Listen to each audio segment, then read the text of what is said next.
I am the Dreadist, and welcome to my humble abode, the shop of all horror and dread.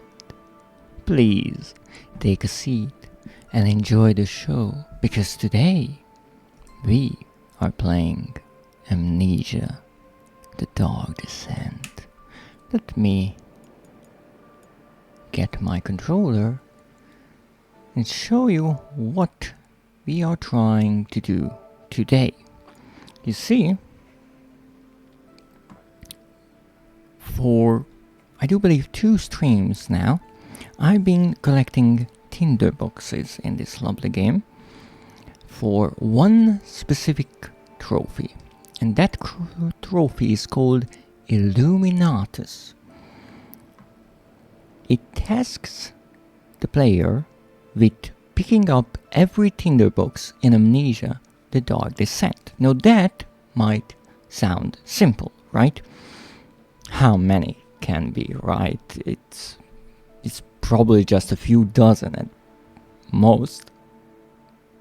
No, it is not. Because you see, tinderboxes in Amnesia, the Dark Descent are consumable items used once to light up one light source, such as a candle, or a fireplace, or a lamp. And because of that, and also because the game is rather dark, there are many tinderboxes in the game. 151 in total. And I will find them all. Oh, welcome in, Link. Why are you streaming? Well, why am I streaming? Well, let me think. Oh yes, because it's Christmas, right? And as is my tradition, I try to stream every day of Christmas, all 3 days, so those people who are forced to celebrate it alone, they might find some company on my streams, hopefully. Take the day off. I am really. You really managed to do it.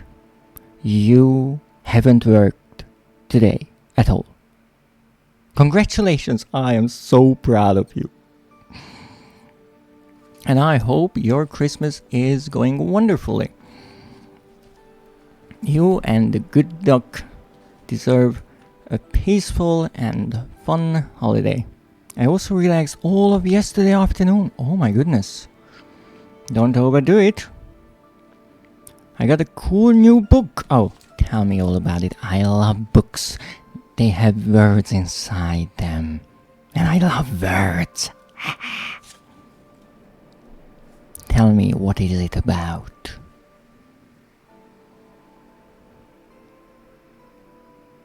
Because, you see, it's about needlework. It fascinates me that there are entire books, and not tiny little pocket guidebooks, no, entire tomes dedicated to just one specific part of a kind of work, of some kind of craftsmanship, because they are so complicated. People think that sewing is so easy. It is not. It is extremely complicated, like everything else. There are many things like chess. It's really easy to understand the basics and then spend a lifetime trying to perfect it. And most people can't even do it. I'm a monster. I live for hundreds of years and I'm still not perfect at anything, or even close. That's kind of embarrassing. Moving on. Well, then I guess you can read that book and learn all of those skills from it. But What are you sewing? Can you share just one project that you worked on maybe, or you are working on, or something you would like to do? Because I don't know much about needle and thread, you see. Only the words, because words. Actually, I did hear a few interesting words about different fabrics that I never heard about.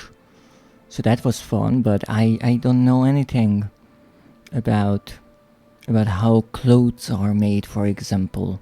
And there are so many different stitching patterns and all that. It's fascinating. It really is. And there are many people on YouTube who actually share tutorials and talk about all those things.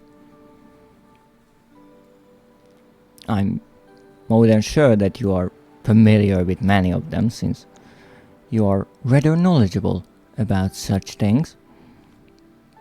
But it's so nice seeing people being excited about something, you see. Because to many, sewing would be, that's not nothing fun, like needlework. Just what fills my weathered heart with some hope about this world is just look at Link. They are excited about a book. That's a big deal in today's world, right? It's a really big deal. Because people don't even like to read, let alone pick up a book. And that's so amazing. Even though it might seem odd to some people, like how I like to read the dictionary. I don't know why that is so weird. It's a book after all. There are words in it. So what's the matter? It's rather long. There are many additions if you want to spice things up. Welcome in, Elior. And before I forget, Merry Christmas to everyone and happy winter holidays, based on whether or not you celebrate any holiday. Because, who knows, it's not only about Christmas. It seems also often in media that it's only Christmas, but no, there are many holidays and they all deserve to be mentioned. It's my shortcoming that I don't know half of them. But hey, I learn most things from the media.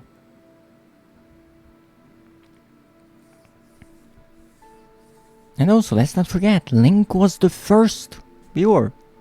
Thank you so much. I greatly appreciate that. So, as I was saying, for this trophy, we need to find 151 tinderboxes. And I have so far found 91. Yeah, we are getting there. Now, you might be asking, why would anyone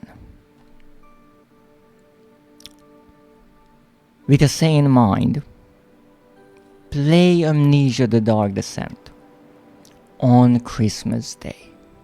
And first of all, there is your first mistake. Who assumes that I have a sane mind? Don't assume, it's not a nice thing. Second of all, at first it might not look like really a festive game, but just take a closer look, alright? First of all, we have a cozy castle. That's a good start. We are actually looking for tinderboxes to light up candles, pretty lights, decorations, right? Spreading the festive cheer. And we are not alone. We are celebrating. We have, for example, Alexander preparing something in the inner chamber. He's a bit secretive. We have Agrippa, and he's like 100 years old, so he knows a lot about traditions. We also have my lovely Kens, mostly in the prison. They are cleaning up. It's rather a mess there. We also have all the gatherers, right? They are an odd bunch, but they are here. And how could I forget? Obviously, the shadow. It's always following us. We can never feel alone in Amnesia. And we also have those invisible things in the flooded area. But I'm not going back there. No. They already took a rather large bite out of my butt. Not doing it again.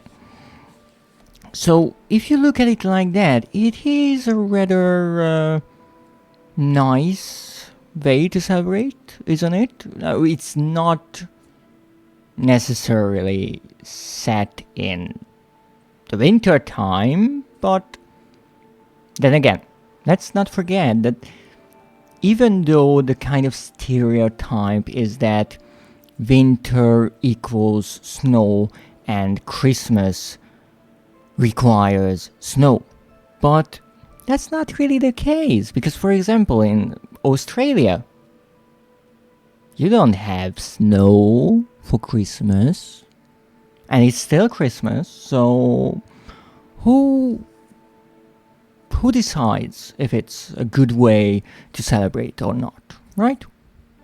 And also, most of the colors associated with Christmas would be red, and we have plenty of red in Amnesia. For example, blood and the fleshy growth of the shadow, right? And green, well, we are in a pine forest, or surrounded by one, so plenty of green as well. And white. Oh boy. Do we have anything white in Amnesia? I'm not sure. I'm really not sure about that. White. What is white? Oh, I know! Daniel's face is white when his sanity drops. So pretty much always. You see, it is a perfect Christmas game. So let's go and let's try to get my Christmas present for myself in the form of a trophy wrapped in gold. Yes, the Darkest End, that is where we are going.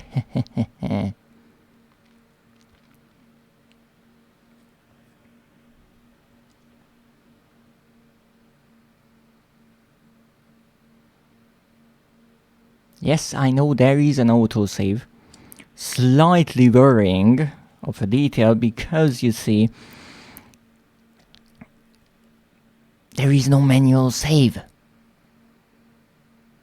To a certain degree. So you can only autosave.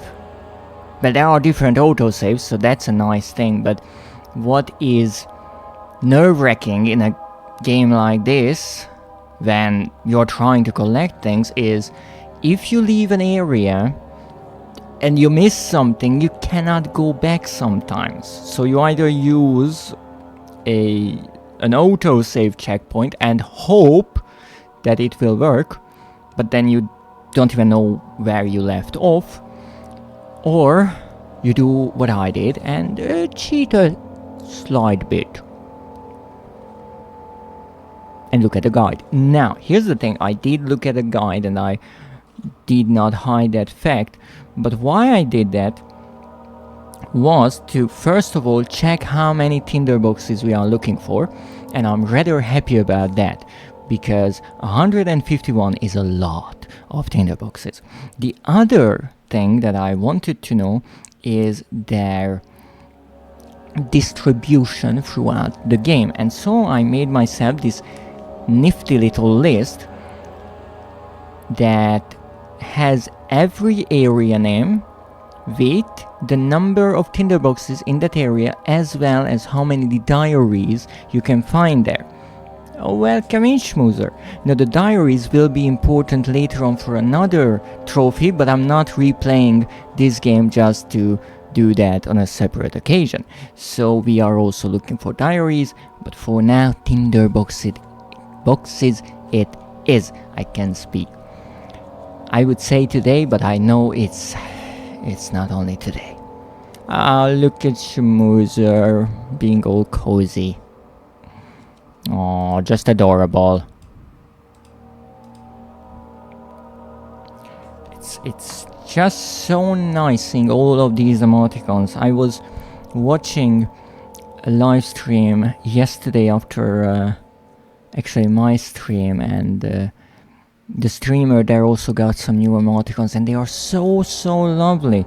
It's rather amazing to me that streaming, in a way, I wouldn't want to say that created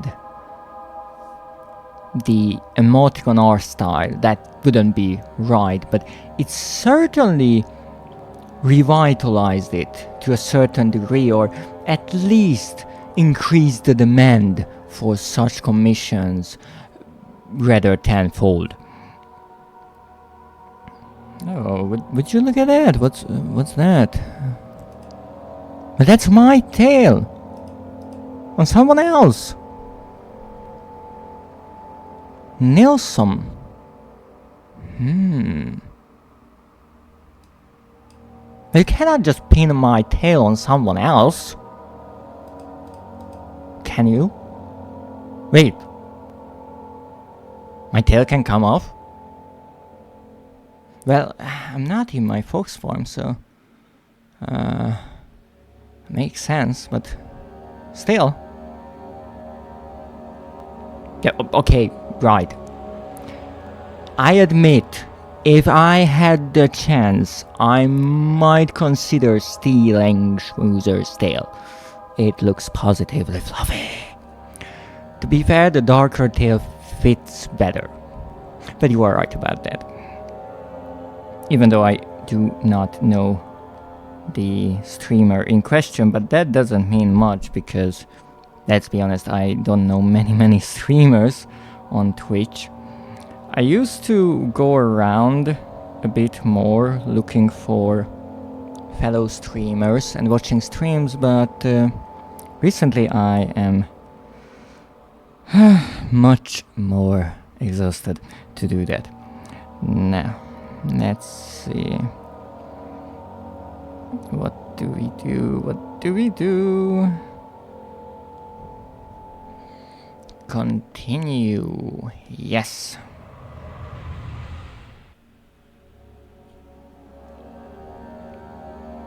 Oh, and before I forget, hydrate.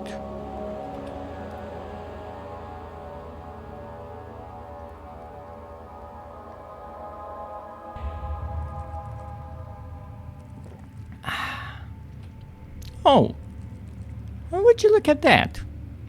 That's a reindeer. Why is a reindeer in Santa's gift bag?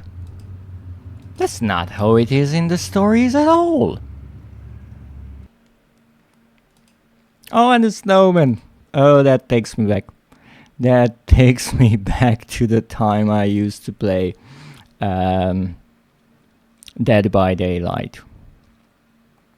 During the winter season, around Christmas, there was this event where you could find blow up snowman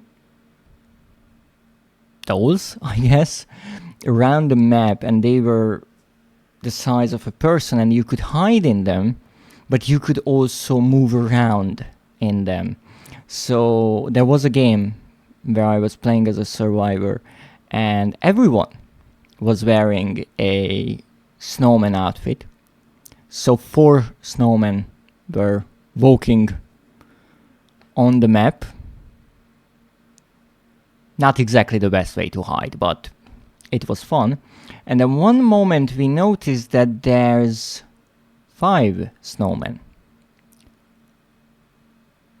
And I think even though I was playing with random people and there was no voice chat, I think kind of at the same time everyone realized the fact that, well, there's 4 survivors and there's 5 snowmen.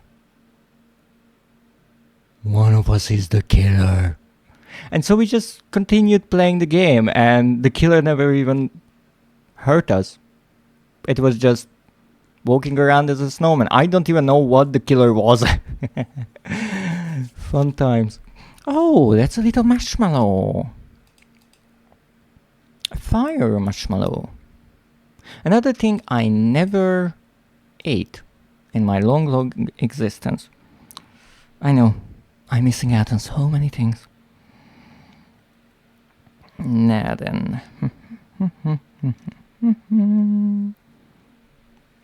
What am I looking for? Well, I am looking for my little notepad. So the next part shall be the prison north, and I think that's where we left off. So in this area we are looking for 12 tinderboxes and 3 diaries.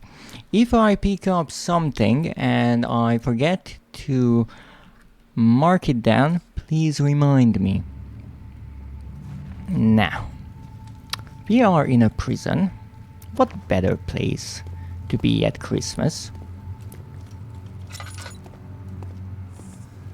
Let's be honest, being in a prison at Christmas is not a fun time. Not that being in a prison anytime would be fun. But again, these are the times, I think, when loneliness is the most obvious.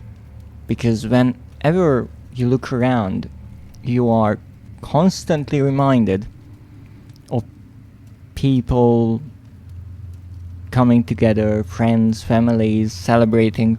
And if you don't have those things, it can be really rough. And that's one of the reasons I try to stream these days and play something that doesn't really require much focus, or at least not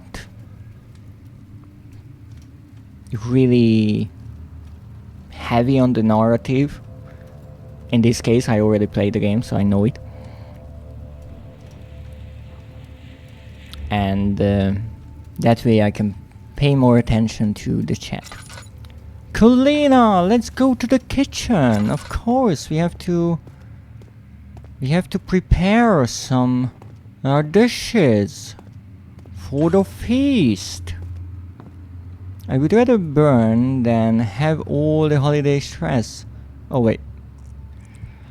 Wait a moment. What is that? Oh! That is a schmoozer. On fire. Schmoozer, you really have to stop playing with matches. It's just not good for you or your fur.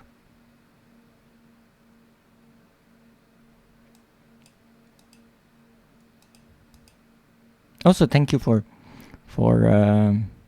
cleaning up my hood. It was getting a bit dusty.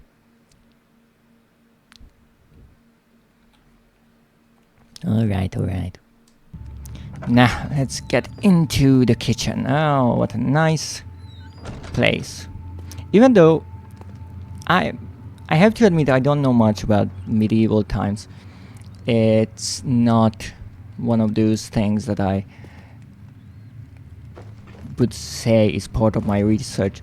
But I have no clue how depressing it was for people to work in these castles. I mean, this is a kitchen. There are no windows. There's no light. It's dark here. The only thing you see is the fire here. And I'm pretty sure everything is covered in smoke. This schmooze is on fire! Yes, yes, and that's no good. That's why I gave you the fire extinguisher. But I think it didn't work. Oil, yes. Nah, let's see what's this. It's a knife. That is a rather jagged knife, but it will do. Haha. Cutting this apple. Come on. I can do it. I can cut the apple. This will be a rather festive apple. It's really important if you are working with kind of overripe apples to slap them with a knife every few times, so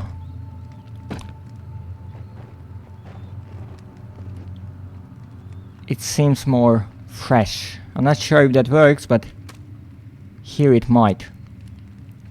We have 32 tinder boxes, nice. Ah! 2nd of August, 1839. I have arrived at the village of Altstadt. It's a haven in the midst of a vast forest and the last stop before my final destination, Castle Brennenburg. Ooh, the final destination. And the outrider, who has been with the coach since Bremen, advised me to wait until morning before I venture further. I've arranged for a bed at Der Müller, the village's only inn, and am now waiting for the sun to rise. I try to sleep, but as I close my eyes, I see the men who fell victim in London. My fear and shame forces me to witness the same scenes over and over. They are dead because of me. So here's an interesting part, because obviously I get hung up on these things. The inn was called Der Mühle. So der is in German and it means the.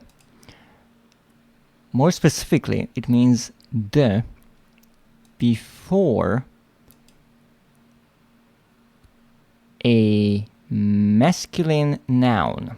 So we know Mühle is a masculine noun, but what does it mean? Apparently, it means a mill or grinder.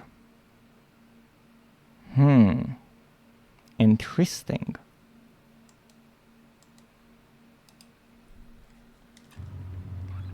Alright, so we will find 3 diary entries here, makes sense, and they are numbered as well. Now let's not forget to jump up, because for some odd reason the developers absolutely loved putting tinder boxes on top of shelves, so I can't bloody see them. Okay, that's a 2.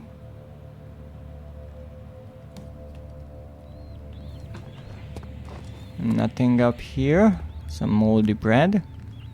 Some more moldy bread. Oh! What's that? Oh, that's just the back of the shelf. That's a pig. What if I put the pig in this? Wow! I never tried this before, but wow! That is some potent acid. Let's try putting something else in it. A box. Strong acid it is. Let's try to put a box in it. Come on. Ho ho ho ho. Mmm, delicious soup. Not sure if it's a soup. I mean, it's green. Fiber. Yeah, we have plenty of that in it, but I mean, we can make a nice little soup. I mean, I have this half-rotten apple. And you go. Time to clean up. Oh, who knows? Oh, we have some moldy bread. It's probably my blood. Your blood is green and acidic? Have you seen the tank on my shoulder? That's my blood. I didn't know that. Wait, your blood is green and acidic. Are you related to xenomorphs?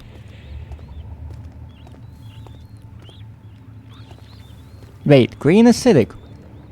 Xenomorph. Yes! That's exactly. Come on, you sponge cake. In you go. Wait, maybe acidic.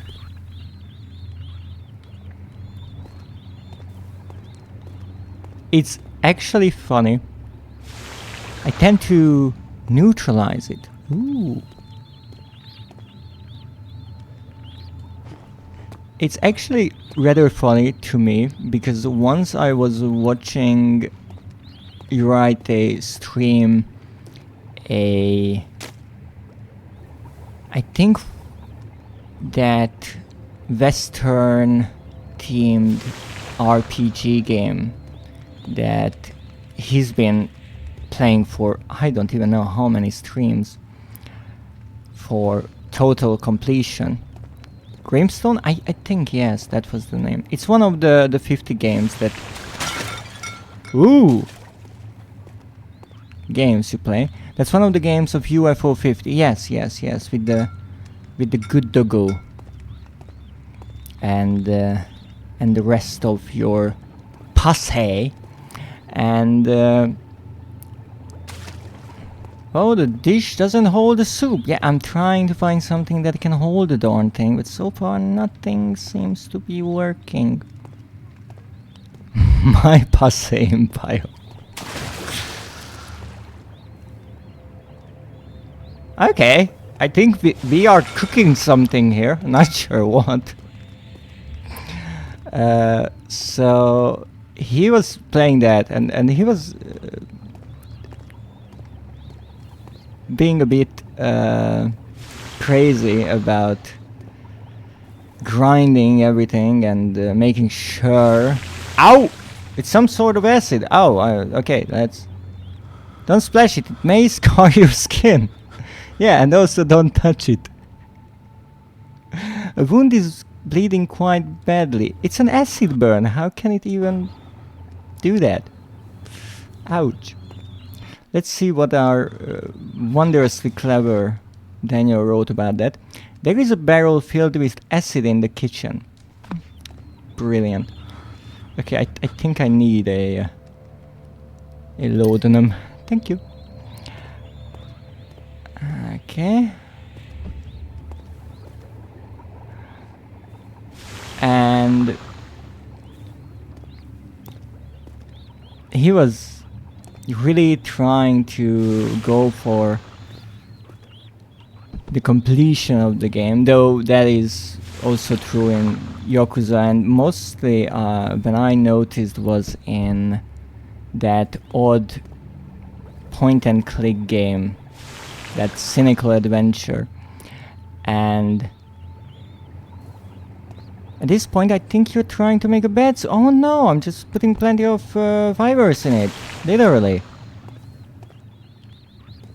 Bags. Burlap sacks. What better you can do for fiber?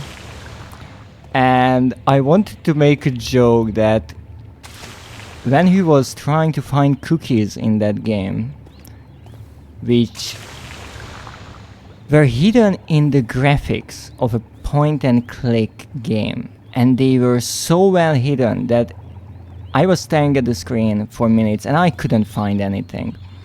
But he was adamant about finding all of them. Pixel hunting, yes. It really was pixel hunting. And I wanted to make the joke that these are the times when I can see a tiny Uraite head coming out of his mouth and saying, "My precious, I want them all." So the xenomorph comparison kind of works.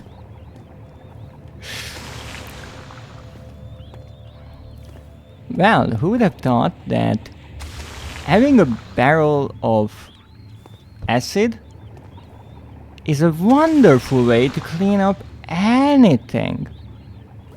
I'm not a xenomorph. I didn't say you are. I just said you are similar if you have blood like this.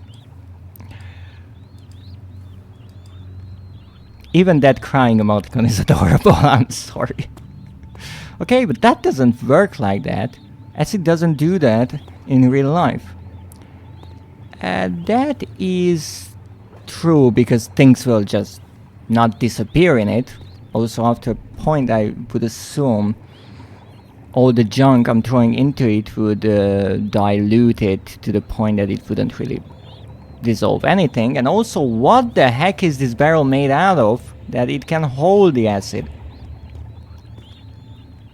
Also, acid is not green. Yes, that's more of like a stereotype. What happens if I throw this in it? Okay. And it doesn't bubble up. Well, if you drop something in acid, I would think some reaction would happen and might cause bubbles. I'm not sure. Beware, most acid look transparent and normal like water. Don't ask me how I know. But I want to know how you know. Let me know. Also, I never tried dropping a bottle in it like this and never got this text. The bottleneck is too narrow for the flask to be filled without spilling the acid, but a glass container is an ideal vessel. I never tried this. Wow. In public? Well, if that's better, you can just send me the explanation in direct messages. And it's because I am in labs.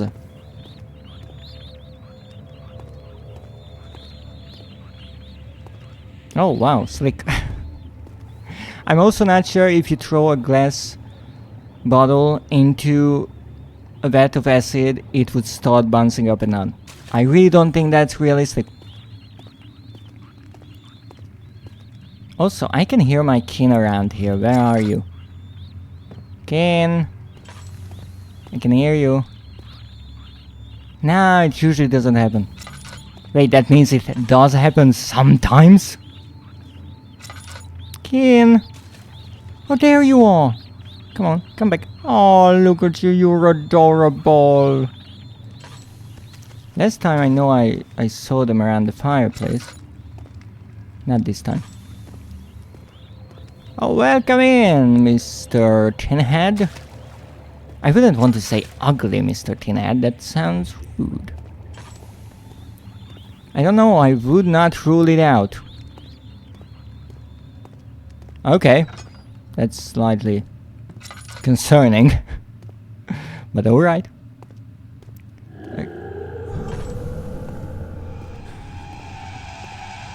Okay.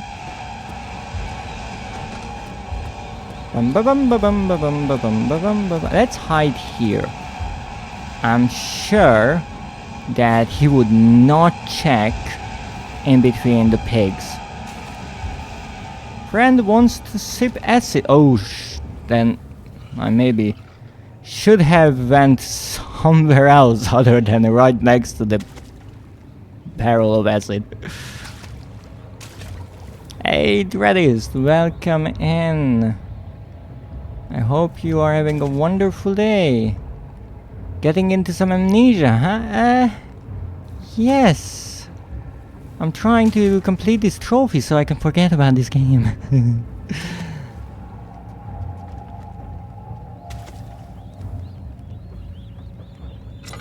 Are we safe? Seems like we are safe. Forgetting about this game, was that a pun? Yes, it was.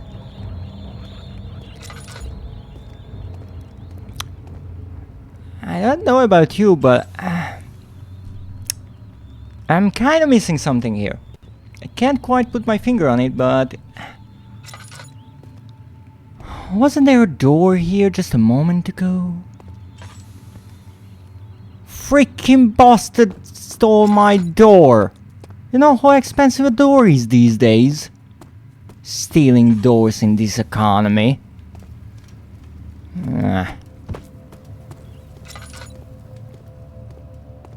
Nice fiber for the soup. Oh, you mean natural fibers? Yes. Sorry, I was hungry. You ate my door. What are you, a beaver? Uh-oh. Uh-oh. Daniel is going mad. Well, I don't really have. Stealing doors. Unconscionable, yes. Is it really your door? Well, I was nearest to it.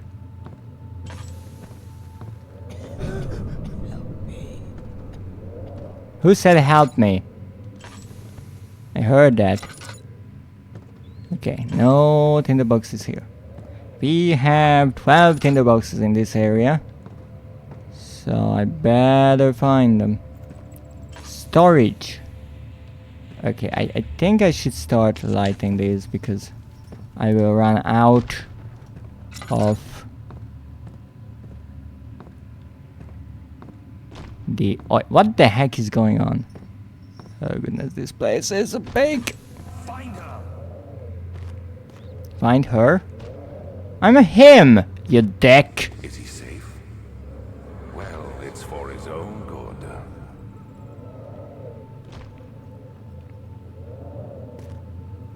Can't I just climb out there? Oh my goodness. What is that emoticon? Is that what's coming after me? Soon we'll be ready. Let there be enough time. I want to get into bed, but it's not bedtime. Who decides that? He escaped? Where is he now? This is a bit confusing because first Alexander said after her, but now it's him. Okay, the cistern entrance. It's fortified with a metal padlock, because of course it is. That's a free, not like we would leave anyway. Without what we need, and what we need is everything. Hey, you! Stop! Don't come any closer. I just want to leave. You can't go outside. It's too dangerous. I'm telling Gabriel. I doubt that very much. Whose voice was that? That sounded more like Daniel than Alexander. Okay, nothing in these holes. I still don't know what those holes are for. But they are suspicious. Don't fall on my head, okay?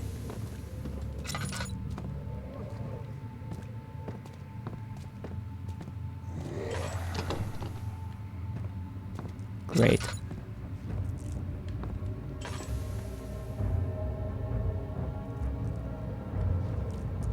And let's hide. Oh, tinderbox.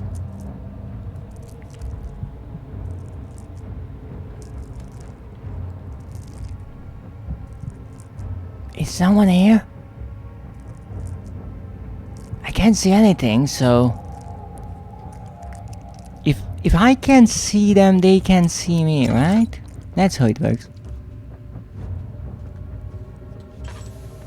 Okay, so this is not budging.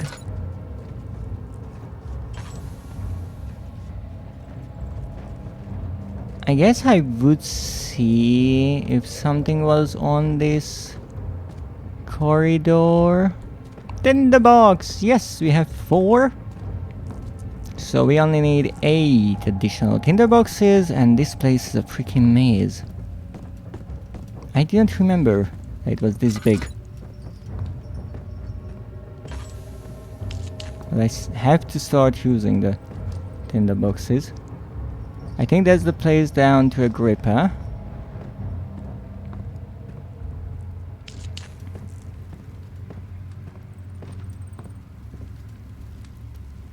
Storage. Okay, so I went around. So you can go around this way. This is a corner.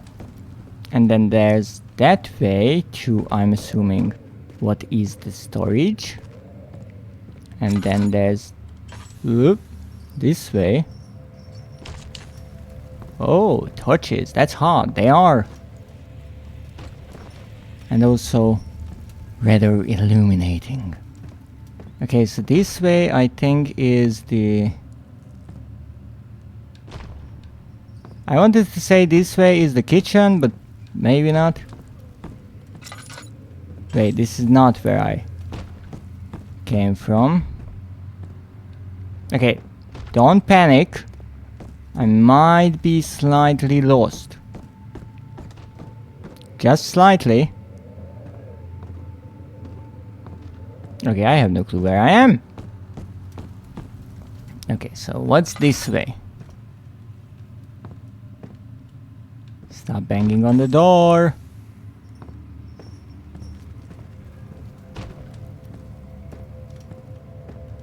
Do whatever it takes. That's what I'm doing. Whatever it takes. I'm just not sure why. Wait, I went around? It really seems like I went around.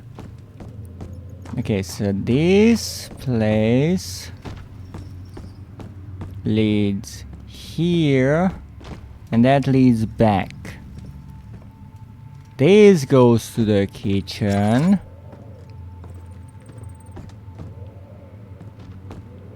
Not this way. I'm assuming this way. Oh, come on.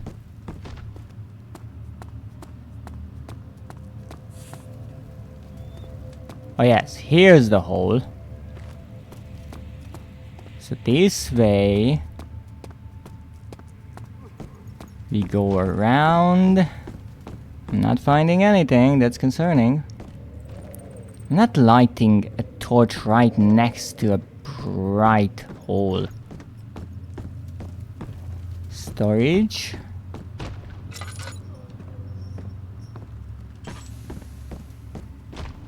There's this place as well.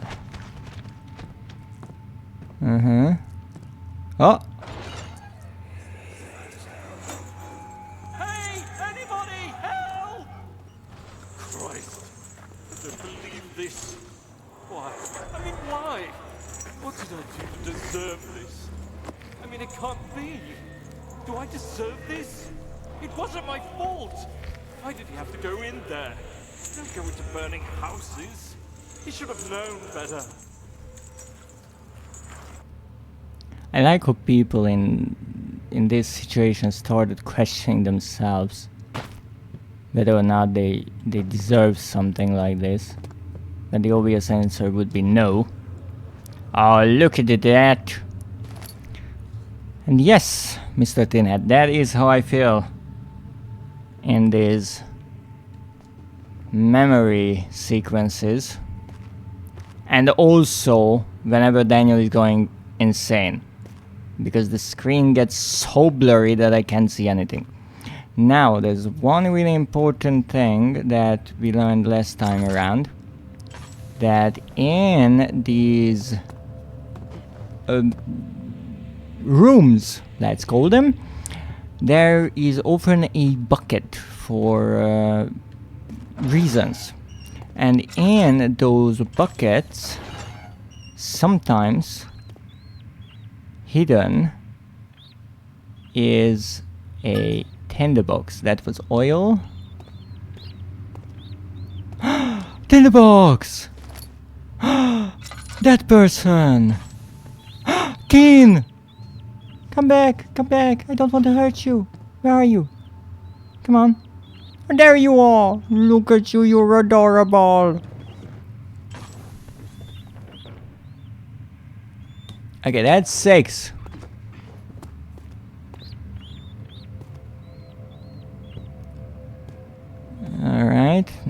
next? It's so dark that I literally don't know if I am facing a wall or a door. But I think there is something here. Ha ha! 3rd of August, 1839. I feel like I have fled the world and all its worries. Brennenburg is a majestic creation perched upon a forest-clad hill with towers reaching well above even the highest pine trees. Following the winding road leading to the gates gives the impression of discovering something forgotten, as if journeying with Marco Polo to the hidden Xanadu. Alexander, the Baron, is a peculiar but gracious man. He seems well versed in worldly matters and is not at all as eccentric as I assumed. My room is exquisite, and I'm confident that no hotel for miles could even hope to match it. As the sun sets on Brennenburg, its fairy tale varnish turns to an eerie gloom. Alexander's strange servants are never far away. They are a quiet lot, and their behavior could only be described as skulking. Alexander seems pleased by my presence. As he puts it, it seems like I got here just in time. Not mysteriously sinister at all. Okay. This is a strange room because I do not see a tinderbox. Also, I'm not sure if these beds are so difficult to move because they were always like this, or it's a bug in the PlayStation port, but be that the biggest problem that I face.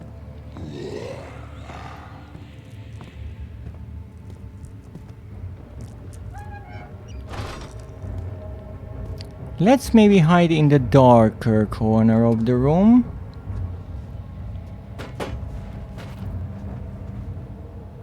Oh, bucket. It's empty. Now, I'm not sure why I'm hiding here behind this stool, but it fills me with confidence that in case the gatherer comes in, I can just take my trusty bucket and whack him over the head with it. I'm sure it will work. Or maybe put it on his head.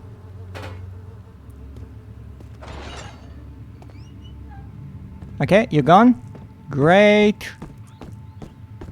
So we have around half of the collectibles. Well, shit, that was all of my oil.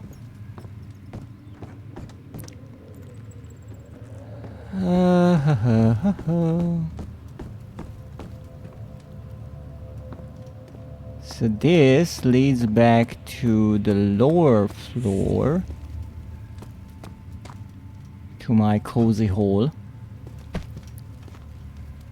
into which I can always retrieve if need be. And I also have the kitchen here. Alright, so far so good. And there's one more area, I think this way. Now what is fun? Stop telling me what to do. What's funny is I think we found the entrance to the cistern, but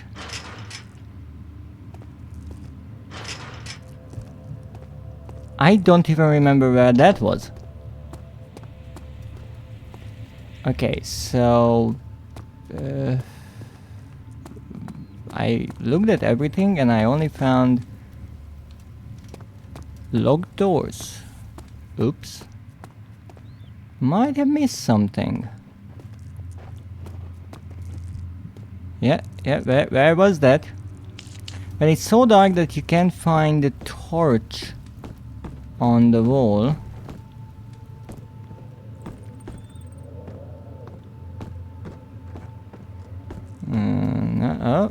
Oh, okay.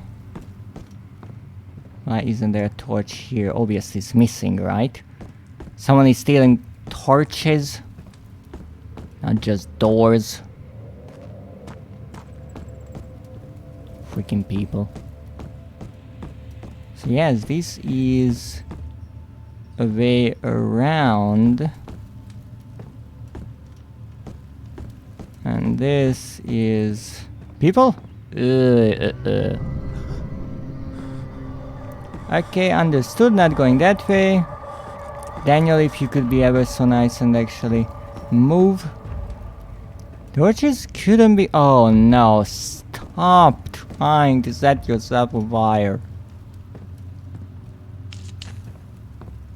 Think of your carbon footprint. Well, the creature was going from right to left. So if I go from right to left, I'm safe, right? Right. Okay. I can see where I'm going. I see that room was occupied. I tried a different fire source instead of matches. Have you considered of just not trying any kind of fire source? Like, try an LED candle, maybe? Okay, Daniel, it's alright. Just look at the pretty light. That's a candle. Really thick candle. But that's a candle. You see. Oh, goodness. Motion blur, my nemesis. I can't see anything. Well, I'm sure this is safe, right? But the music is not reassuring, but... electric lighter? Could be... oh no, no. No, an electric fire is even worse. Uh-oh. The only problem, one, it's so dark that I couldn't even run away. And two, it's so dark that I don't see the enemy. To cistern entrance. Of course it is logged. But my idea is that the door that I tried to open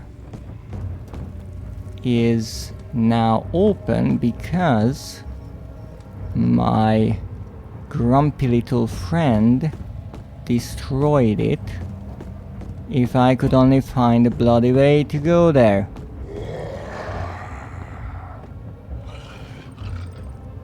Are you stuck? Okay. Okay, understood. Apparently I didn't annoy them enough. Okay, let's try to peek out. There's no peeking in the game, so I'm doing it. I mean, if the gatherer would emerge from the darkness and the light of the torch, that would be absolutely gorgeous, but I don't think that will happen. Oh, look at that! Such beautiful craftsmanship.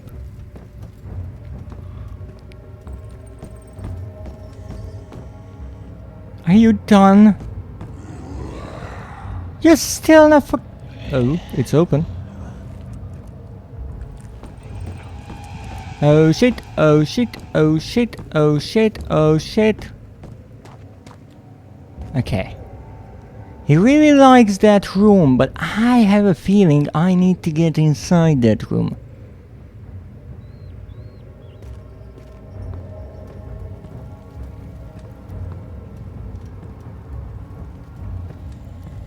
Oh, come on.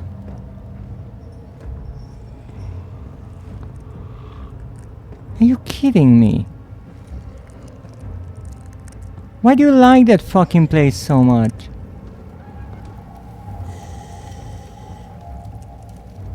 Oh goodness.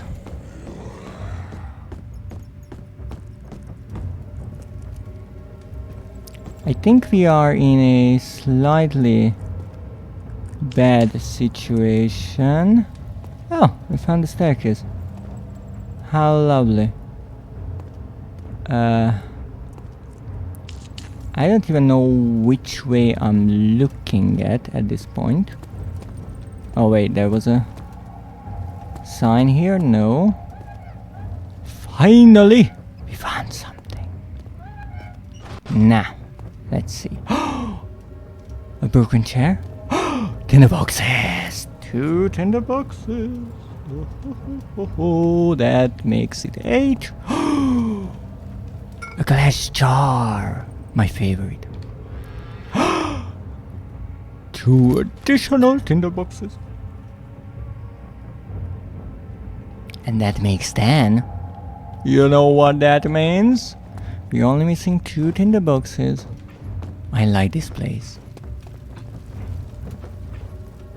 Even though I have to wonder if you have. You do? I do like this place. It's scary. No, it's cozy. I love these. I love these dark little places. They're so cozy. Yes, the gatherers are kind of rude in a way, but they are only victims themselves.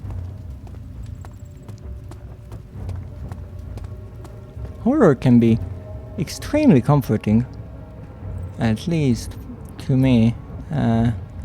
I found something. I want to hide. Oh, don't you worry.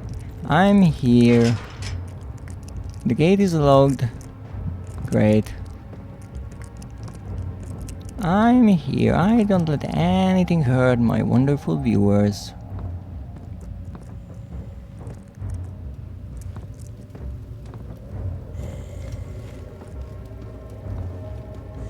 She deserved it, little bitch.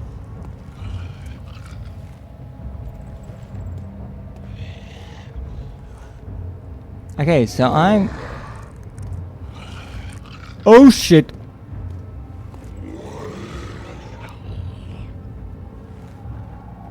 Okay. He got himself unstuck. I mean, that's good. And also bad. Shh, shh. Go. Go away. You know, when you are stressed, it's really good to read. 4th of August, Right. 1839. Some classical music in the background. In the early morning, and for a moment I forgot where I was. Shortly after, there was a knock on my door. Alexander had heard my screams and asked me to join him in the parlor. As we drank our tea, Alexander began to tell me what he knew. It seems like the orb I found casts a long and dark shadow. It's not only a powerful item, but a dangerous one. Simply by touching it, you invoke the powers within, and if you are too weak to control it, it will devour you. The shadow is a sluggish thing, lagging behind the wielder, killing anyone or anything in its path to reclaim the orb. I said I didn't care about its powers, and that I should throw it away. Alexander advised against this, as I'd still be a part of the path to the orb, and eventually suffer death. Having the orb, I would at least have the chance to fight back when the time came. I asked Alexander what he meant when he said he could protect me, and he answered that things can be done, but at a price. No, this is actually interesting how we know that the shadow follows the orb, but as Daniel put it, it's a sluggish thing. And Alexander's explanation here is actually rather clever, because if Daniel carries the orb around, he can in a way outrun the shadow. Obviously it will always follow him, but he can always move around. However, if he throws the orb away or gives the orb to someone else, he will remain at a certain point along the way to the orb, and thus be found. Now, what is interesting and what is not fully explained here is whether the shadow works based on people or locations, because Daniel visited people and those people died, but the orb didn't go with him, I think. I don't think he actually carried the orb pieces and then the orb to those professors and even the doctor. That wouldn't make much sense.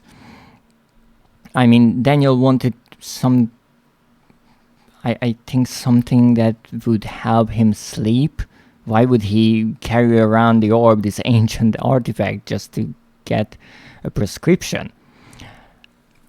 But if the shadow works based on location, in theory, Daniel could, for example, leave the orb here and then move back to Europe and be safe. Well, he's in Europe, back to Britain.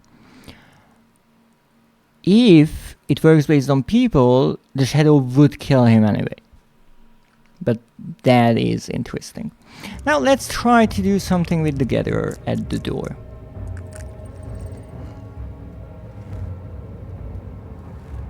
You know, this is what trick or treating is like to some homeowners who don't really like kids. Are they gone yet? Are they? Oh, fucking hell. I think our friend is slightly stuck.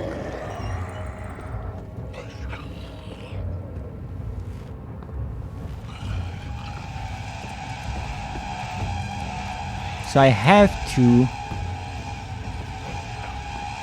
get them unstuck. Yes, this is not exactly... Oh shit! This is not exactly how I envisioned this! Ow! Motherfucker! No! There's a dead body for you! You have to carry on. I know! I know!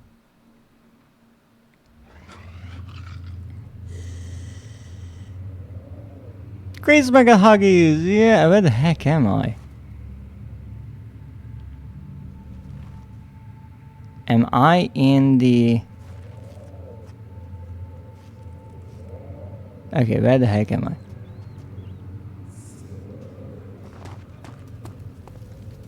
Oh, this is the room where he was stuck in. Whoa, a tinderbox! Yeah. And I think that was the last one.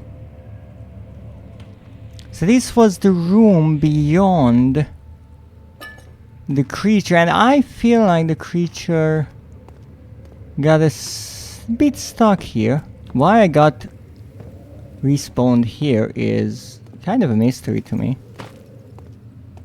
I'm not sure if this is on purpose, that you have to get hunted down by the creature or not. I would say no. But in theory we have everything, if I didn't lose what I gathered so far. So I will go back to the storage area and check. Yes, I have these things. If that is the case, it seems we are good to go. Now it is also interesting that the creature, the gatherer, was rather slow at first, but picked up quite the speed. Maybe he's still around. Maybe she knows. I mean, I ran in there. Oh shit! If I would only know where to go, that would help a lot. But I think this is the way to go. No, this is the dead end. Christmas cheese. No cheese. No stinky cheese. No. No, it goes into the soup. Okay, I actually got away, so... Yes, it could be done that we get away if... Well... You know where you go and maybe you have a lantern. Those are helpful. Yeah, I do have a lantern, I'm just missing oil. I mean, I have some oil now, but... Never mind, it's not a big deal that we die once or twice.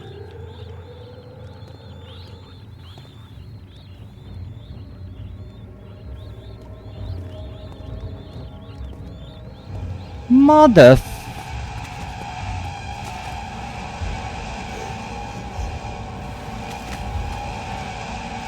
Ow, you... How did you know I'm here?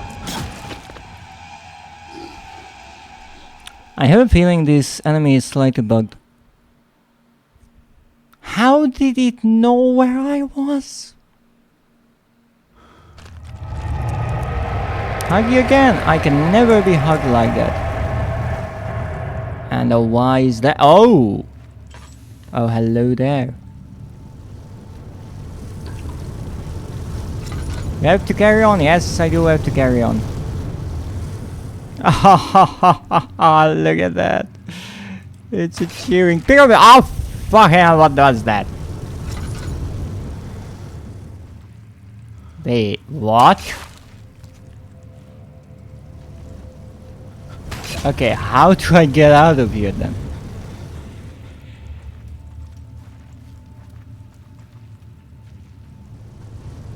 Okay, I'm getting put into the weirdest of places. And let me guess, the creature will be in the kitchen now. Are you here? Okay, you know what? Let's quickly get the acid into the jar.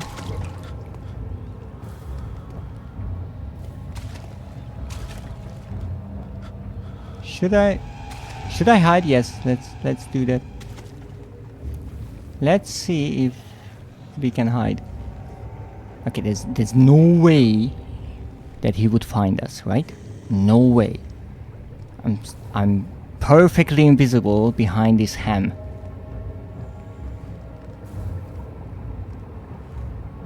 Where is he?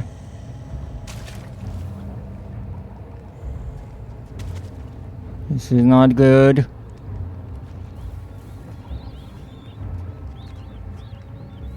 Okay, he's leaving. You mean perfectly edible, blending with the ham? To be perfectly honest, I don't know how long these been here, but I would not eat them. Also, don't hang up an entire pig by its head. It's rude. Nah. In theory, we have everything, so all we have to do, unless they consent. Okay, fair enough. If they consent to getting hung up by a giant meat hook through their face, yes. Yes, I guess you can.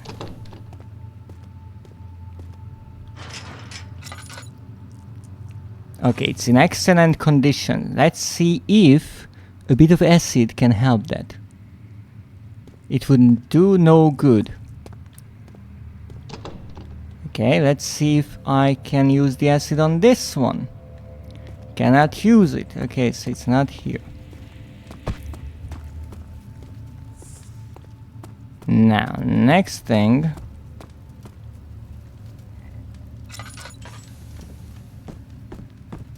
I have to find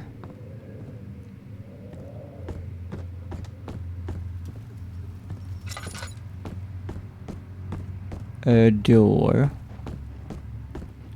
Yes, this is a dead end. I know this place. Okay, I have 32. Shimmering light. Who's saying that? So this is the cistern door. But I think there was another door. If I'm not mistaken. Yes, this one. Let's see, would this work? It would do no good. Daniel, you are so pessimistic. Okay, maybe on this door? Cannot use this item this way. Why couldn't you? I mean, all you have to do is put some acid on the wooden door, it would work perfectly. But no, you wouldn't even try it.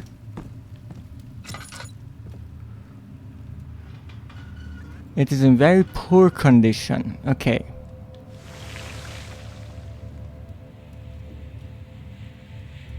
Now what? The acid has severely weakened the padlock. Huh, great. But what do I do now? Well, I have this chair, so let's try the good old chair method. Nah, almost. Holy fuck, I'm good. Why do I think it's right behind me? Oh shit! Ha ha! Ha ha ha ha ha! I got all of the tinder boxes, I got all of the diary entries. Wow, rude. They want to hug you. Again. You know, here's how I look at these kind of things. You kill me once, shame on me. You kill me twice. Alright, how did you do that? But you kill me 3 times? No, you don't. And here we are in the cistern. So you used the drain sewers as a means of transport? Yes, they were built to divert water from an underground spring and are quite spacious. It seemed only natural to incorporate it into the overall structure. But we won't be using it. Not today. The flow is seasonal, and when the spring runs dry, the damp tunnels produce a rather poisonous type of fungi. There is an antidote, of course, but we won't be bothering with it today. Come, this way instead. We're almost there.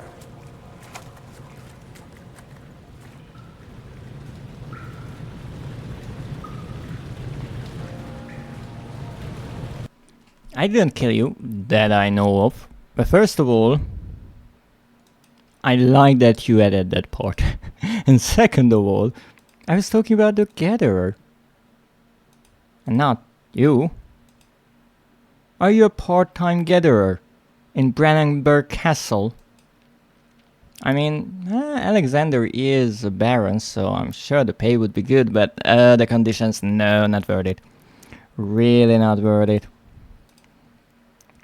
I needed the job, you know.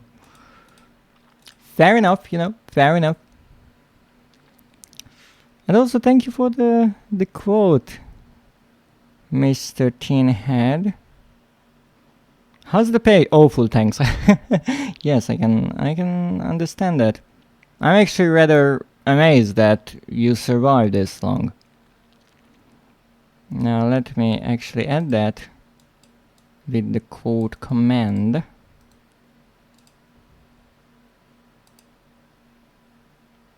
Oh, pyramid rose. Oh my goodness. I see you have new emoticons. I mean, I don't joke when I say I'm built different. Worse. Fair enough.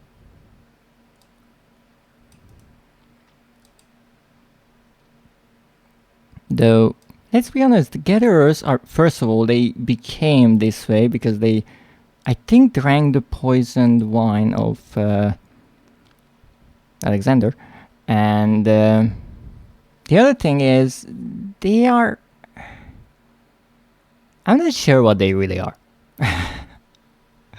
I have to admit.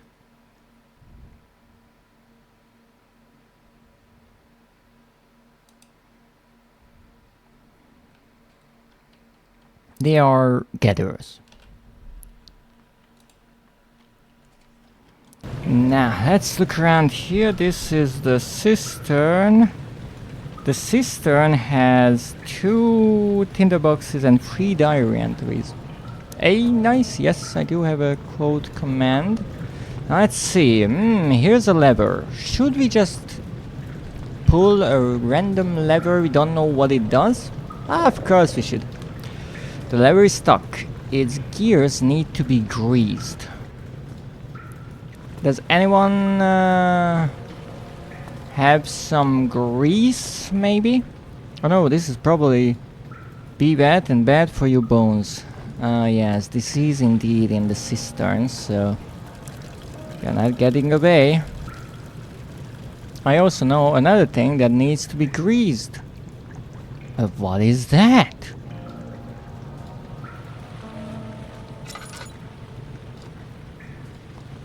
You could try rendering some fat, but it will probably gum up the works when it gets old. But it only has to work now.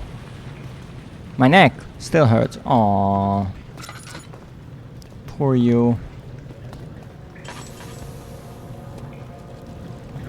Though I have enough headaches that I know how that feels. It's no fun. Okay, what's this way? It won't budge. Well, of course it won't budge. Alright, what do we have? We have the lantern, not good for this. Laudanum, I don't think.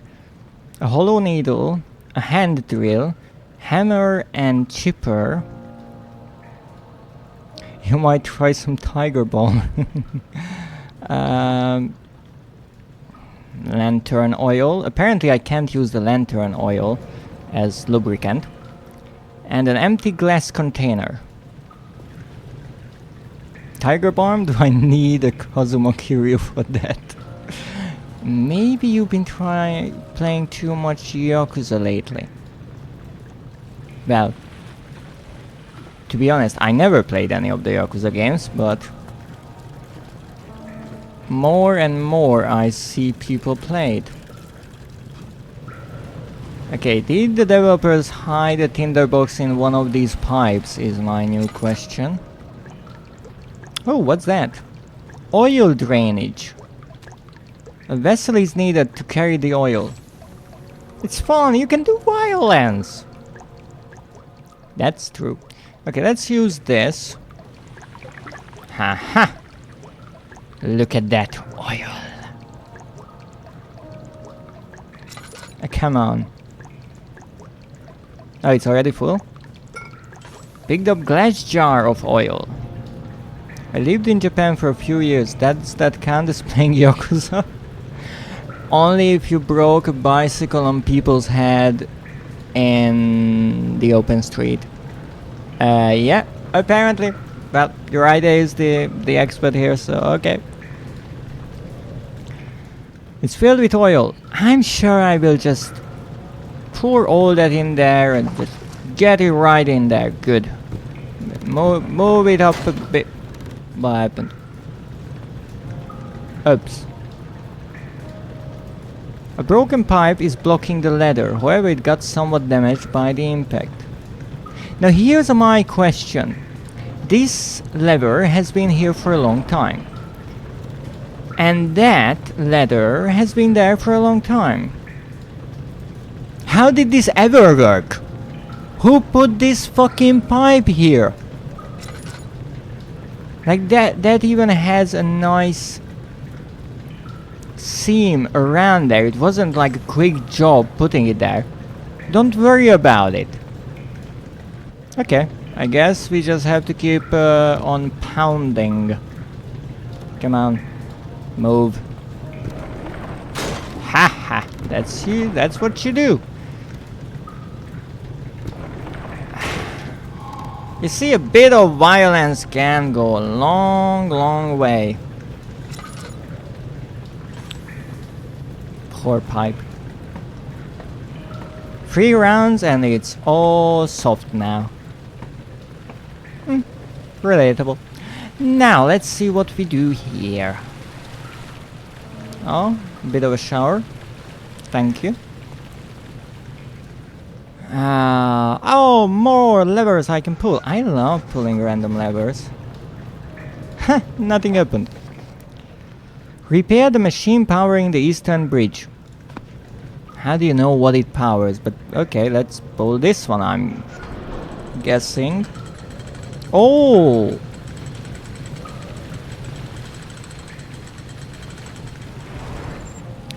Now, one thing I have to mention is I absolutely adore how a concern for safety and artistic design came together here. Because you see, we have these railings, they are nice, they are elegantly decorated, but then whoever built it was like, you know what, let's leave some gaps, because I mean, you have a general idea where you should be walking, right? And it's not like everything is slippery and wet. But this looks much better if we just put the railings all the way across. I mean, that...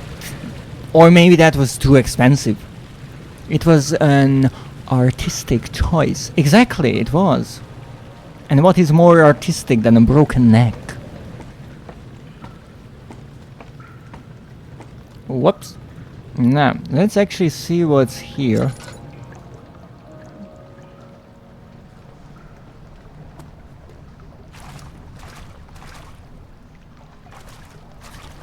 The water is too deep to traverse safely.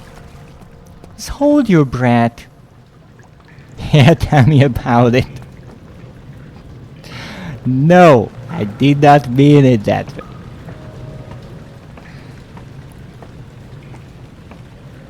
Well, I guess we only have... Well, actually we have two ways to go. The control room. And whatever is here. Also, why is there a gap? Why couldn't they make the bridge be the exact size? It's not like the distance between the two sides are changing. And I'm almost sure I could fall down here. Hold it! Not wheelchair accessible at all. No, not at all. I mean, I'm guessing the ladder is kind of a problem at that. No Dreadist accessible either, it seems. I was just testing the safety. You see, it's my hobby. But also, welcome in, Countess Heffo. Oh! Consider it tested, yes. This is the cistern. And thank you for the first time chat. I hope you will enjoy my...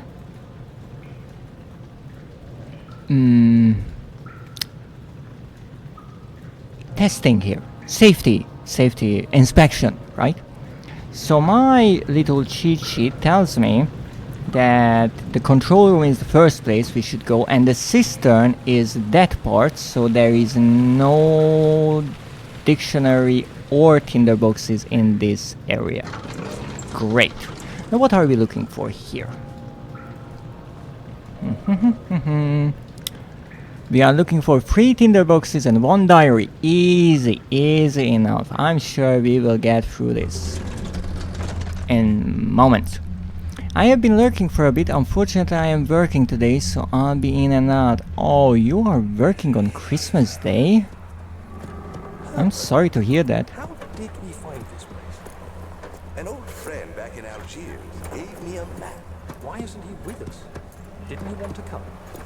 He wanted to, Daniel, but things don't always turn out the way we planned. That means he's dead. But also, that's interesting, who was that friend in Algiers? Well, I think this is actually an entirely puzzle-based area, meaning there are no enemies here or dangers. But it also means that we have to be extra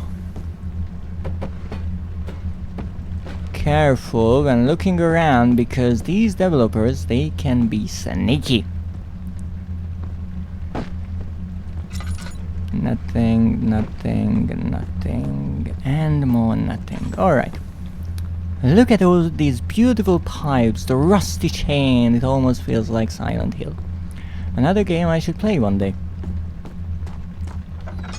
Now, let's see what we have here. Ha-ha!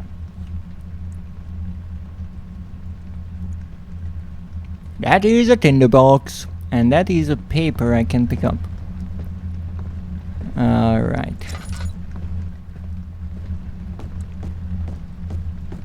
Let's light this up. I have a feeling I will need this pipe, so let... Physics.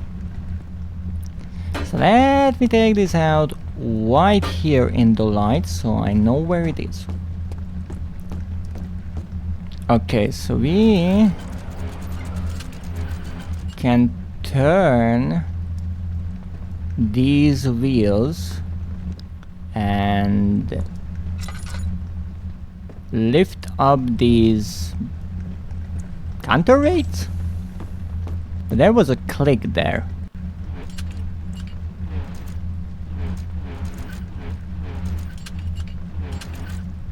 Okay, let's try with the click.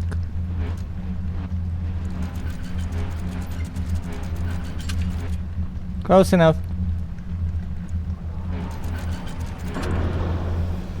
Yep, that's it.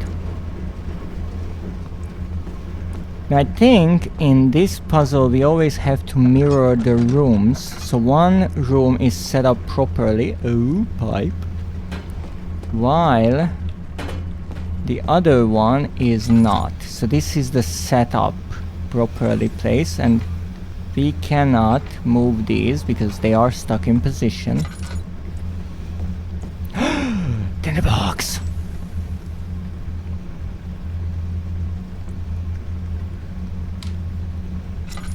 Ouch, wizard.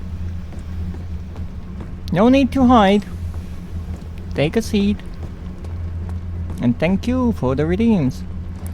Give me a moment, I need to open this door with this tiny wheel.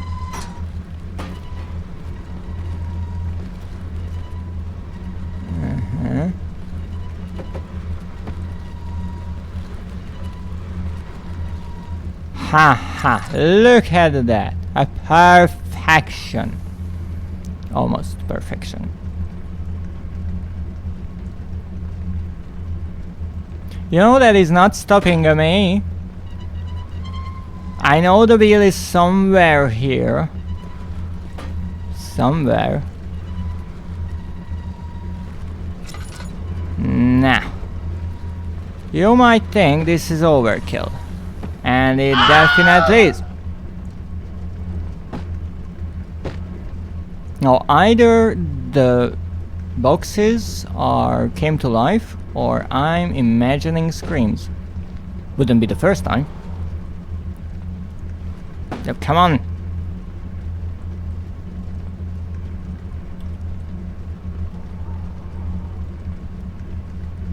Really? Booping my nose? Okay. Okay, that will not stop me from drinking my tea, even though it will be a tiny bit difficult. But nothing stands between me and my tea. Oh, so that was my eye. Ow. So my crazy idea now is that I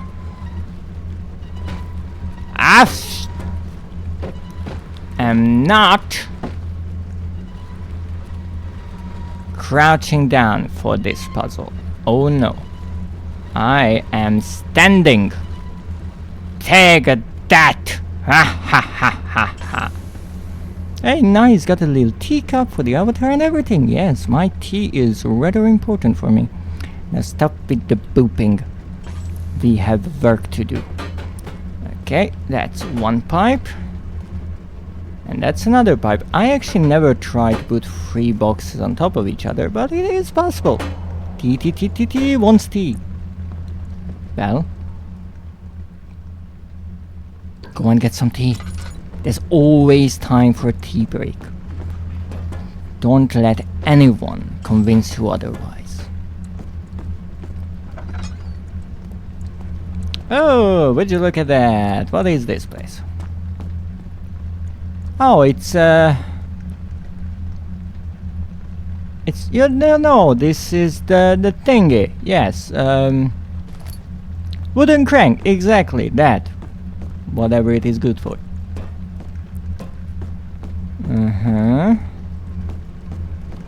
And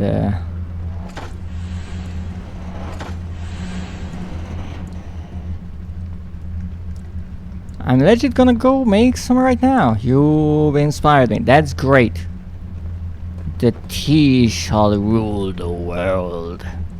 Down with coffee. So, does anyone have any idea what this thingy is? Because the only thing I can do with it is this, which can be understood in many ways. Also an interesting detail, the developers never hid anything underneath staircases. Looks like a big piston that does unsay-so things. Oh, it's definitely not that. Oh, another pipe. Let me take this back to where the heck are the other ones. Here it is. And this is a skinny piston. Haha. Well, you see, because I played this game before.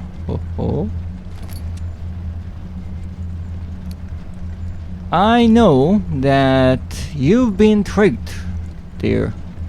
You're right, eh? Because this is not a skinny piston. This is a thick piston pushed all the way in. Let me show you. Because right here we have the same thing. Except we have to push a bit and pull a bit and voila!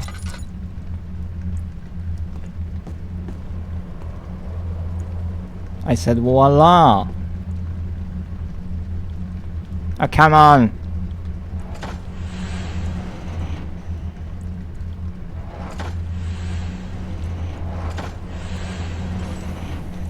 What the heck? Oh, that's very, very unsafe-so. It's a piston. But I perfectly matched them. Why aren't they matching? Apparently I'm doing the pushing-pulling thingy wrong. Well, it might need some practice. Oh yes. Now, where was that note? Is that you? What are you doing? Trying to get back to you.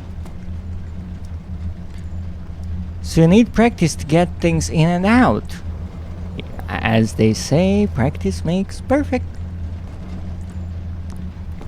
Huh? There's the diary. The machine. The work I have put into this machine is unequaled by the reasoning of any man. I think I already read this. But let me read this. The thought that generations of men have passed away since I first attempted to reconstruct the design is most tiring. The limitations of this world have made my work incredibly difficult. It has forced me to build the thing almost 100 times larger than the delicate contraption it tries to emulate. Not to mention the flow of tamed lightning, crudely replaced by pressured steam pushing its way through pipes and turbines. It shames me to think of what the inventor would have thought of my monster. Hey! Where he works with a magnifying glass to carefully fix all the parts, I push 5 men to erect a tower of wrought iron in the hope it will have even the tiniest hint of the power found in a traveler's locket. Now that's interesting, because when I first played this game, and when actually this game originally released back in 2010, I don't think anyone knew what a traveler's locket was, except maybe the developers. No, 10 years later in Amnesia Rebirth we learn that it is a kind of compass, and I think that is the very thing that is on Tazi's wrist in that game, Tazi being the heroine in Amnesia Rebirth. And that is one way you can use the rifts through the dimensions, the parts where the veil between the dimensions is the thinnest. I think that is how it was explained, even though I'm not sure if it was a rift or a portal. I know the orb is used for one and the traveler's locket is used for the other. But this is a complicated game, and I absolutely adore how the developers built up this world. Now, let's see the last thingy.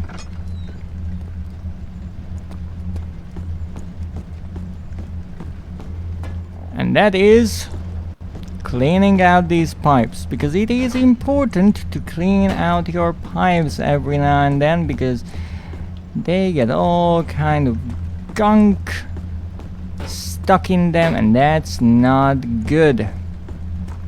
So we have to hook them up properly. Now here you can see, no, you can't see anything, but let's try to fix that.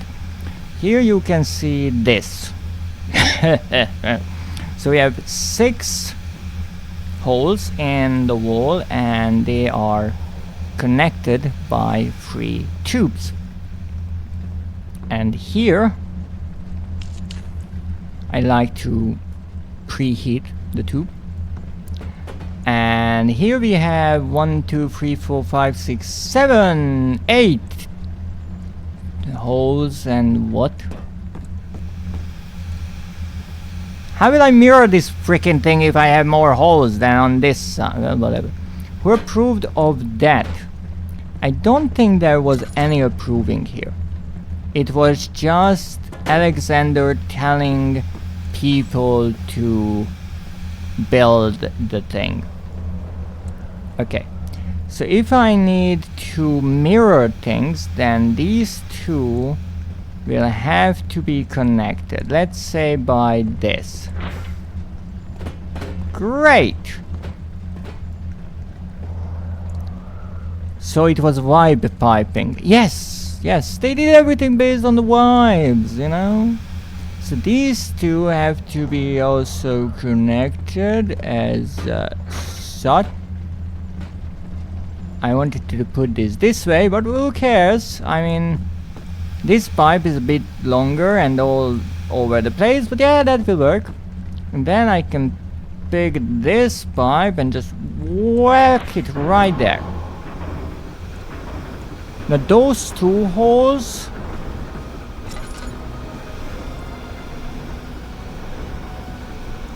yeah, we don't talk about those. Those holes are just kinda there. That's the solution. Yes, yes. You know, it's like when you fix the car back in the day. You always started with more parts than when you finished. And actually that's something of a tradition that I continued on when I was fixing some electronics, because most of the time there was at least 1 or 2 screws that I have left, even though I put everything back together. And hey, if it works without them, do you really need those screws? Probably not. Decoration holes. That combination of words pleases me. So we are done in the cistern, and now we are done in the control room. Now we go to the cistern. Yes. 2 and 3 is what we are looking for. Will this work now, actually? Oh no, it works. That was easy to fix. Oh! And you see why it was mirrored, because this side, the right side that was set up properly, that bridge worked. The left side, which wasn't set up properly for some other reason, that didn't work. You see, it makes sense in 3D. Love it. This is proper storytelling, visual storytelling, no less. Let's go into the cistern.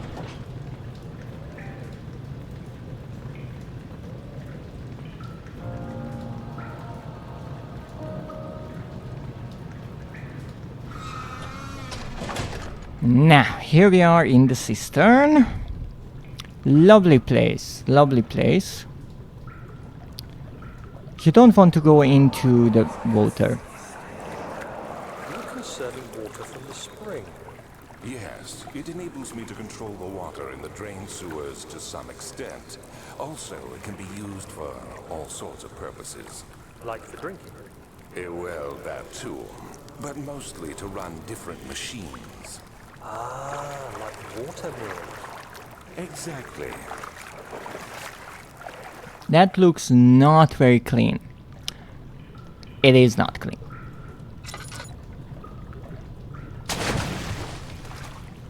I mean, given that Alexander said there is a poisonous fungi growing in the cistern when the spring or the river dries up during, I'm assuming, summertime, yeah, I wouldn't drink it. Alexander is there saying, so true, bestie. I mean, Alexander is, or at least was, not rude or cruel to Daniel, at least as long as he was useful for him. It's a good question if he cared about him at all, because even I think during the ending of the game he says that he's somewhat upset by how Daniel betrayed him, but it's a good question. He is obviously a psychopath, no question about that, and that shows. But he's an odd character because he really has absolutely no regards for human life, and that's why he did all of these things to people, but he didn't really care about it. However, he didn't do it just for fun. He had a goal, so to speak. He wanted to go back to his dimension, and if he had to torture people for that, he did. So it wasn't necessarily that he's evil. He is... what would be the right word? Willing to do anything to reach that goal. And that's a tinderbox. We are actually only looking for 2 tinderboxes here. And obviously they hid one right in the beginning. Oh. Ah, come on. Alright.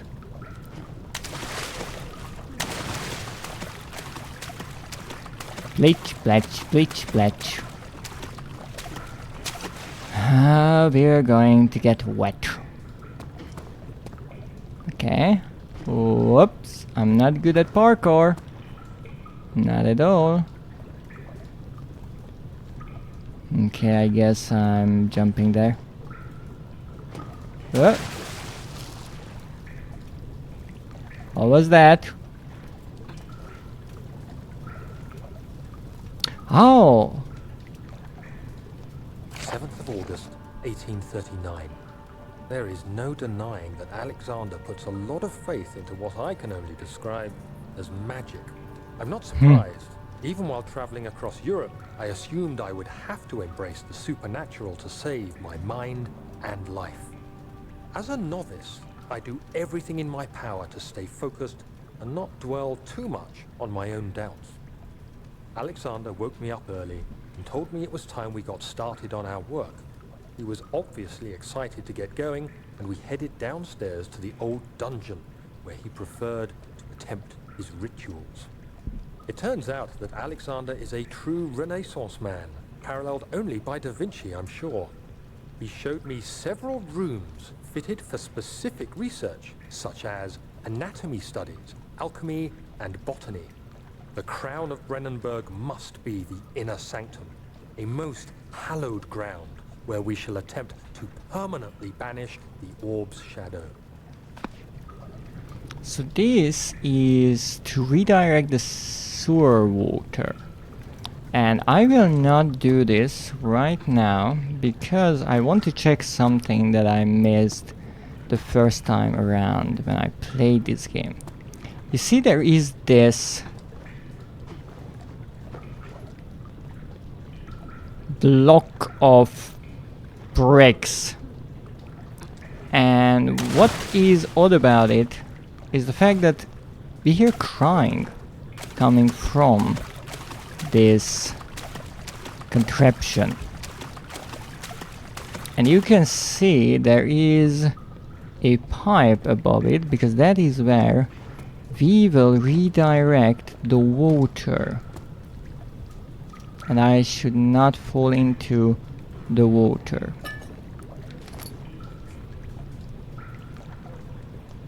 Good thing I fell down because I did not notice this. A faint murmur echoes through the large empty chamber. So there is someone in there. There's a hole on the top and there's a pipe there. And I have a feeling when I turn that valve, we will start redirecting the water into that chamber.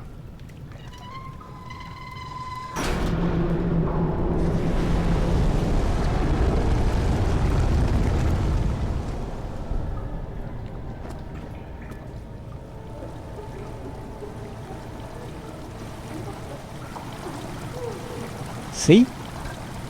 Water has begun to slowly fill the chamber. No, I don't know what that little whirlpool was. But what I know is that all of the lights in that area went out. Because of course they did. There are valves in the cistern to redirect water from the sewer. And I have to get there. Don't ask me what hurt me there, because I don't know.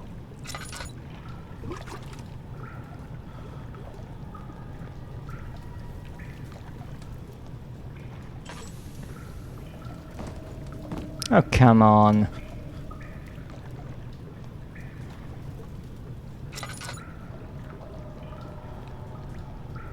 Well, time for some good old violence. What's that? It's a rock, but it has a different color than the other rocks. Strange. Well, better get aiming and what? You see, I even got to keep my rock. Oh goodness. I know it's for the jumping part. Oh, that's the ceiling, I'm assuming. Well, the ceiling is not made out of wood here, but whatever. Maybe it was part of it. So, as I was saying, I know it is for the parkour part, but still, how did it get into such a bad August shape? 1839. I could never be certain until today that I was on the right path. Using my orb, Alexander managed to channel its power unto us. The inner sanctum flared with blue, fiery light, and I could feel the same things I felt in the dark chamber in Algeria. It was like standing in a mad whirlpool of impressions. It was terrifying, but Alexander kept calm and wielded strange tools of science in order to tame the storm. Suddenly, the blue light was stained by strains of red, and the walls burst with pulsating tissue resonating with the scene. Alexander quickly covered the orb in some cloth, and the unspeakable thing vanished.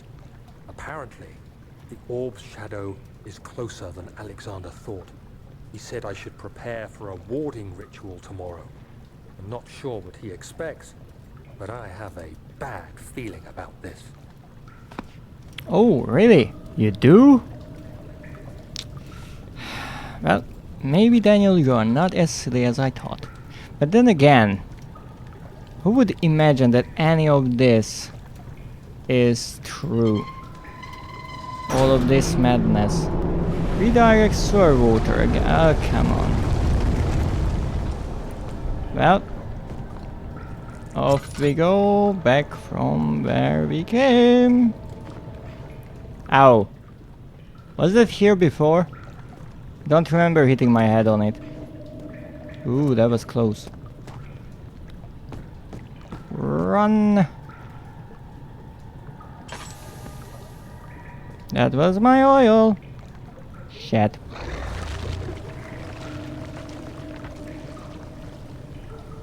Oops. Alright, where can I go from here?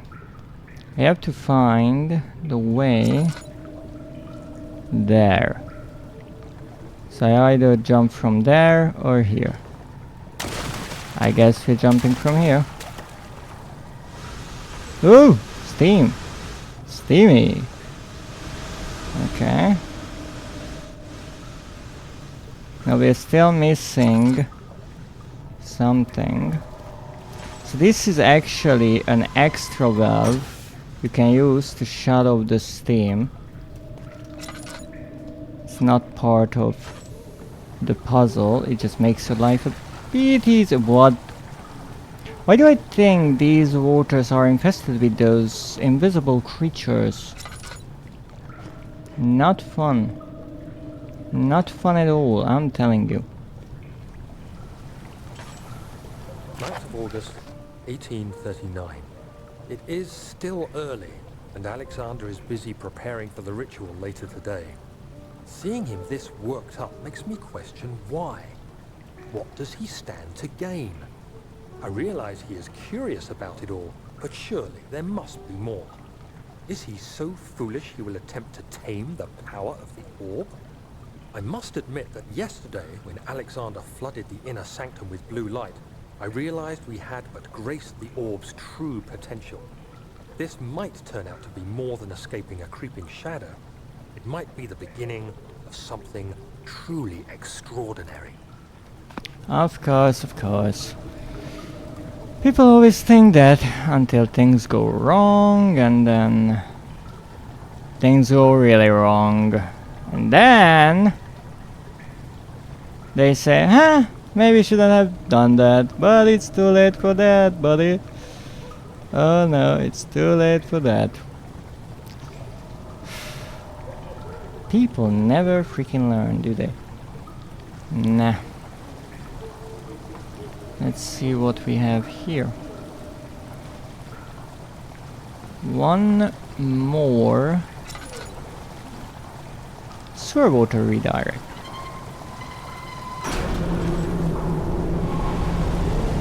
Okay. So we got 2 tinderboxes, 3 diaries. We should be done here. All I have to do is somehow make my way back to where I was. Slight problem. Don't know how I will do that. Oh shit.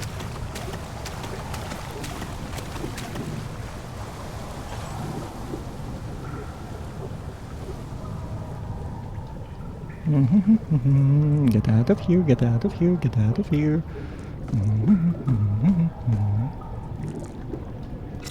What? Was here a broken path? Oh, this is not the way I wanted to come. Not the way. This is the broken... Oh wait, there's a build... Oh, there's a door there. I just noticed that. Let me look at that. Never noticed. There is a door here. It won't budge. What a freaking surprise. But they even included the little icon. Ah, goodness. The people at this developer studio are just brilliant, aren't they? But we have nothing here to do, so let's get the heck out of here. Let's not fall down.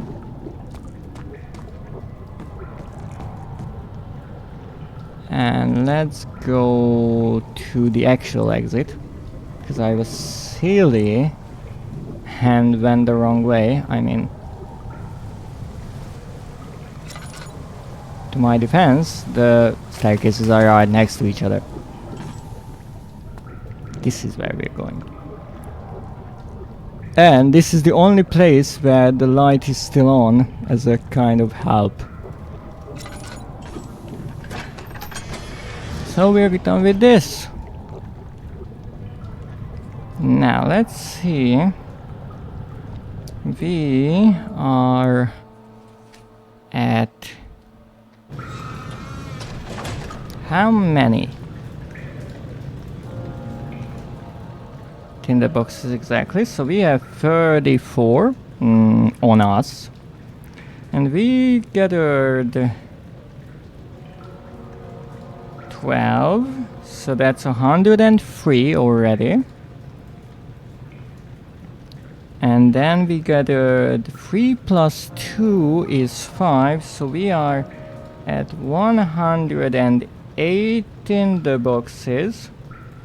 And we got 3 additional diaries, and then 1 and 3, that's 4, so that's 32 diaries out of the 44. Making progress. Nah, we have to get there. Come on, Daniel. Come on. You can do it. More tinderboxes. We need more tinderboxes. Indeed. Welcome in, Furious Potato.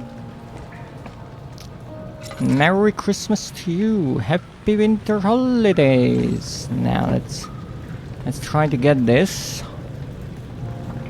up there. What a perfect throw that was. Oh my goodness. Okay, let's get that up.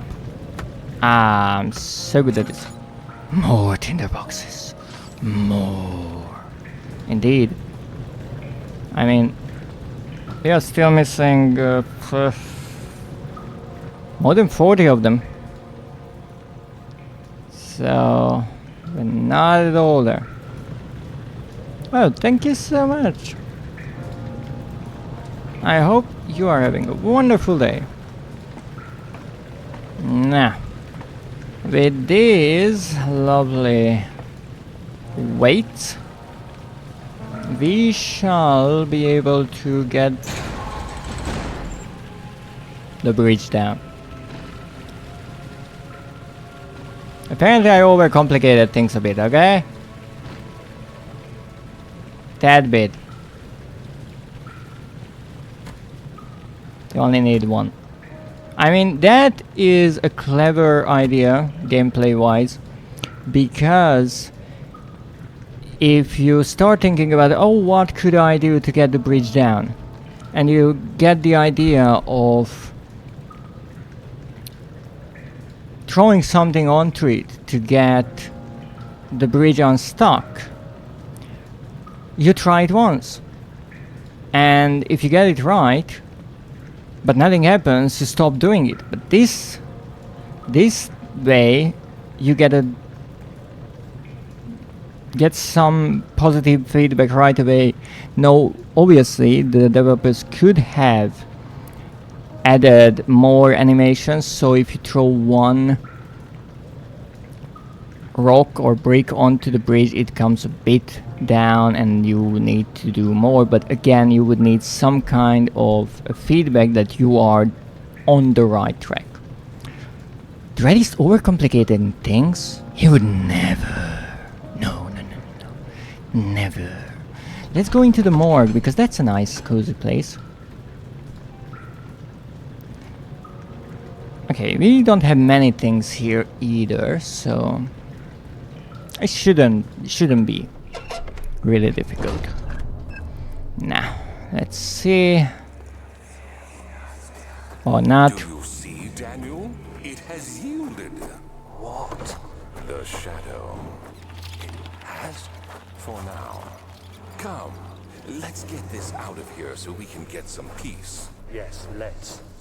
Where to? Just down the corridor, to the morgue. Are there more dead men there? You did well, Daniel. Come, let's get going. So they did some kind of ritual to ward off the shadow for a moment, and then they went to the morgue, because that's I mean that's a logical decision. Okay, so we have 2 ways to go, because of course we do. I don't have oil, so I'm lighting the candles. I like that the morgue has candles. It's more soothing that way.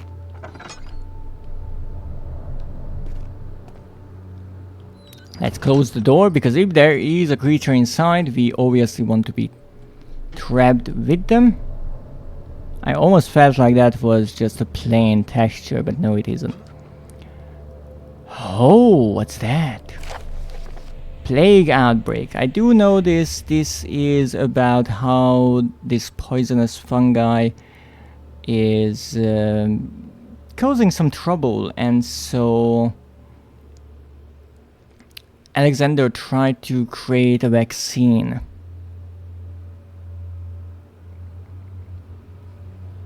Now, this is interesting here. Not Dread is burning all of the tinder boxes, but I have to find them, not keep them, which is good, because if the trophy was to not use any of them and find all of them, we would be spending way more time in the dark, which is possible to do, but really tricky, because well, then it goes insane and it's difficult to find things if you can't see anything. Even though it is true, the tinder boxes and any item you can pick up has a nice blue glow, a kind of outline. So here, again with the plague, it's interesting that Alexander notices that there is a plague going on around, and that's not good because servants and prisoners are dying, and you would think that, you know, he would try to do something about that because he's the Baron, right? Dreadist can't handle the dark, understood. Oh, I can, but I don't think much would be seen on the stream. But no, he has other reasons, because you see, The victims seem to have suffered an extremely quick outbreak of sickness affecting the entire body. Some of my men, including myself, are blissfully spared by this calamity, but it is clear that this cripples my progress, right? The prisoners die quickly, and we cannot have that. And because they are contaminated, and once again I have to look up how you say this word because I always forget. I know it is Latin, I know, and it means life, I think.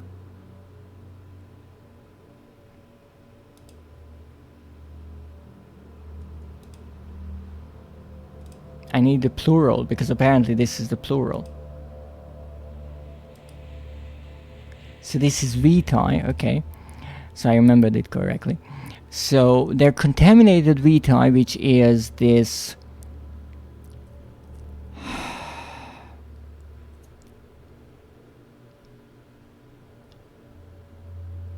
magical component, let's call it, that Alexander needs to go back to his world, and is created by animals and humans, but in bigger quantities when it comes to humans, in their blood when they are in distress or feeling pain, and that's why Alexander is torturing them.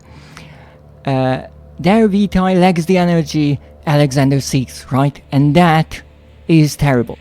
So it's not that he wants to help people with a vaccine, no, he needs the prisoners to live so he can kill them in the way he wants.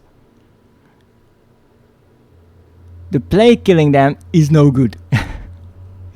I shall immediately start working on a vaccine. Yes, that's Alexander for you. About the plague outbreak. So let's see what we have. Ooh.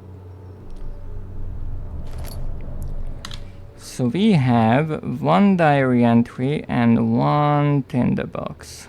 Great. We need more.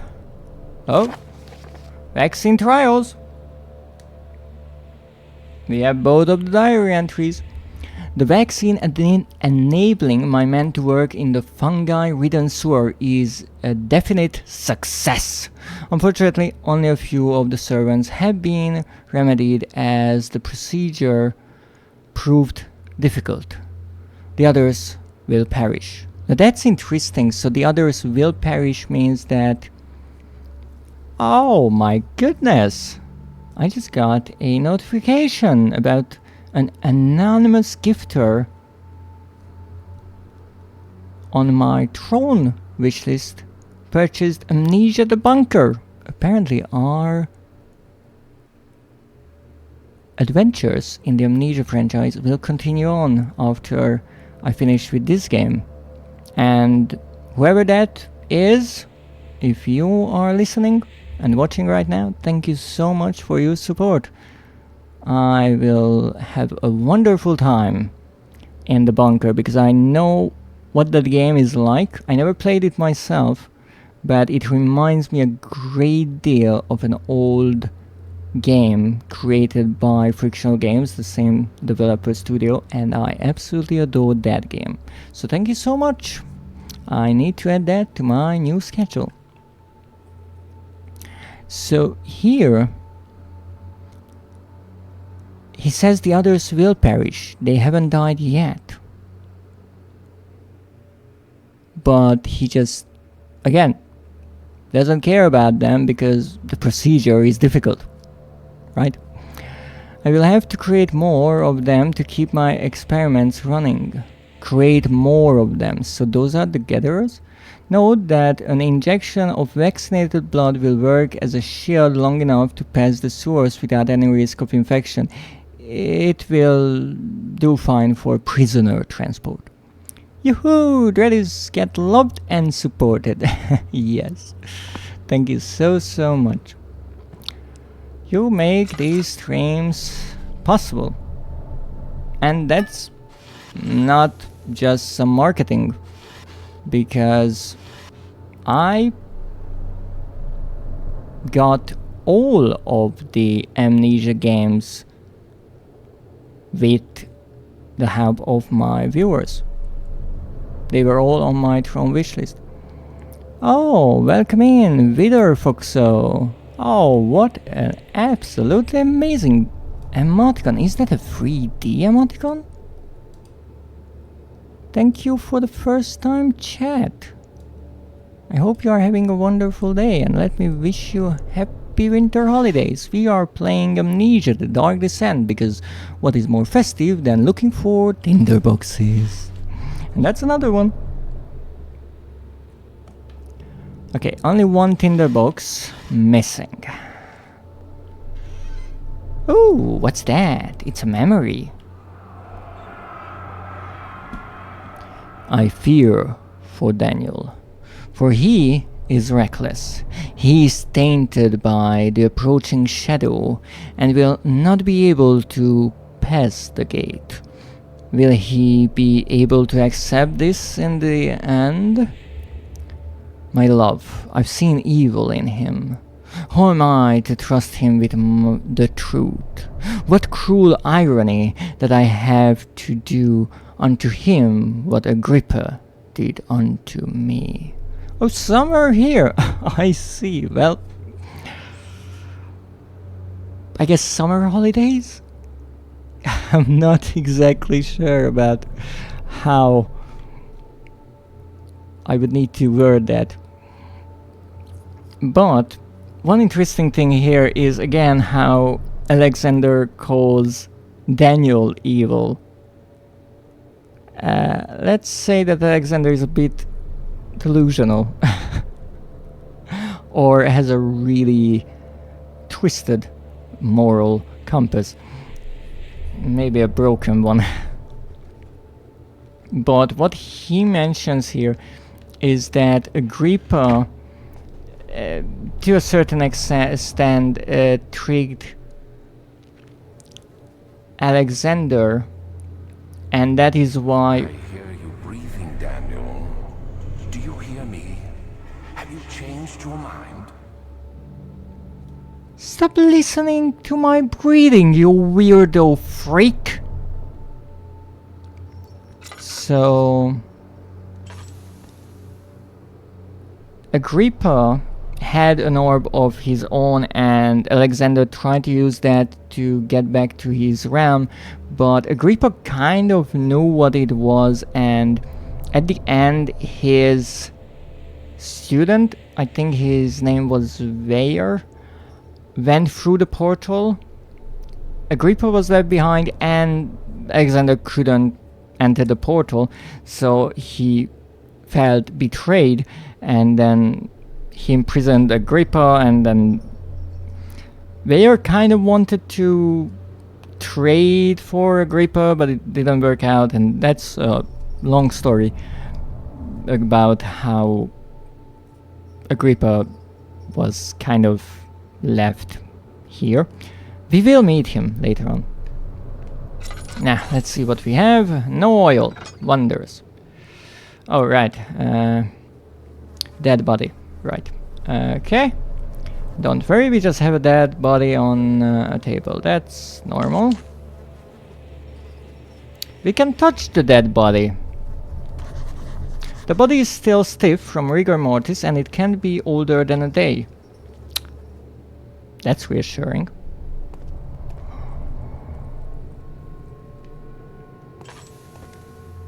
I have no oil left. Wonders. So this is a morgue. No tags on the toes, really. I guess that wasn't how they did it back in the day. What's that? Oh, that's a flower. Pretty flower. Ground, rock, butt. This is interesting because I don't think a dead body would hang on to the stone here, so maybe this body wasn't so dead. Oh, and they have a little furnace here for disposal purposes. Why only men? I question that. Okay, what's here? Ow! Hate these doors.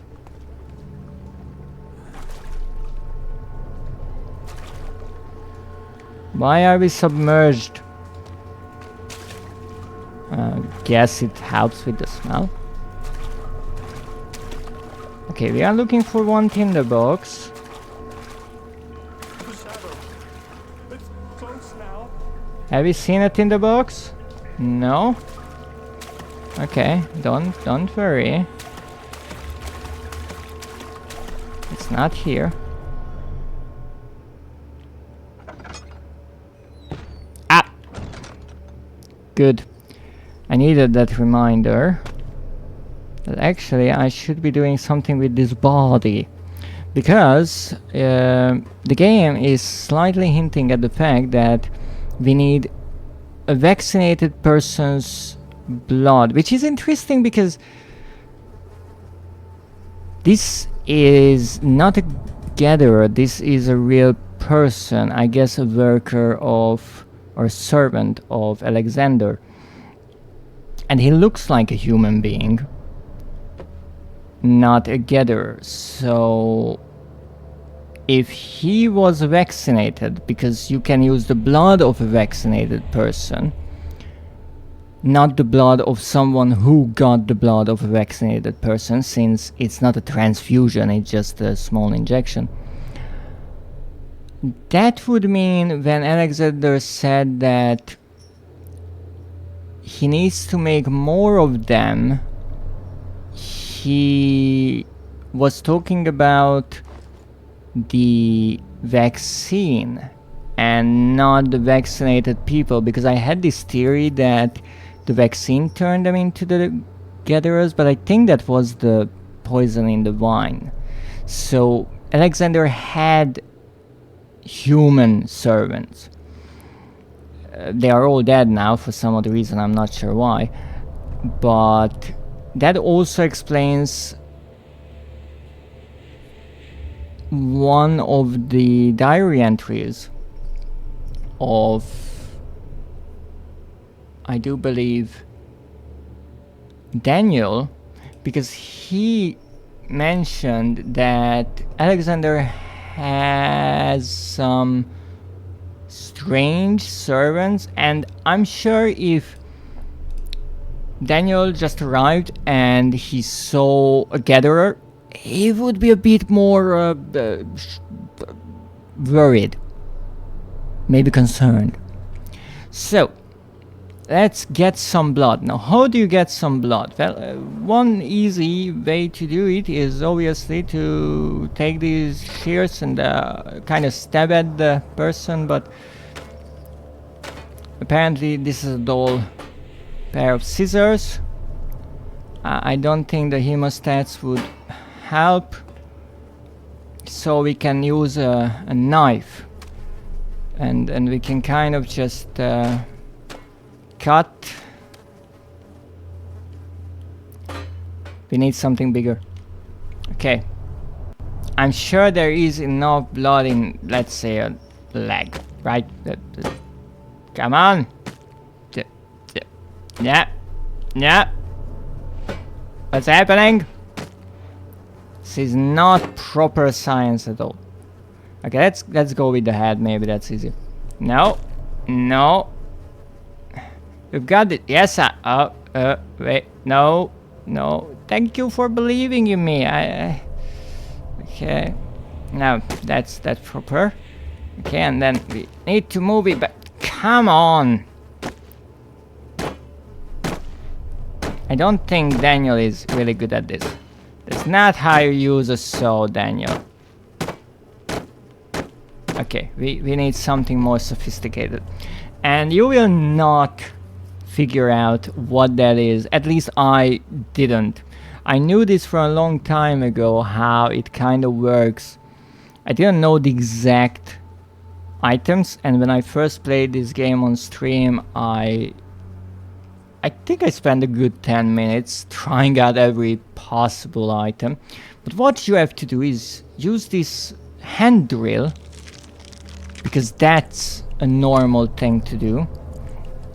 And it breaks, because a cranium is rather strong. Now, here it says the blood cannot be injected without the proper tool. So we need this hollow needle, which we actually use to lockpick a door with. Don't worry about that. There is something missing, it says. Well, I have a hammer and a chipper. No, that's no good. A crank for a machine. A jar. My original idea was to put a jar there, but Daniel thinks differently than I do. And we indeed are missing something, and that something is on the other end of this place, if I can find it. I'm still looking for a tinderbox, by the way, let's not forget about that.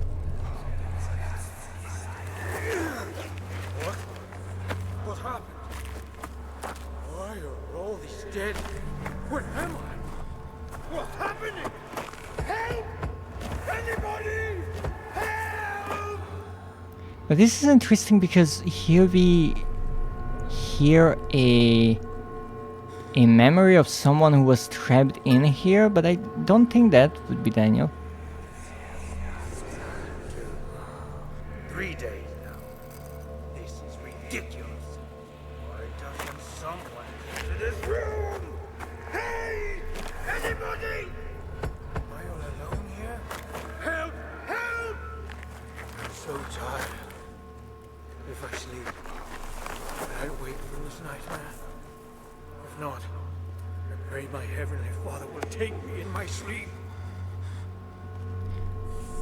Now, this is interesting, the mention of the counting of the days.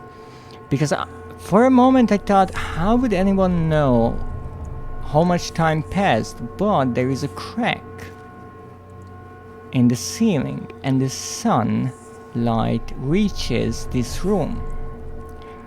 So someone would indeed know how many days passed. So here we have a tinderbox, the last one here. And we have this, a copper tube. A tin copper tube, because only the best for Daniel. A fine copper tube found in the morgue looks like a part of a surgical tool. I have no clue what makes it look like a surgical tool, I will be honest. I also have no clue why Daniel is going so sluggishly. But indeed that is the missing piece. We needed this to insert into someone's head, because obviously you want the blood from the tap. And then you take this needle and put it on the tip of said copper tube, and voila, you just created a syringe, and the person is the tube. Don't imagine he's getting a lot of fresh air down there. Maybe that's slowing him down. Maybe. Or perhaps it's his sanity slowly crumbling away. I mean, his head is pounding and hands are shaking, even though that's me pretty much every day. Now, what we have to do now is just inject ourselves, or rather Daniel, with the blood. And how do you do that? Well, it's really easy. Just jam your hand into the freaking needle. Congratulations.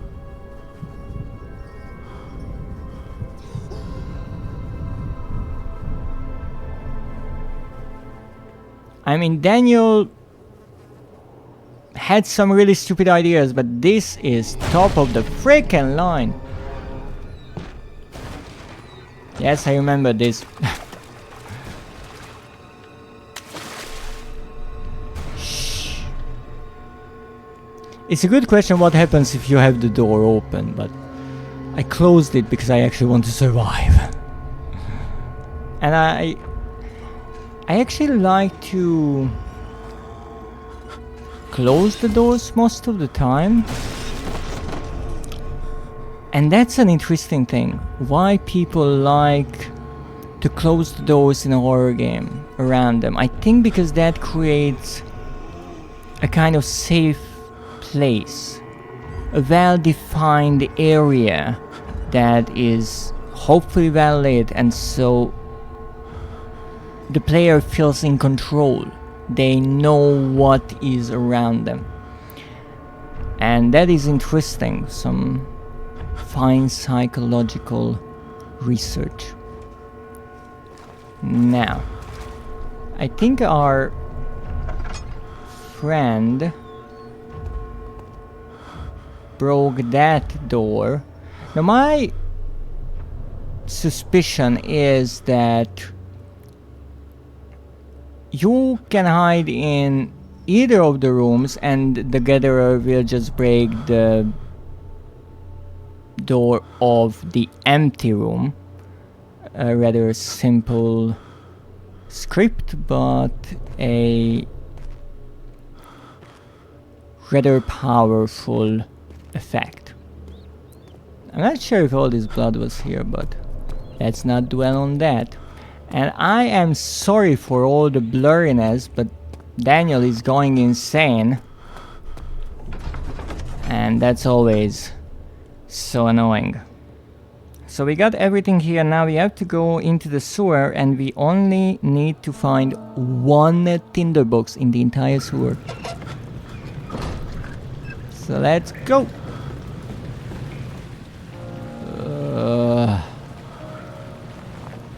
So in theory now, Daniel has a temporary immunity to the fungus here, and we got all of the water drained from this area thanks to the sewers or the cistern, and now we can get into the sewer.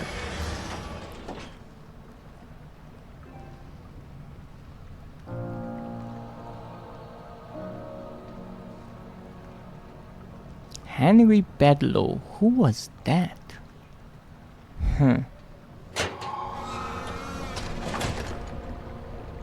I don't see anything. Okay. So this is the sewer. That's not a tinderbox, that's just the edge of the door. Look at those cute little mushrooms. They are probably poisonous. Nah. Perfect. Now we need to find...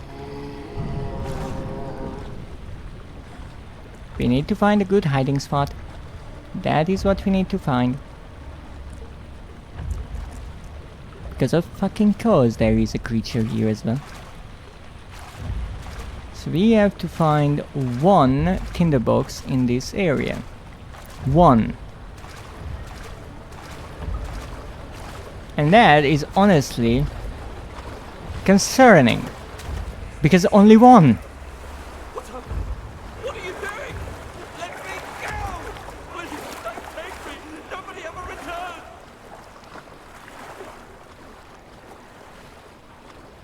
I'm not sure who that was and where were they taken, but there's a good chance they were never heard from again. So why only one collectible is kind of concerning is because when you have many, you can work based on...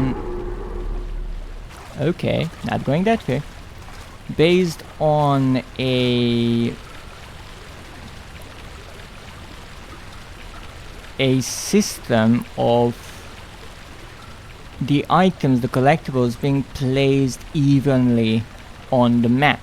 But if you're only looking for one item, then that is either in a really special place, like let's call a storage room or something like that, or it's in a really odd place, and I'm worried it will be the leather. Not the leather, because the leather is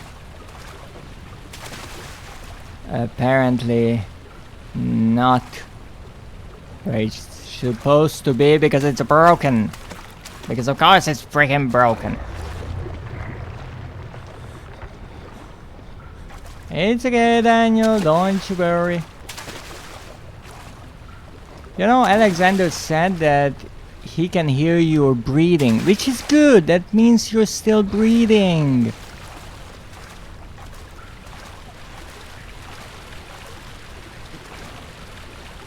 Okay, nothing there.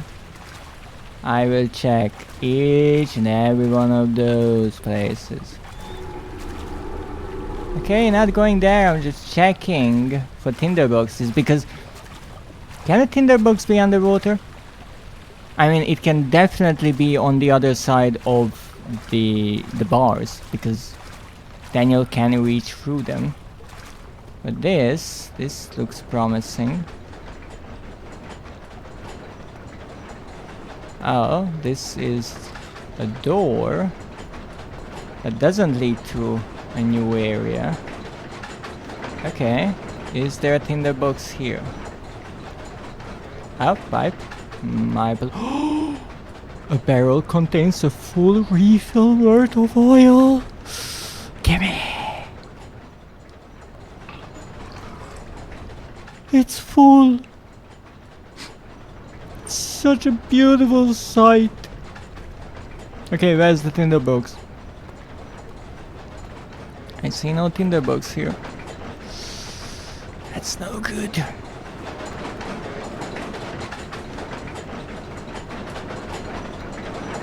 So these are gearboxes. They will be useful later on. But for now, I want to find a tinderbox and then figure out what the heck I need to do, because there is a creature around here, as we know, and I don't want to run around looking for a tinderbox while a gatherer is in hot pursuit on my tail.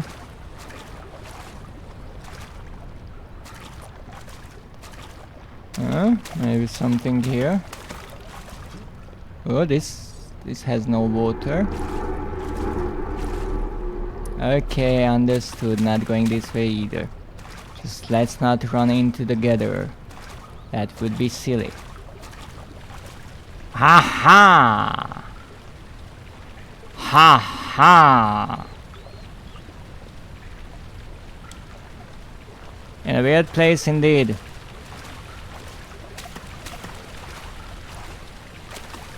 Let me guess, the shadow will yell at us. Oh, come on! Once I anticipate something, and what do I get? Nothing! Oh, come on. Really? The pipe seems to be loose. Not for long, because soon it will be broken. Haha! I have a pipe. Why do I need a pipe, you ask? I don't know. But I have it! That's what you learn from adventure games. It's not stealing, it's looting. Just like in Tomb Raider. Pick up everything that you possibly can. If it's not nailed down, take it. If it's nailed down, take it with the nail. Nah. What we have to do is slow down the wheel there, and how you can do that is you take the smallest cog here, or cog wheel, my bad. A cog is only a teeth on a cog wheel, and then take the biggest one here, and in theory that means the small one will turn around once, but the big one will turn around only a fraction of an entire turn, so we slow down the rotation. What did our dear Daniel wrote down this time? The two levers control the noisy machine. Daniel, you are... I always thought Daniel is kind of a well-educated person, but I'm starting to think he was brought along for that expedition for other reasons. Also, I don't have anywhere else to hide. I mean, I'm hiding right next to the fungus, so maybe I can blend in.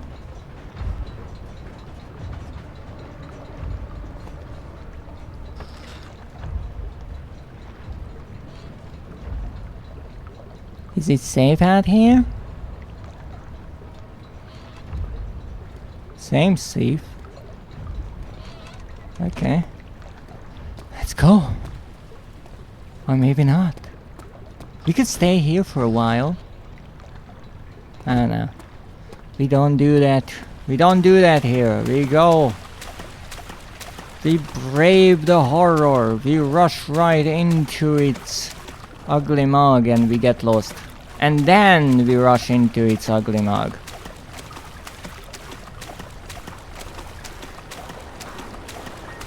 As you can see, it's much slower now. I can show you how slow it is with Daniel's test. It hurts, but not as bad. A spinning water wheel is blocking the path. Yes, Daniel, but you have a short pipe. That came out wrong. Well, whatever. Let's just insert your short pipe and voila. That's not how I would have done that, to be perfectly honest, but I mean that's one way to do it. That is assuming that the pipe is really strong and you can get it perfectly in the position that it is required to be in.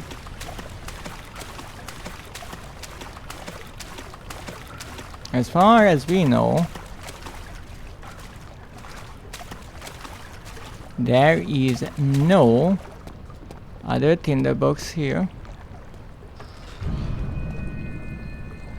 What? Oh, it's just the shadow, that's okay. And indeed, we get our first look. Turn around this instant. You are carrying the shadow with you. Tough luck, buddy. So, we get our first proper look at a gatherer. So that is their...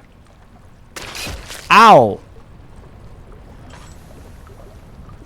Legs, and this is their head with the torso intact. Let me show you. Look at you, look at you. So, as I always said, they are not exactly terrifying, in my opinion. Why this game works so well? Because you don't really see them. Ow, you son of a... You don't really get to see them much. Now let me try to puzzle this gatherer together. Okay, that's close enough. Do we have an arm? Oh, there's an arm. Ah, okay, you get your arm. I think that's a right arm, right? It has a thumb in the right position. You know, close enough. Right? Ah, perfect. And there's the other arm. And apparently the shadow was able to kill this creature. Wait a moment. That is a right arm, right? Yes, that's a right arm. Oh, we can hold hands. How cute. Okay, so that's a right arm, but that is also a right arm.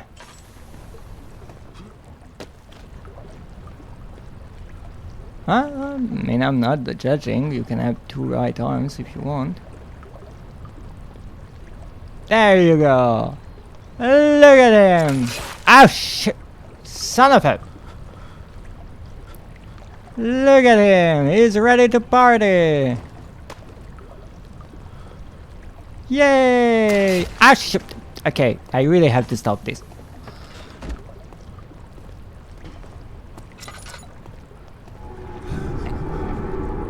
Come on, you're still afraid of the shadow?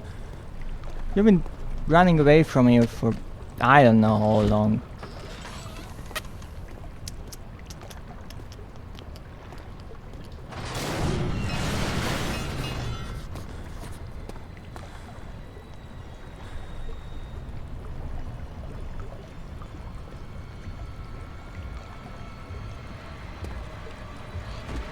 Time to go back! I put your friend together. Where can I have it? Can I have? This is no good. This is better.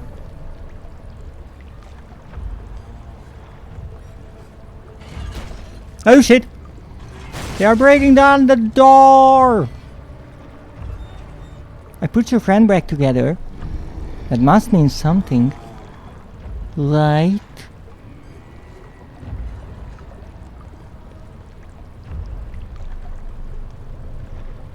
Ha! Okay.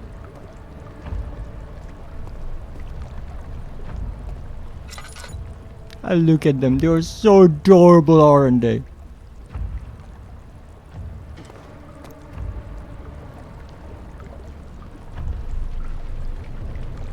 I can't get enough of them.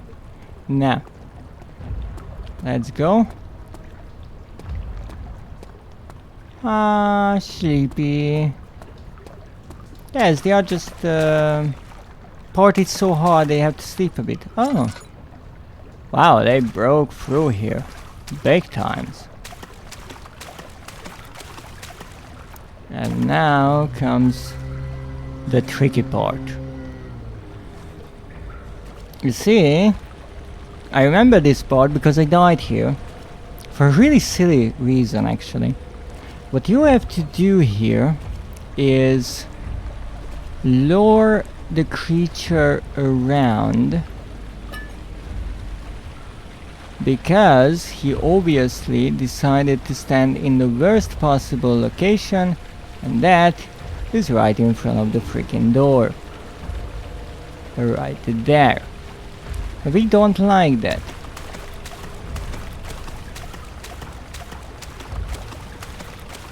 So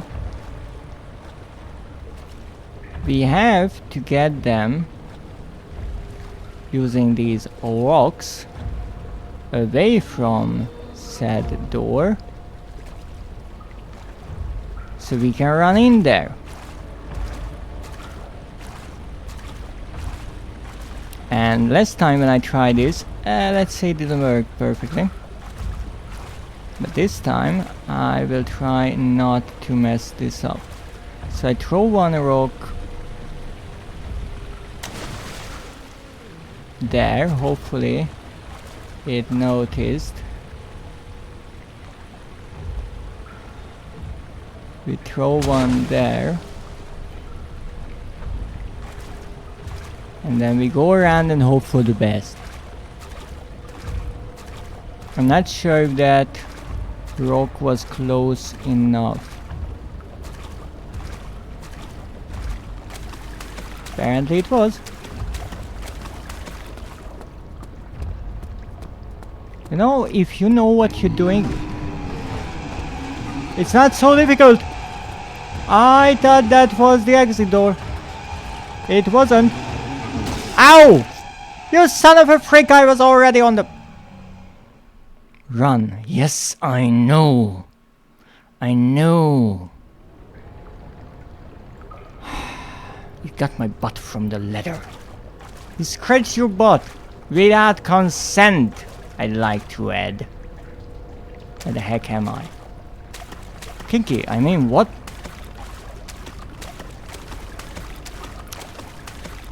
Really? A butt scratching. I mean, I don't kink shame. Okay, let's throw this one.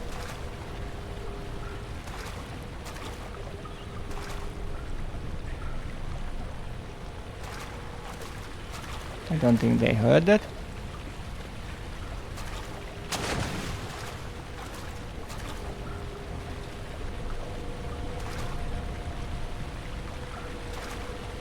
Oh, come on, what?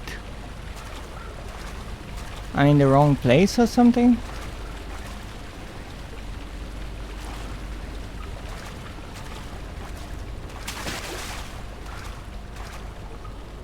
Where the heck is the creature? Making an absolute fool out of me here, huh? Trying to get your attention and you just left? What, it's like, hey, the player couldn't do it the first time, I will just, you know, go on a smoke break. Freaking bullshit. What? There's not even a chase now. Come on. I don't need your pity. Uh-oh. Time to go. Quicker. Quicker. You know, going towards the light is not always the thing you should do, but sometimes it's useful.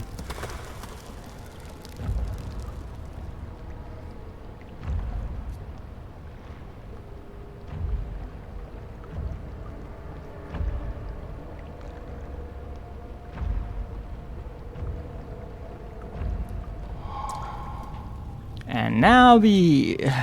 Where the heck are we? Also, be careful when going towards the line because it's blinding and you might ignore obstacles and dangers. Good point. You might trip and fall. So this place is called Interior Nave, if this is the place. And given that there's a tinderbox here, I will say that it is. We are looking for 11 tinderboxes. This is the last place with a double-digit number of tinderboxes. After this, every area has a single-digit one.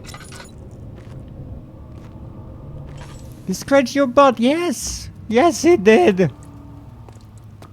And it shall be remembered, my poor bot.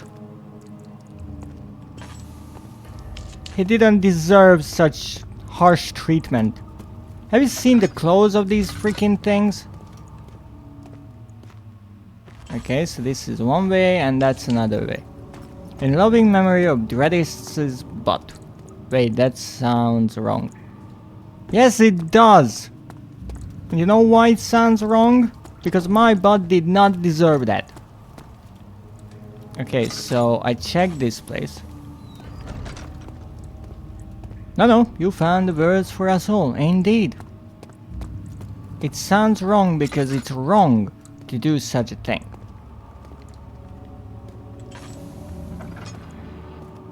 Okay, well, I found 2 tinderboxes. Not necessarily enough.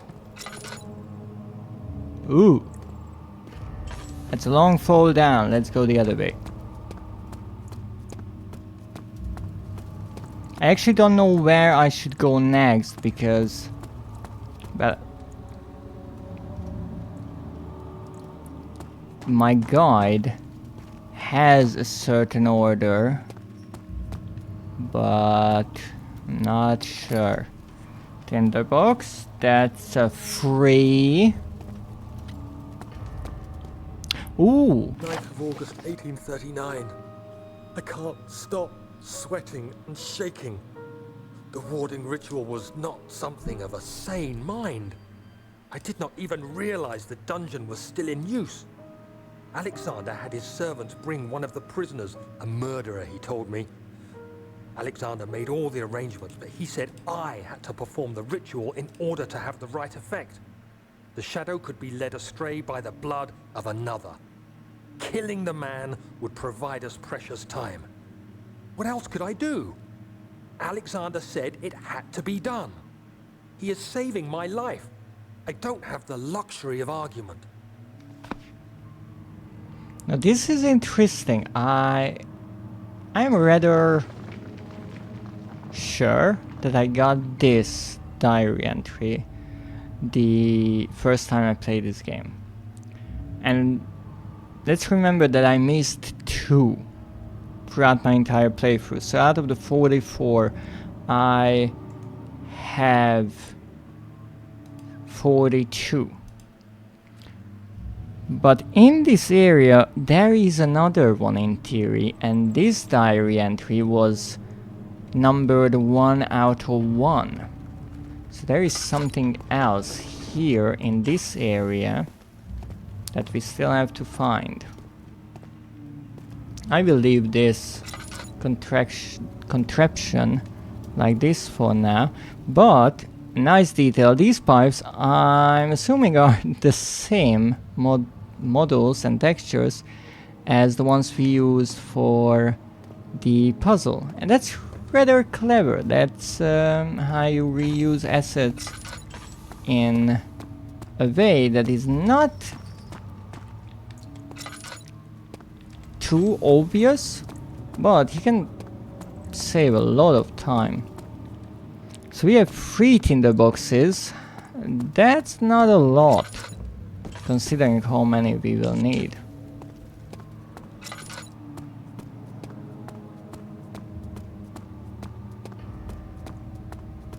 And I think this will lead us to Agrippa soon. So let's see. Agrippa, I need you to stay awake. Can you feel the syringe? No, I can't feel anything. Alexander, Yes. soon I won't even be able to move, will I? Your life is safe. I don't doubt that. But will it be worth living?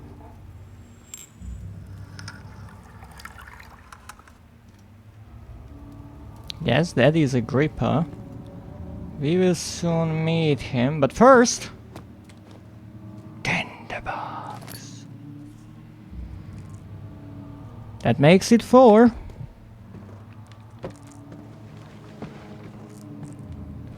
Barrel.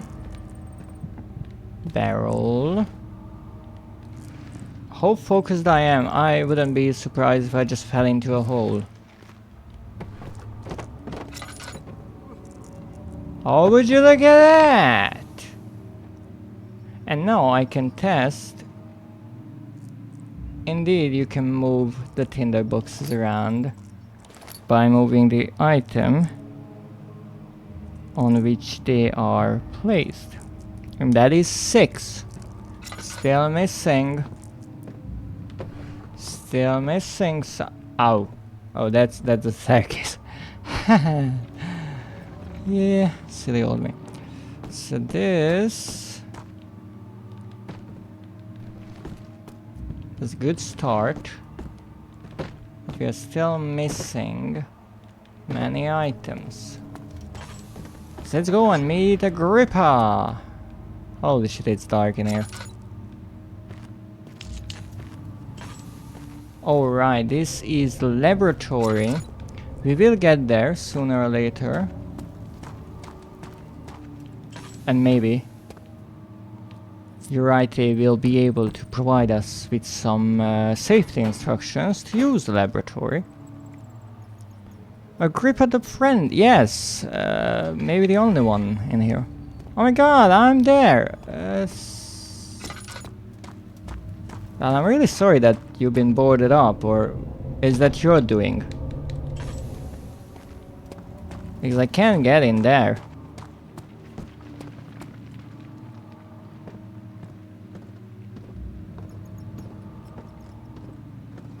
And there he is, Agrippa. Help me. Yes, yes, I will. How can I board myself from the inside? Well, if you really, properly want something, it is possible.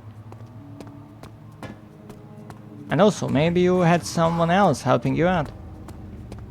Maybe you just wanted some peace and quiet. Yes, Agrippa, I know. Yes, I know. Okay, I pulled the switch, but I know you will be just talking. There you go. I still don't know what this is. You have my gratitude. My name is Agrippa. Who might you be? I'm Daniel. Daniel? Like a prophet thrown into the lion's den? Tell me, are you among the lions, Daniel? Yes. You want to stop Alexander? Oh my, so Babylon shall fall, you say. You hurry too much. Alexander is toothless without an awe. Oh, he has. He has one. That's not very promising at all. The sector is basically impenetrable, but guess why more? It could be breached by another, but Alexander broke his, my own, a long time ago. Yes. Really? Well, if you tell the truth, by all means, seek out the pieces of the broken wall and mend away. I believe he uses them for torture now. They practically leak matter, which is quite useful, I understand.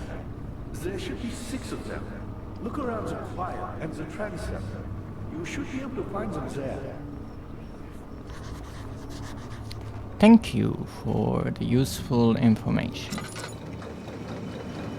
So here we have this lovely trapdoor. I hate to bother you further. Yes. If you're really going after Alexander, would you consider taking me with you? Yes, sure. It sounds ridiculous. Look at me. But if you find anything concerning a man named Johann Reiner, would you please bring it to me? I believe he was working on a way to help me. A recipe for some sort of potion. A tonic to free me from this husk of mine. You know, it's a bit strange that I'm trying to look at you, but your voice is coming from here, but yes, okay, I will do that. First, I need something to stand. Oh, goodness. I know, I know. Alexander has sustained my soul in this dead husk for years. Who knows how many? Hundreds, I presume. You know, that is actually rather tragic and terrifying. But He has grown impatient. at least you are a cheerful person, that's good. By me? I'm the next best thing. Alexander really wanted none other than Johann Reiner. You never heard of Johann Reiner? My God, boy. He's probably the greatest man in history. And Yes, you but don't he know him? is Or is it the world gone. who has forgotten him? I think he traveled through dimensions. He only needs a friend, and you're his friend. Perhaps. My pupil. Yes, I do take pride in that. Is it so wrong? No, it isn't. Why am I hitting my head on? Well, whatever. The point is, we need to get this freaking thing up there. No, I I don't. suppose it doesn't matter. It is an old faith, building temples out of caverns. The Dark Walls being the universe, and inside are its followers. Humans, watching the sky slowly turn. But the followers do have one thing to allow them a real sense of connection to creation. The orbs.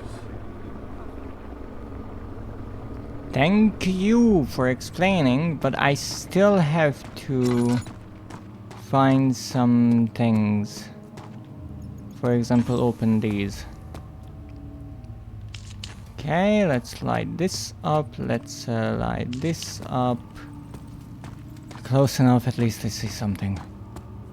I'll be back, Agrippa, don't worry too much. Not like you are one to really worry too much, it seems, which is good. Okay, so our next project is to somehow help Uriah escape from the laboratory. I don't know why someone boarded him in there, but there must be a reason. Now, we have to do something with that machine.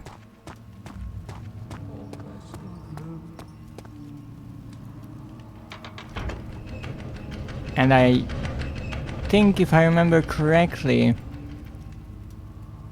we couldn't do this before fixing the wheels, the gears in the ceiling that I was doing. And this lets us open the doors. Oh, thank you, Schmoozer, I greatly appreciate. Let me go back to our friend Agrippa and Daniel, you have gone too far. I have to stop you. I can't let you proceed any further. I'm sorry, my friend. now this is interesting because in the cistern, I think Alexander... Daddy, good to see you. You got the doors open? Good going. I knew you could do it. Thank you. At least someone believes in me. So I think Alexander took Daniel on a different pathway, which makes sense. And that is important because I don't think that Daniel ever met Agrippa. And if there was only one way to reach the inner sanctum, which I think Daniel once visited, but he certainly went to the dungeons, then how did Alexander manage to hide Agrippa from him? But maybe he never took him this deep into the castle? It's a good question. Let's get some tea.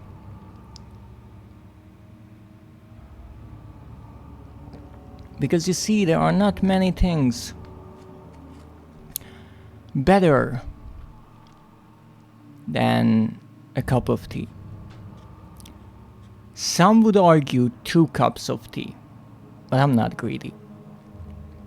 Oi, I believe in you too. And I believe in you, whatever you are doing, Schmoozer. I hope you are having a wonderful day. Now let's see what we have here.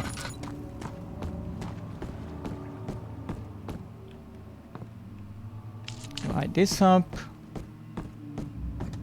So here we have the transept, which I have no clue about what it means. I will be perfectly honest with you. And here we have... I plan to create my new baby. Building blocks dragon. Oh, that's nice.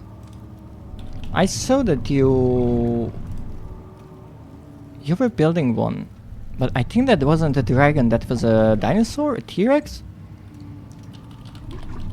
What is a transept?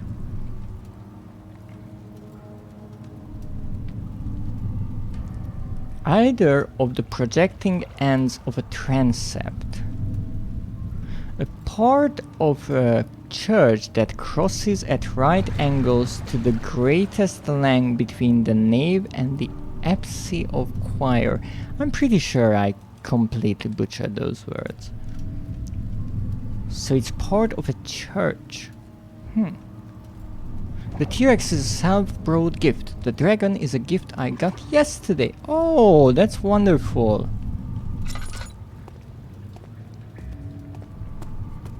That reminds me, I hope everyone got some nice presents this Christmas. Either from someone else or from themselves. That counts as well. With 1.6k parts.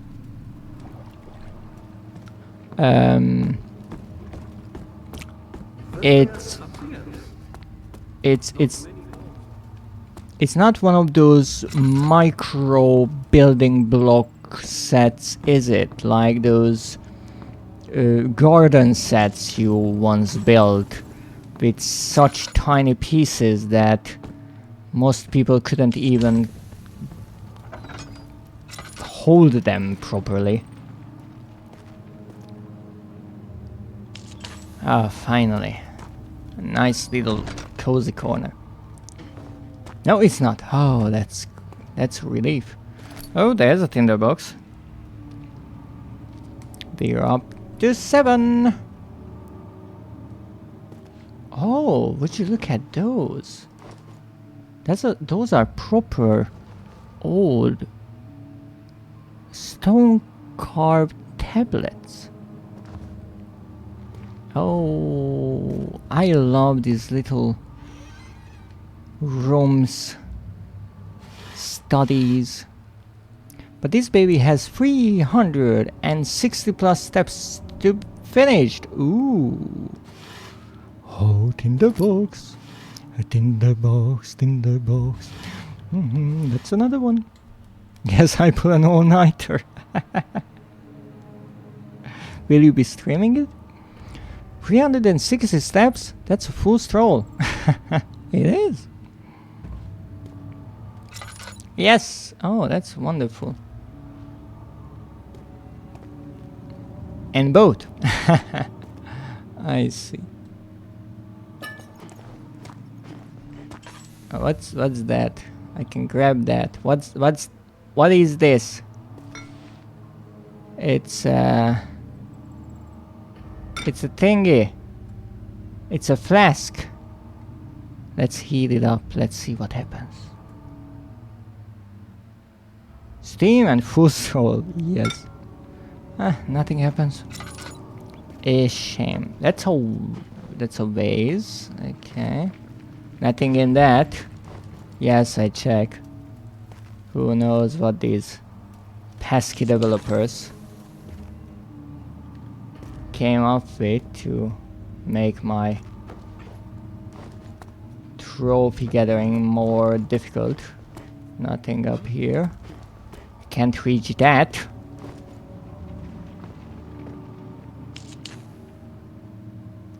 These pesky developers think that I'm short. Well, excuse me. Stop it. Stop it. That's better. Okay, nothing here. Fine. Let's see here. Nope. Also, don't try this in real life. You will break your neck.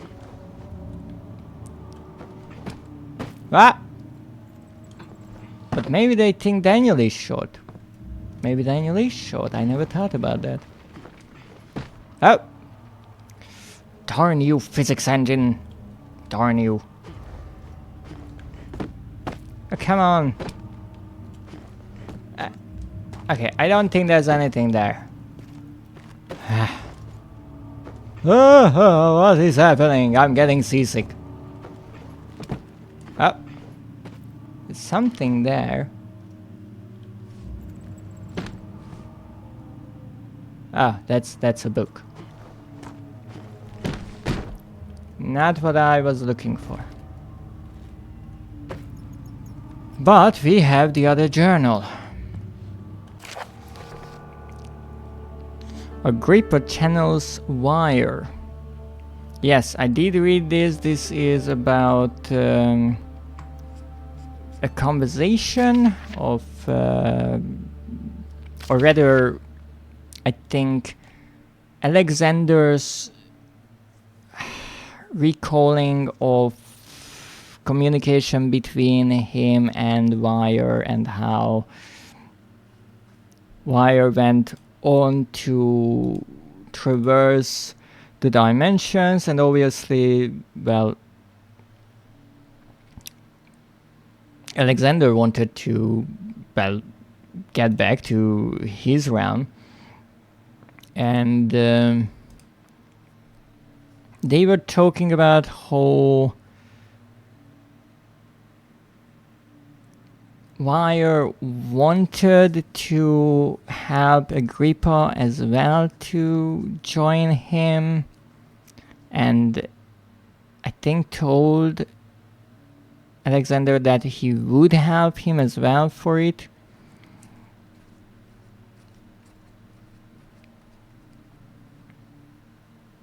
Yes, here it says, Wire claims he tries his best to release me from my banishment, but that he needs me to give him Agrippa first so he too can help. And, well, Alexander didn't exactly believe that. Now, let's see what we have here.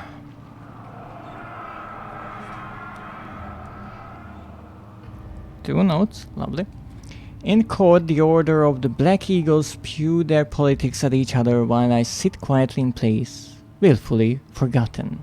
Once in a while, someone will notice me and lose themselves in a silent cover before regaining their senses. They all know I am the one and the same Alexander who helped their fathers and grandfathers to found this grand order.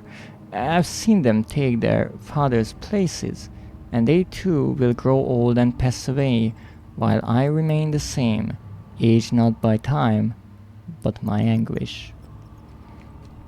Yes, I do believe there's actually a note somewhere about the folk tales in this area, and or maybe about this castle, and it mentions how some people wonder if the Baron is still the same person or it's his descendant, but they share the same name.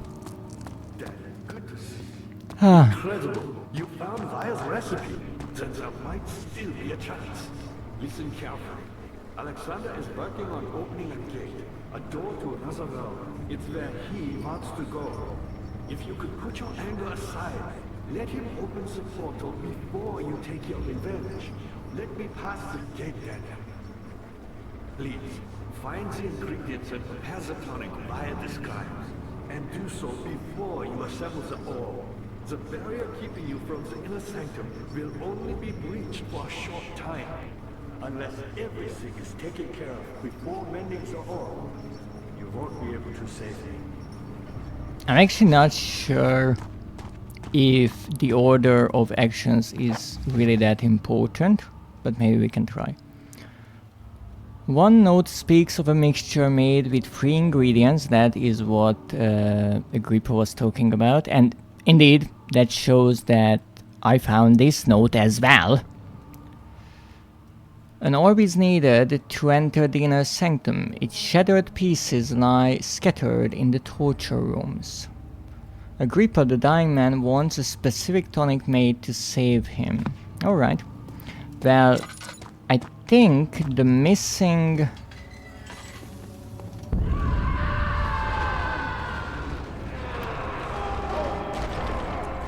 Oh, come on. So, the missing... Shut up, I'm talking! The missing tinder boxes should be in this room.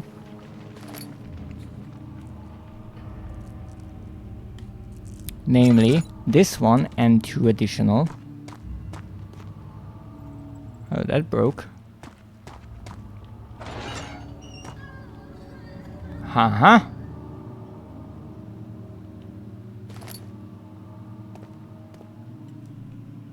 That's a tinderbox. 10 in total, but as I said, we need 11. Oh, come on, Daniel. You and your big nose.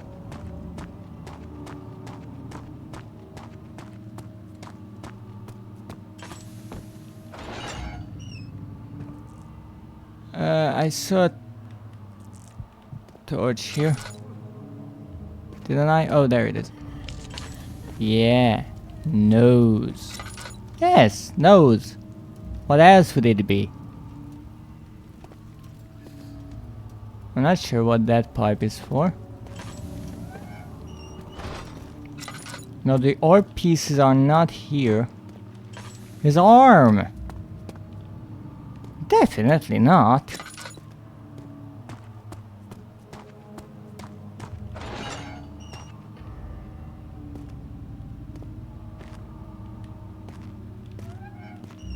I mean, why would his arms be on the front of his torso? That makes no sense. Well, nothing here. I think that was all of my oil. That's fine. Not exactly fine, but kind of fine. Oh, we do need that. Some meat.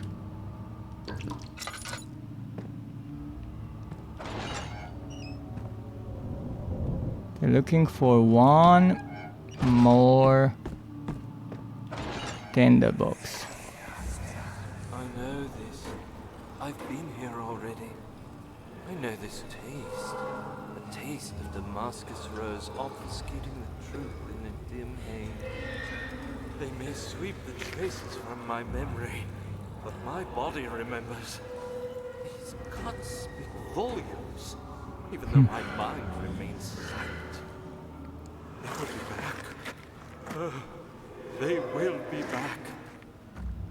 So what this person is talking about is the, well, what I call the amnesia potion. The exact same thing that Daniel drank. Alexander started using that so he could quote unquote reuse the prisoners, because you see, the torture was most effective the first time around when the people didn't know what awaited them. And that is 11. So Alexander tried to recreate that, and he did by making the prisoners drink this amnesia potion so they wouldn't remember what happened, but as this gentleman said, their bodies remembered the cuts, the bruises, all that remained. So let's go. Ow, what was that? Oh, that was the torch. I knew it. It's Daniel's big nose gets caught up in everything. Okay, so this is one way to go. And Things coming. great! Brave man, and dared to proceed where I did not. He unearthed a number of cavern temples and gathered a whole collection of orbs. But unlike every other finder since the fall of the Israel, he was able to unshackle the heart you and I connected with the orbs. He used them and was able to travel far and wide, beyond the world itself. Great. So now we need to go to The channel. Channel? Do we have a place called like that? Not sure. Oh, chancel. Almost. But close enough for me. 3 tinderboxes, 2 diaries.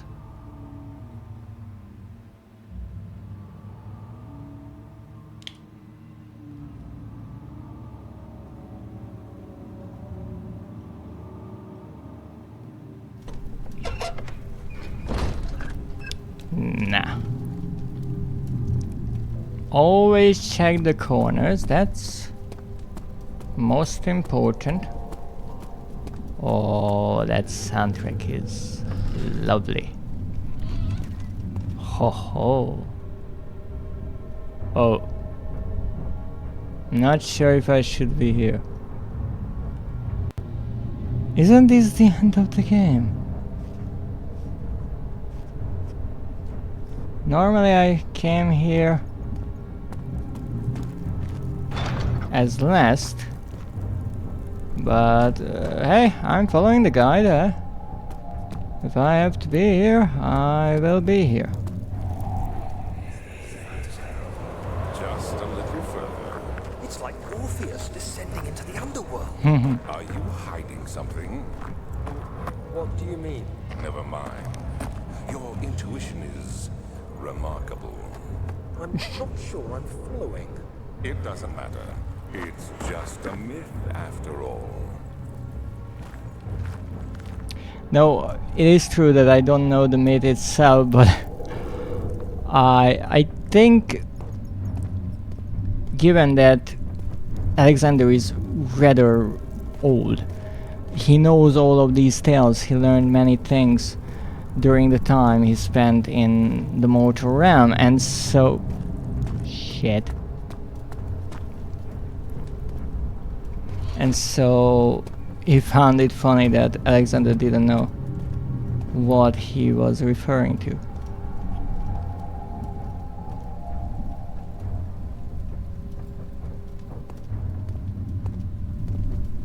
Now the question is, can I really progress further here? Or not?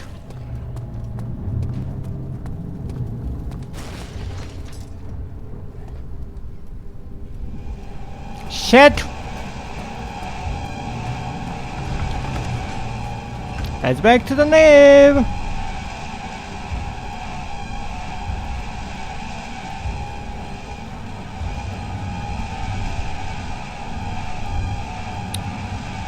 I will come back here later. Okay, let's just jump ahead. I mean, maybe we should try. Should we try again? Do you think he's still there? And something definitely changed. Are meant to hold prisoners who are under treatment. The people you send for will end up here. Remember that the confinement itself works as a preamble to the torture, and you should pace yourself. Don't take anyone before they are ready. Understood. Sounds from the torture chambers are shuttled in through those pipes in the ceiling. Manage your victims well, and let one prisoner's pain instill terror in his cellmate. Ever so effective as Alexander always is, but these memories confirm two things. First of all, Daniel was indeed brought this deep into the castle by Alexander, because we heard their exchange. And the other thing, Daniel was fully aware of all the torturing going on at this point, and yes, that is partially why he decided to go against all the things that Alexander wanted him to do. Now, I guess we have... Dad, good to see you. Yes! Me, powerful. Not the way I hoped. I've done all that I can to escape this prison. But now, I use all my strength merely to stay alive. Well, I guess we can go fishing now that we have the meat, a slab of fresh meat. Alright, go fishing. Bum, ba, bum, ba, bum, ba, bum. Fishing is something that I think many people find rather comforting, peaceful. Dum, da, dum, da, dum, da, dum, da, dum. Something is pulling on the string, that's good. I don't want to fall into the well, you see. Picked up remains. So we need this because now the bone is covered in mucus, and that is one of the things we need for Agrippa's potion. I do get it. My pupil, Johann Weyer, said he'd found a way to take me with him beyond the stars. But I was too afraid to come along. Seriously. And now, all I can do is regret it. Oh, I see. So Agrippa was left behind because he was afraid to go. That's an ingredient. Indeed it is. Let me show you. I think it should be in one of the notes. So here it says that to release Agrippa without killing him, Weyer told me to feed him a tonic made from a paralyzer, VTi, and Tempter. The poisonous fungi should work as a paralyzer if I can find the internal gland from a large specimen. The choir seems to be a fertile grounds for this sort. I should then be able to extract its contents with the proper tools. That is something we will do in the laboratory. The VTi could be extracted as usual from any agonized human victim's blood. I just need large amounts to distill it properly. Remember to collect this during the next torture session. Indeed, we need a lot because how you get the VTi is by distilling the blood. Tempter, on the other hand, will prove more difficult. I don't think it exists in this world. Simply writing the word with these letters looks wrong. I believe it's a property of the secretion in the water-dwelling kernk. I will have to address Weyer with this, as he will have to supply me with a host. Also, a properly prepared well should suffice to contain it. So that's why we needed to get its saliva. I'm assuming it is the saliva. And now you know. These are the 3 things we need. Isn't it amazing? It's science. Now where the frick? We hope it's the saliva. Indeed, we hope. Now we have 3 ways to go, and okay, let's try again going here because that's the next on the list. I'm curious if the gatherer is still there. If yes, that means you cannot go this route first.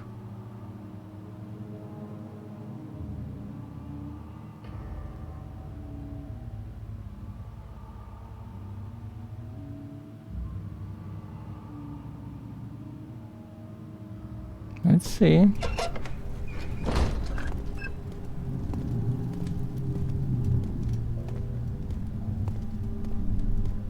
Wow, the door is back.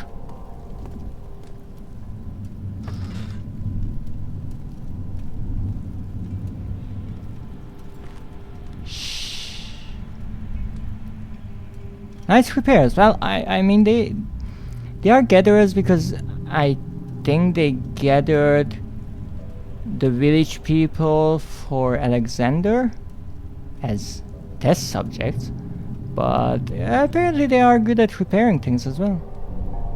Let me open this door fully if I need to run.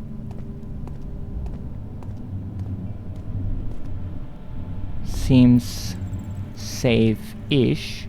So I guess you have to run away once because that triggers those memories. If you see anything approaching us, then, well, scream.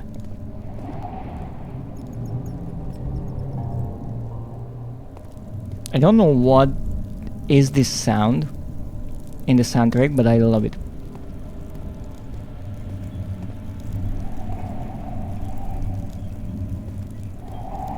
So in this area we should find 3 tinder boxes and 2 diary entries. Now I remember that one of these bridges actually collapsed, but I think that only happens if you have everything that you actually need, because this is somewhat the end of the game. This is the gate of the inner sanctum. Let's see. A mystic barrier blocks a passage in the chancel. And this is where we have to place the orb. The pedestal has a smooth hemispherical depression at the top. It looks painful, yes, it is. It is indeed painful. And I'm not sure how much you can see it in the live stream because the video quality is different. But I love how the light plays on these textures. It's not clear, there's a certain murkiness to it, and that is rather unique in my opinion to the engine the developers use here, which is an in-house engine of frictional games, and it just makes these games more unique and atmospherical. Oh, a depression, just like me. I could say the same. I could say the same. Who are you to question me? Yeah, who are you to question me? And why don't you have tinder boxes?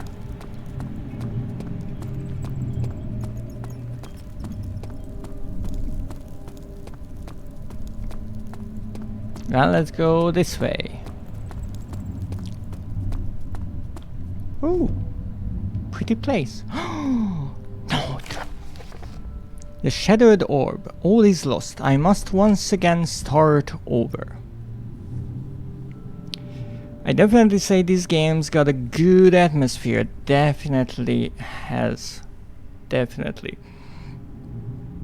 I have to admit that when I first played it, I wasn't a huge fan of it because when it first released, for a number of reasons, it got really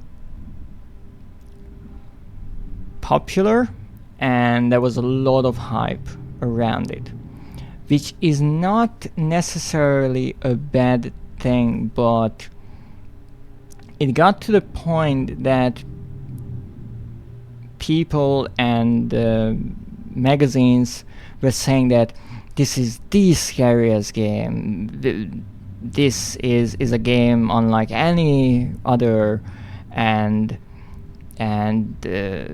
it's so terrifying that it's dangerous to even play it because it's bad for your health and all that.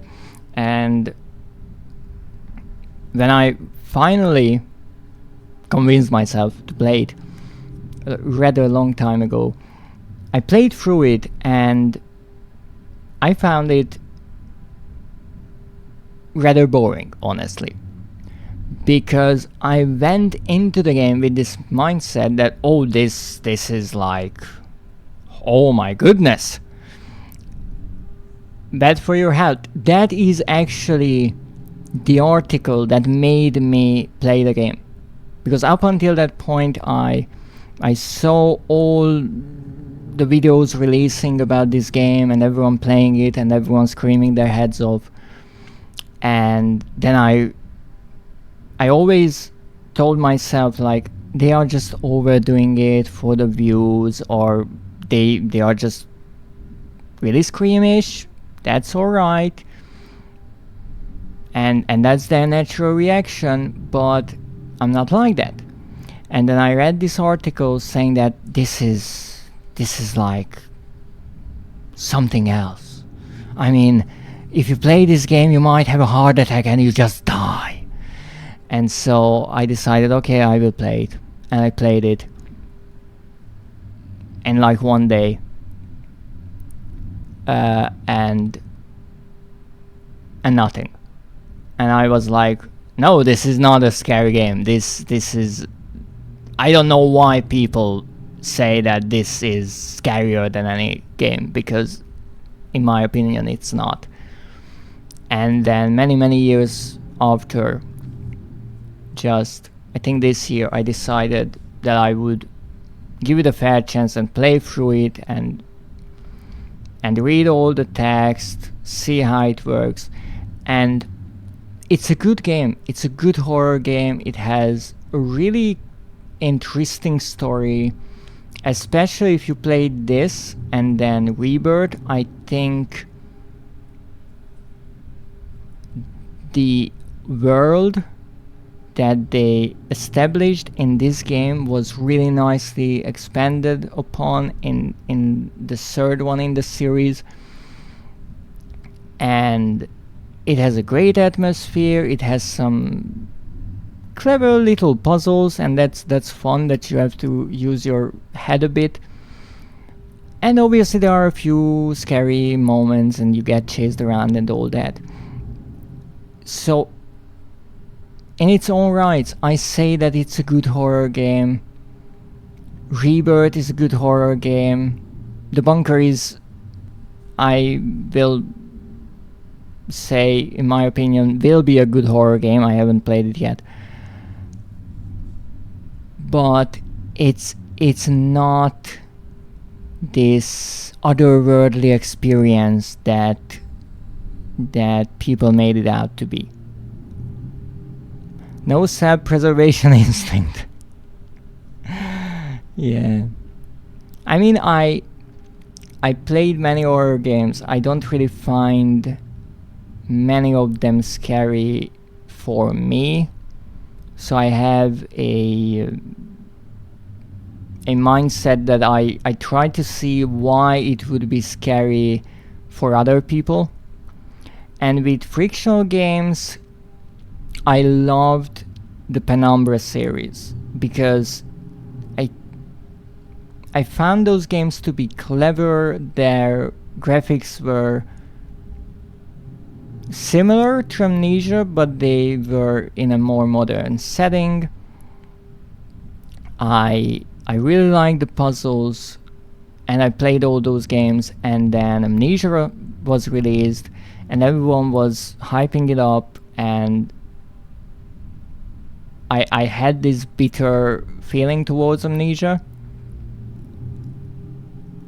And then they released Soma, and I actually tried playing Soma and I did not like it at all, because they went into a direction that I disliked. They tried to come up with any way to keep you away from the enemies, so you would be scared of them. And I hated that if you even dare to look at an enemy, the screen will glitch out and you can't see anything. And that is to a certain degree present, or present in Amnesia, because you will go mad, and I don't necessarily like that mechanic in the game, because my opinion is that the game should scare me and not Daniel. Because if I'm not scared and Daniel is losing his mind, then there's a disconnect between the player and the player character.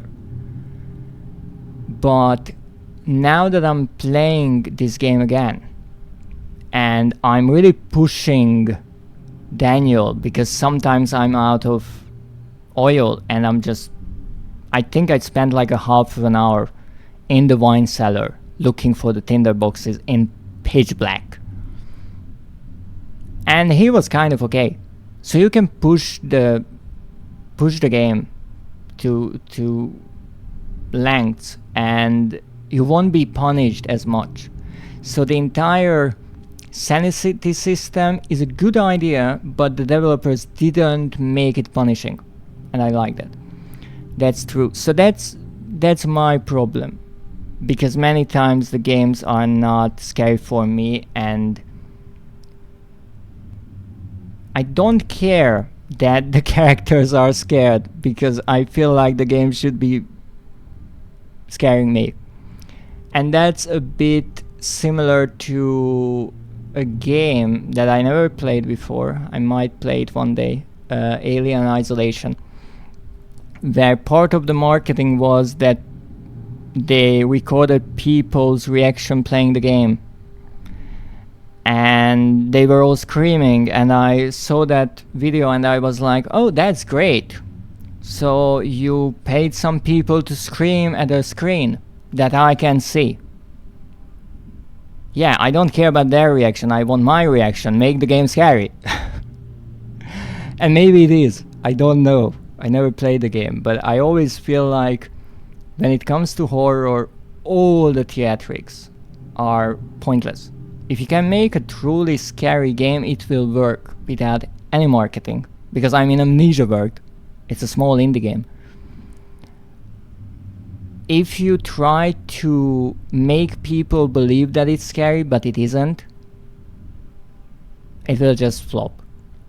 There are games when the character's panic can be infectious though. Maybe that's what they were going for. That's true. In certain cases, with well-written story, with a well-made soundtrack, especially good sound effects, you can make a game uncomfortable to play. I think the Silent Hill games would be there. There are a few games that if you play it for a longer period of time, you kind of want to stop, because it's just taxing. It's tiring to keep pushing on because you don't really want to. But that's kind of a double-edged sword, because in a certain way you want to scare people, but if the player is fighting through the game, just playing it, and it's uncomfortable playing it, then some people will stop, because why would you want an experience that is not pleasant? I would go through it because I'm like, okay, show me what you can do. But that's one of those things that I kind of gave up on. Oh yeah, sound direction is super important for that. Yes, in some games they really make great and really eerie, unsettling sounds. I was going to say Silent Hill is what comes to mind, but that's also a series that is kind of dead. I mean, it was kind of revitalized recently, but it was dormant for a long time. Yesterday I accidentally swallowed some food coloring. The doctor says I'm okay, but I feel like I've died a little inside. You know, I rather like that pun, but food coloring is used for coloring food, and food is prepared for eating, so I don't think if you eat food coloring you would have any problem, but don't chug it down, just to be sure. So one idea that I had for a long time was to find a game and really challenge horror games with my mindset and find one that can scare me. And I kind of gave up on it because I could never find anything that worked to that degree.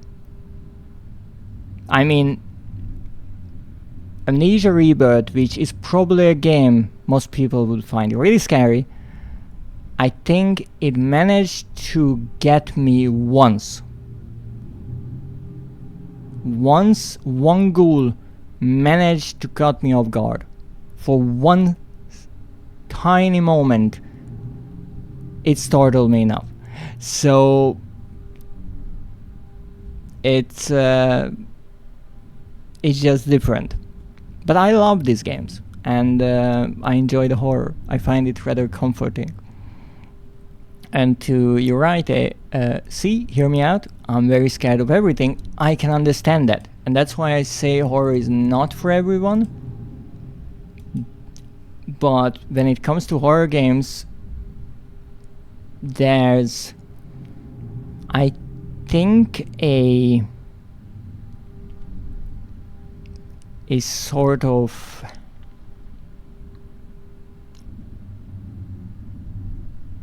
categorization system, let's say, that you can use, because some horror games are scary because of the topics. Some horror games are scary because they are bloody, gory, all that. That's the usual. Some use psychological horror, but that's rare because that's more difficult to do. Some have horror elements, but the point is not necessarily to scare the player. So for example, Dredge, which is a game I played, I would say Dredge is a game that has some horror, obviously, but 80% of the time it's a fishing simulator. It's a cozy little game, and it has some small horror elements, but I think most people would enjoy it, and the horror would be more of a thrill than a scare. So there are those in-between games where you can say that yes, it's kind of horror, but I can still recommend it to most people. Dredge is cozy. It is for me. But then again, I didn't care about going out at night. Some people really live by that rule, and they are like, sun is going down, I'm going back to the port. That's it. And I'm like, oh, the sun is going down. It's time to leave the port.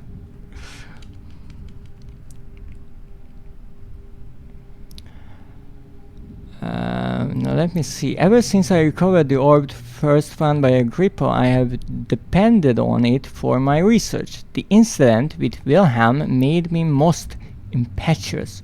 Fearing a paucity of prisoners, I proceeded with the final ritual without proper foresight. The orb cracked and fell into 6 parts. I have tried everything, but have of yet to mend the thing. Unless I can think of a way to piece it together, I will have to find another.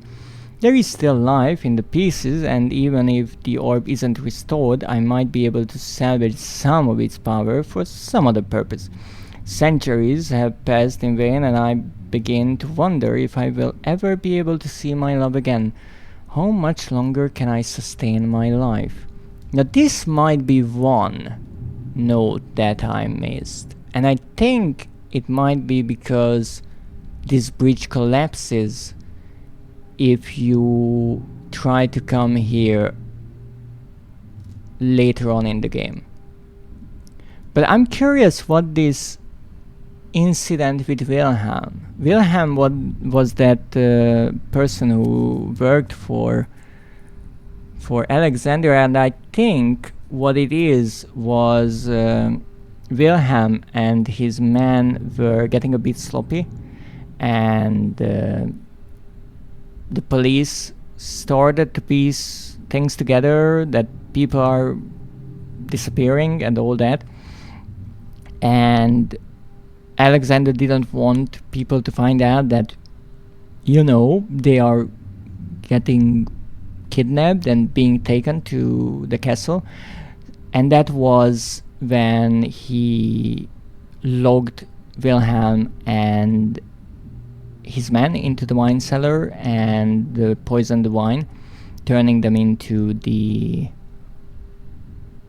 gatherers, I think. I'm not sure if that is ever explained in the game, or I just heard that somewhere and I ever since been repeating the same thing.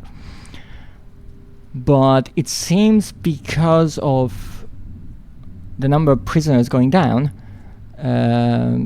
Alexander tried to use the orb to go back to his world, and it cracked. However, he couldn't piece it together. He couldn't mend the orb, and that's odd in my opinion, because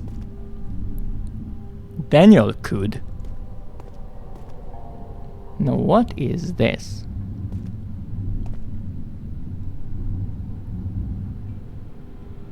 Excuse me?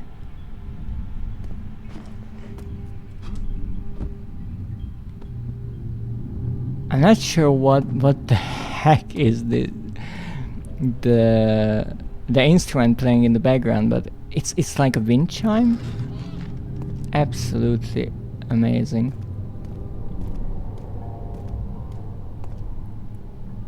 Would you look at that? It's a sacrificing table?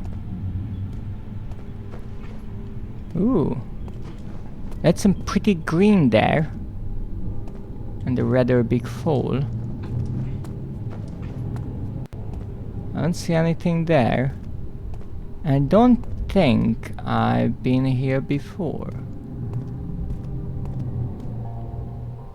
But I only found one note and one tinderbox.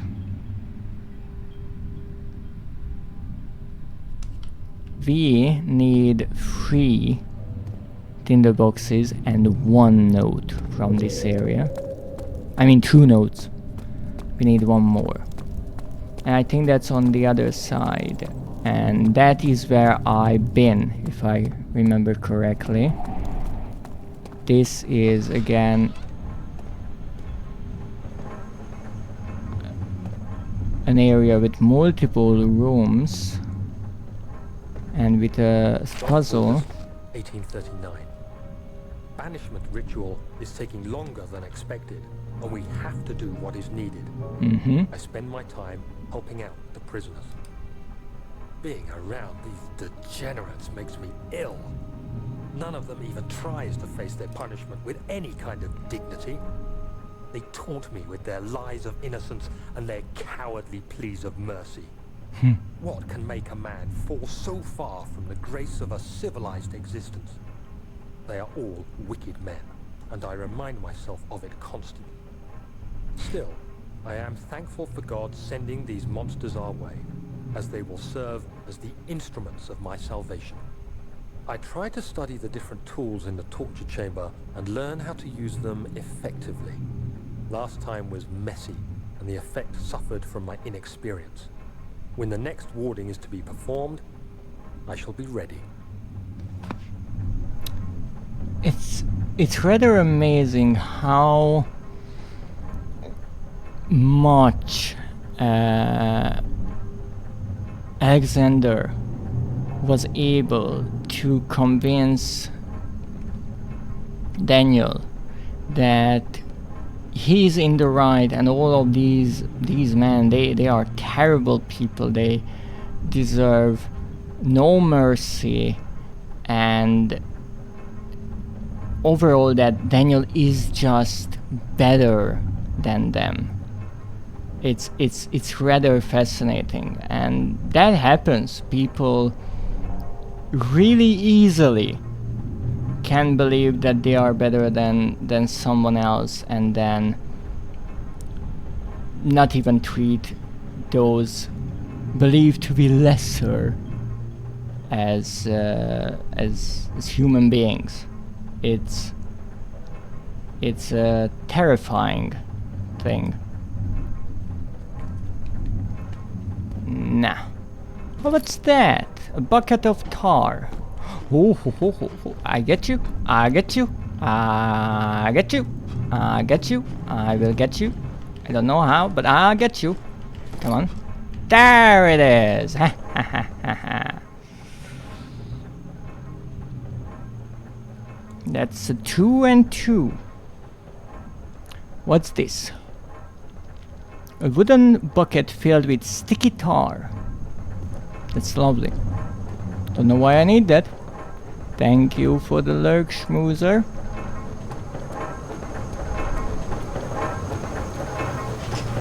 It won't budge. A tinderbox.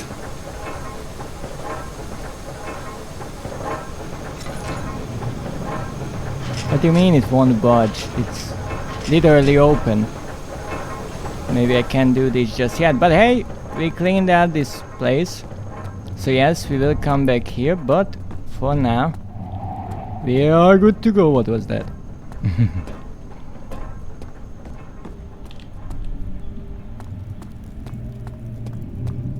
And we are already at 4 hours, and I'm not sure. Is this guilt I'm witnessing, Dan? If so, blame yourself. You started this. You sent me that letter asking for help, and this is how you repay me? How dare you? I love how people are blaming each other for everything. Well, Alexander is no person, but still.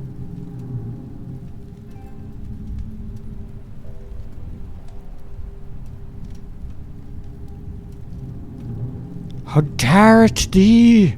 Yes, indeed. I still try to learn that. I want to say Old English, but that is not Old English, actually, because Shakespearean English is, as far as I know, considered rather New English. No, next thing is the transept. Anyone remembers where that is? How are things coming? I've always hoped Via would return and give me a second chance. But so does Alexander. That's why he keeps me here, as a hostage, hoping Via will reveal himself. Yes, I just walked into those spikes, Boy, don't worry. And I appreciate your company. But I believe you have more important things to take care of. If you want to ever enter that portal, you will never call me a good boy again. You should hurry, Daniel. No time for sitting around. You're just hanging around doing nothing. Stop telling me what to do. I don't know how to do that, I just go with vibes. You're a good boy, Daniel. And I appreciate What did I tell you? But I believe you have more Agrippa? to take care of. I love how you can just go with vibes and it works. Like with Mahjong, yes. So yesterday, you're right, I was playing, I do believe Yakuza 3. More specifically, the Mahjong minigame in it. And I don't know anything about Mahjong. It's a game that I always wanted to learn, but could never. And so he said that, well, he's not really good at it. Nope, yesterday it was Yakuza 0. Oh. Well, it was in Yakuza 0 apparently.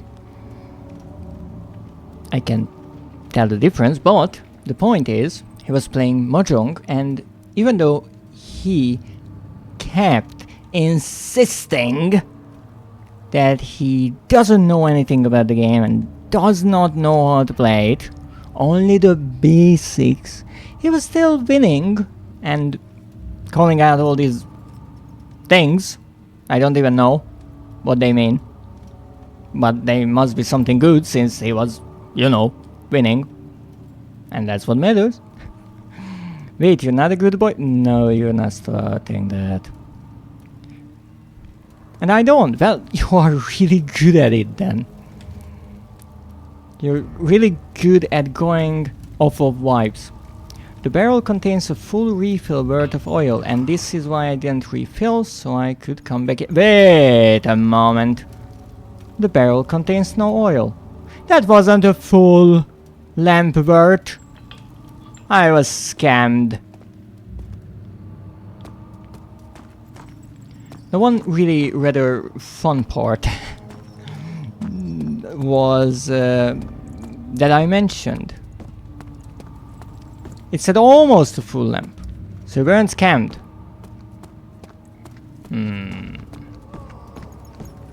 Alright, beat.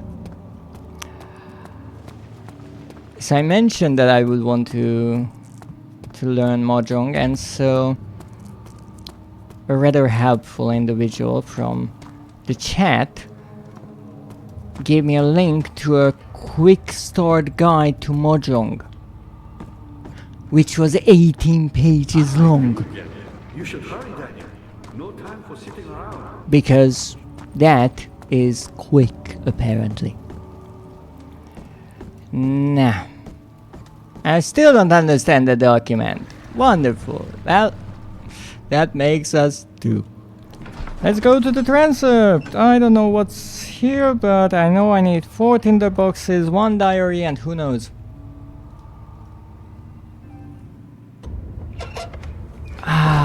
Oh, this place. This is a lovely place. Now these cages have a name. How much more, Baron? How much more am I supposed to withstand? Kill me already! Kill me! This one. Prepare him.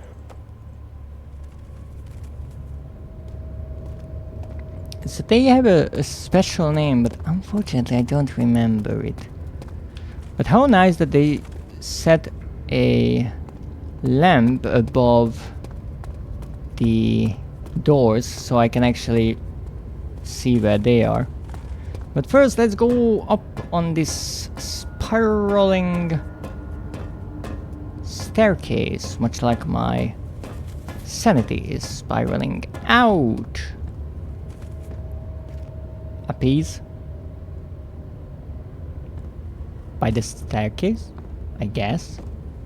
But apparently our sanity is rather decent because we still see Alexander's normal appearance, and rather nice, this room has the same design as the living quarters in the beginning of the game, so it's kind of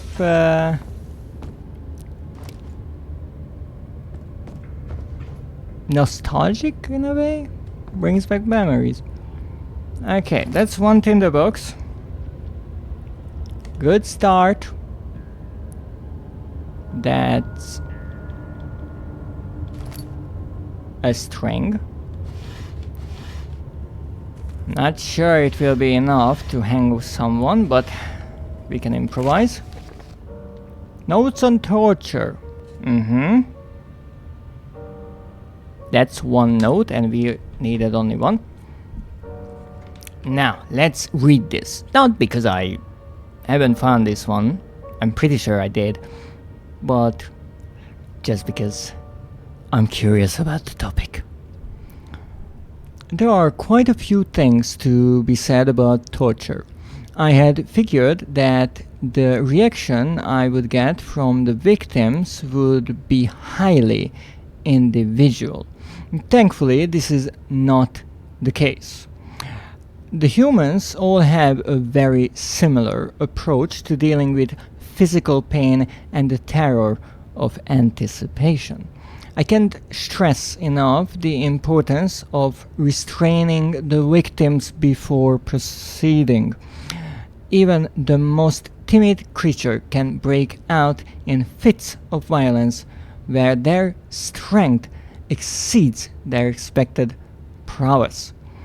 If proper care has been put into breaking the victim, this should not be a problem, but it will also hinder the effect I am after. The right steps to take are, therefore, to restrain while the victim is still dazed. Proceed by presenting the form of torture you are about to apply, and then to continue with the actual act.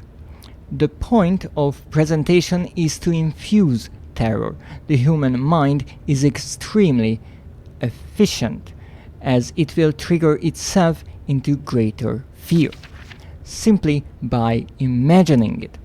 While applying pain, make sure to avoid massive damage, as it will prove more efficient if the process can be sustained.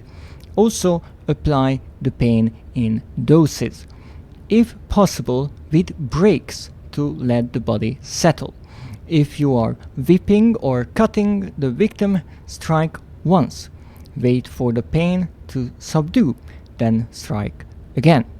As long as the body suffers, it will continue to produce the VTi and saturate the blood with its properties. Only with careful performance will the victim yield maximum effect. If the victim doesn't behave as expected, it is likely that all will be for naught. Before this happens, feed them the amnesia drink and try again later. And now you know. Now, why this is rather fascinating to me? Well, a number of reasons. Alexander is a sadist. You see, I would agree with you. But here's the thing, at least in my understanding, a sadist would be someone who enjoys inflicting pain. But when it comes to Alexander, he is so indifferent to all of this that he finds, in my understanding of his character, no joy nor regret in any of these acts. He just simply doesn't care. And that is why he can be so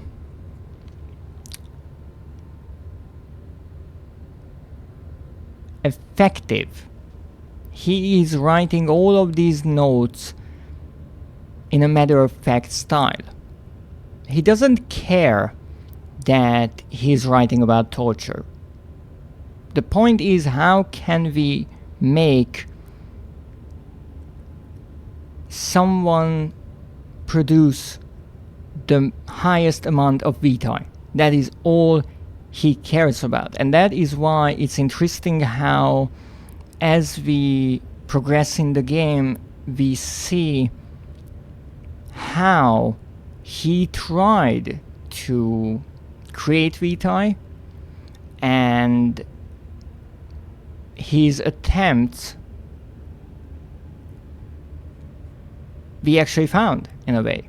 Because first we found the laboratory, and that was, I think, his first attempt with using alchemy to create something like that, but it just didn't work.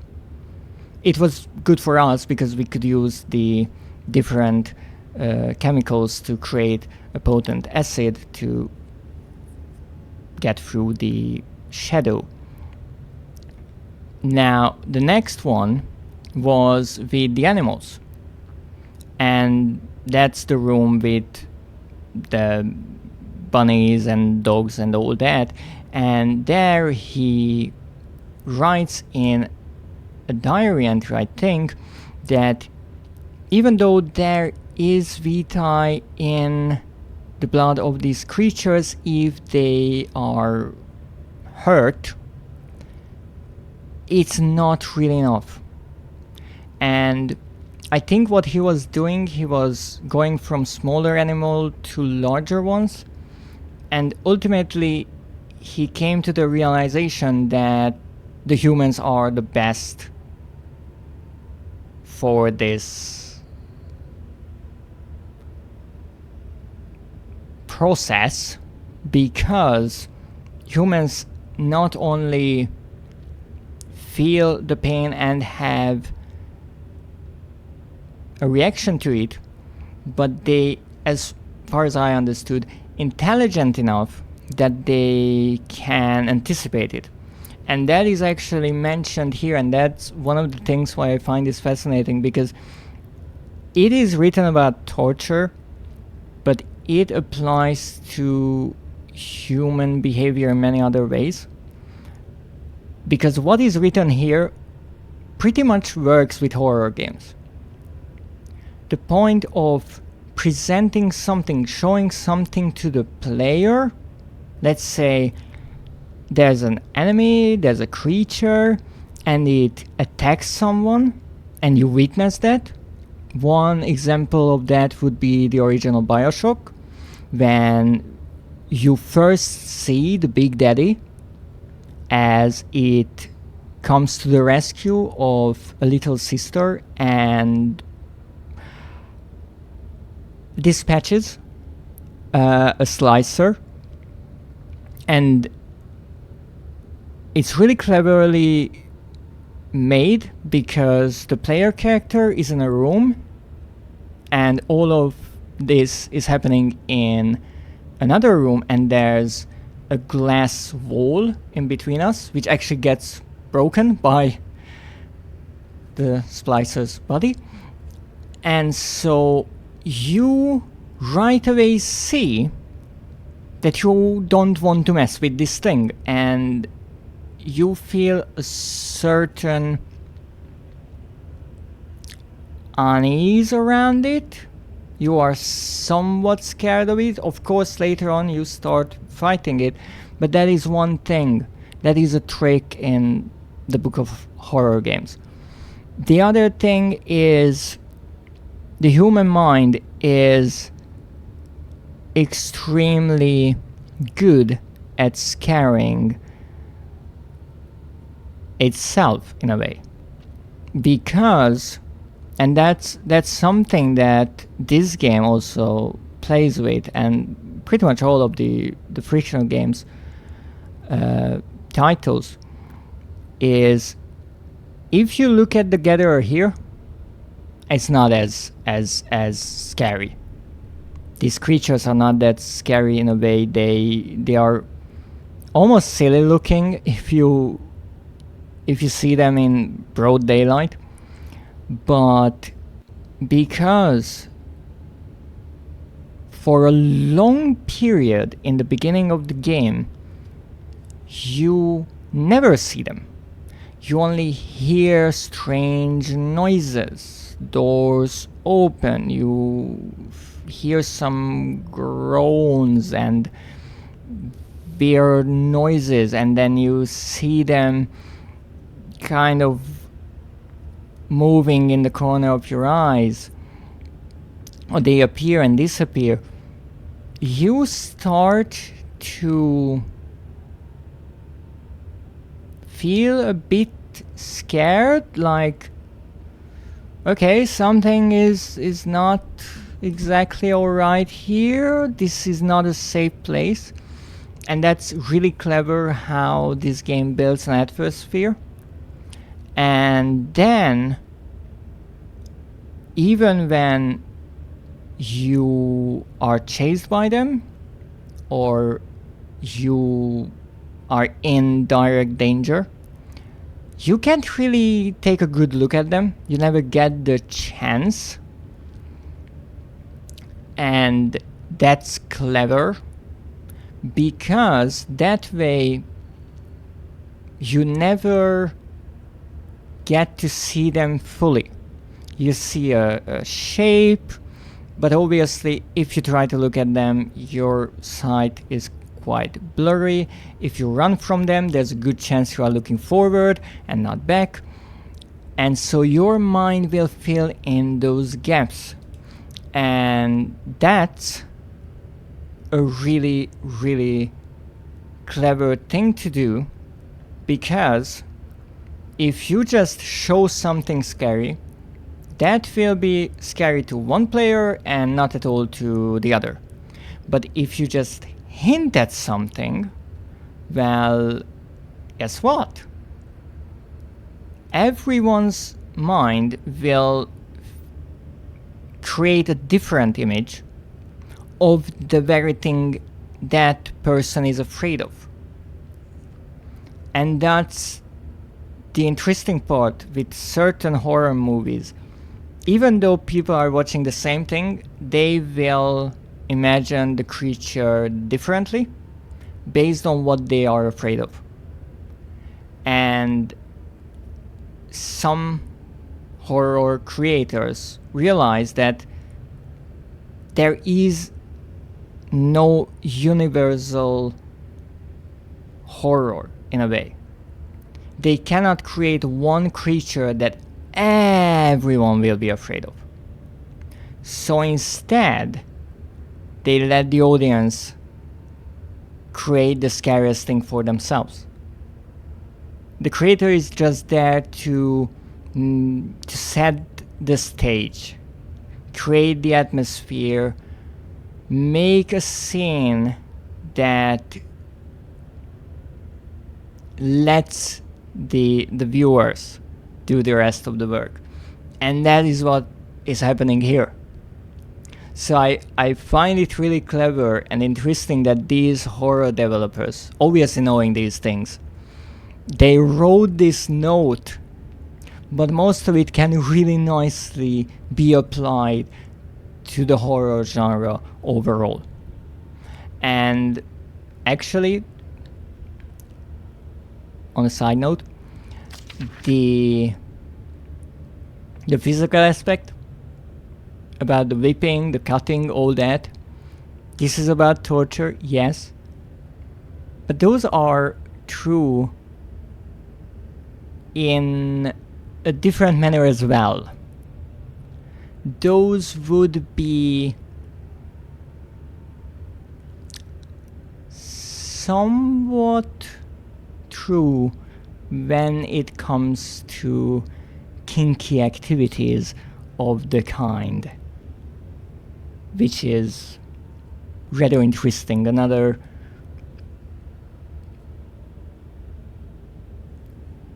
thing that shows that human behavior is rather interesting, and it works in many different aspects, not just with pain, but if you flip the coin, with pleasure as well. Now, let's move on. It's a nice chair. Nothing. I'm pretty sure I checked these already, but that's fine. Okay, another memory. Is it you, my love, I miss the most? Or is it perhaps myself? I know what I have become. I am not blind. I am a monster to them. A demonic sultan perched on a dark mountain top. There is little I can do to redeem myself. The Black Eagle fears me, and after Napoleon's defeat, it is only a matter of time before they will demand my head on a platter. I must remove myself from this land. This time it must work. If I can't return home now, I shall perish.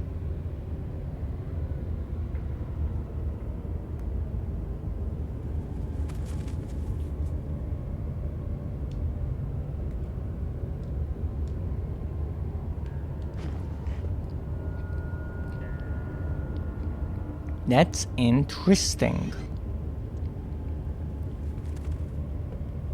Oh, oil. Thank you.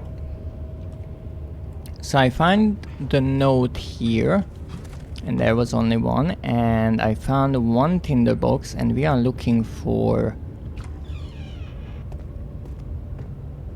I do believe 4? The shadow. It's close now. Don't worry, Daniel. Let's go right this time. Ooh, pretty. Whatever that is. Of course it opens the other way, because of course it does.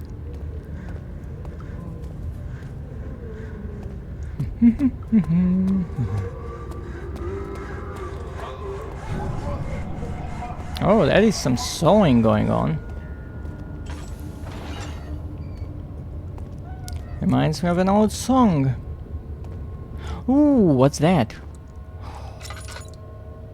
Ho ho, that's a tinderbox. Hidden in a bucket. So originally, I actually didn't know what these images were here for. I thought it was just to give the player an idea of what was happening here, but that note actually explains it. It was to show the victim what was going to happen. And that is a what? Oh! That is a piece of the orb. And that is a saw. And as you can imagine, there's plenty of blood here. The rapist hanged upside down, his tears soiled with blood flooding from his belly. The saw between his legs had lodged itself in the hip and wouldn't move any further. The man stepped back and waited for the victim to drain. Now that is dark. Though I always had the one question in this game, whether or not these people were really criminals or not. The grate covers a drainage pipe, because of course they put a drainage pipe right here. It was custom made for this. Now I need this, a tough string made from hemp, and put that there. No, in that case let's put that on that. Glass jar on a string. The glass jar has a string tied around it. Well, let's go fishing.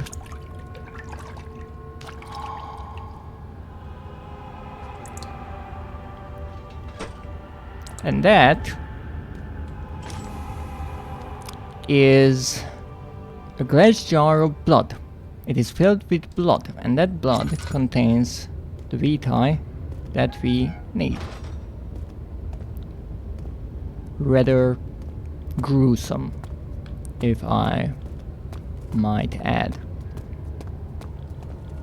And that's another part of Amnesia that is terrifying, that this horror is not fictional. So the parts about the shadow, the orbs, yes, those are fictional. But those are not as scary in the game. Yes, the idea of something following Daniel is definitely terrifying to him, but to the player, not really. These parts, walking through these torture chambers, is probably the most taxing on the mind. And it is because, well, these are real. It wasn't the developers coming up with torture methods. They just opened the book and said, okay, we're going to include this, this and this.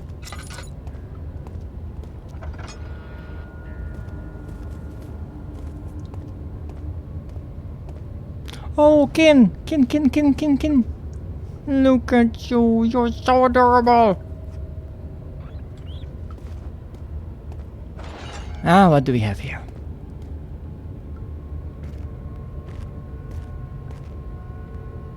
Oh! That's an old one as well. Well, It's a good thing that most torture methods are old. That's a piece. And I'm assuming that I will find a tinderbox here. I think there's one in every area. Oh yes, obviously. Added weight. I have a feeling Alexander was doing quite a lot of research to find the best methods, and Daniel will go slightly mad if I try to turn this. Hold it.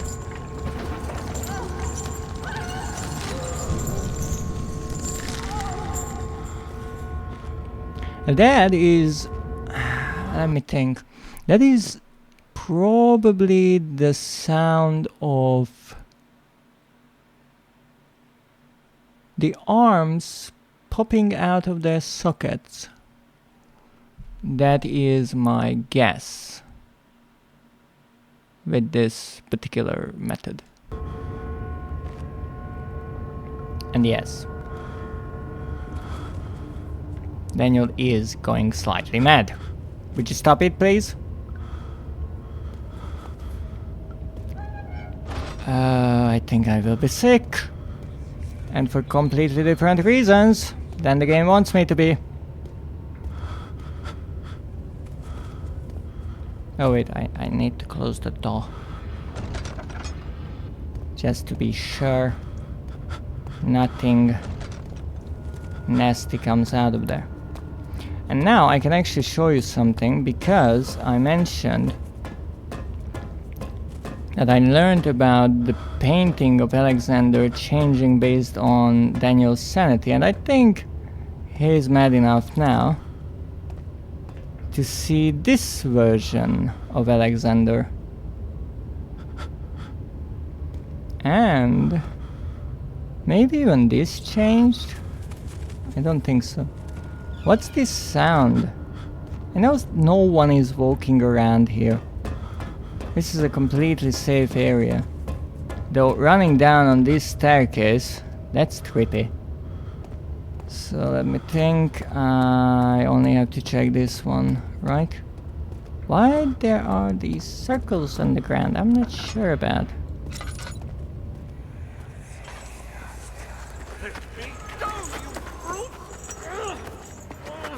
The cradle is ready. Good. You're a man. How can you partake in this? Is he all right? He is one of the wicked. Don't pay his lies any attention. I'm not a bad man. It was an accident. He set a man on fire. It wasn't my fault. Why won't anyone listen? That's horrible. Of course. We are dealing with monsters here.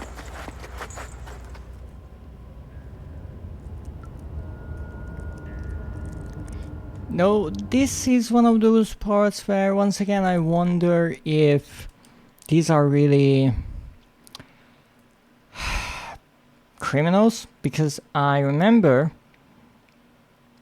that there was this one person in the prison, I think, in the dungeon, who was wondering if he deserved this. And he said that something about a burning house, and how this person should have known not to run into a burning house. And maybe this is the same person, and that brings up the question of, well, is this just a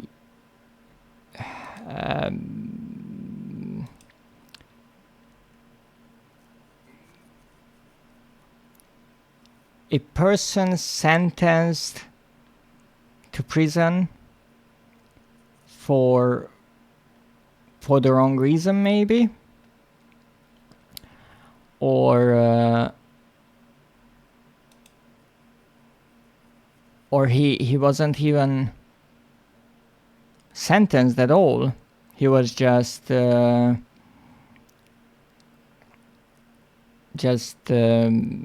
kidnapped by Alexander's man, and he trying to figure out why he is now in a prison, convinced himself in a way that it must be what happened with that burning building. And that could be, but that still makes me wonder if any of these people were really convicted of any kind of crime, though obviously they were not sent here to be tortured, I'm assuming at least. And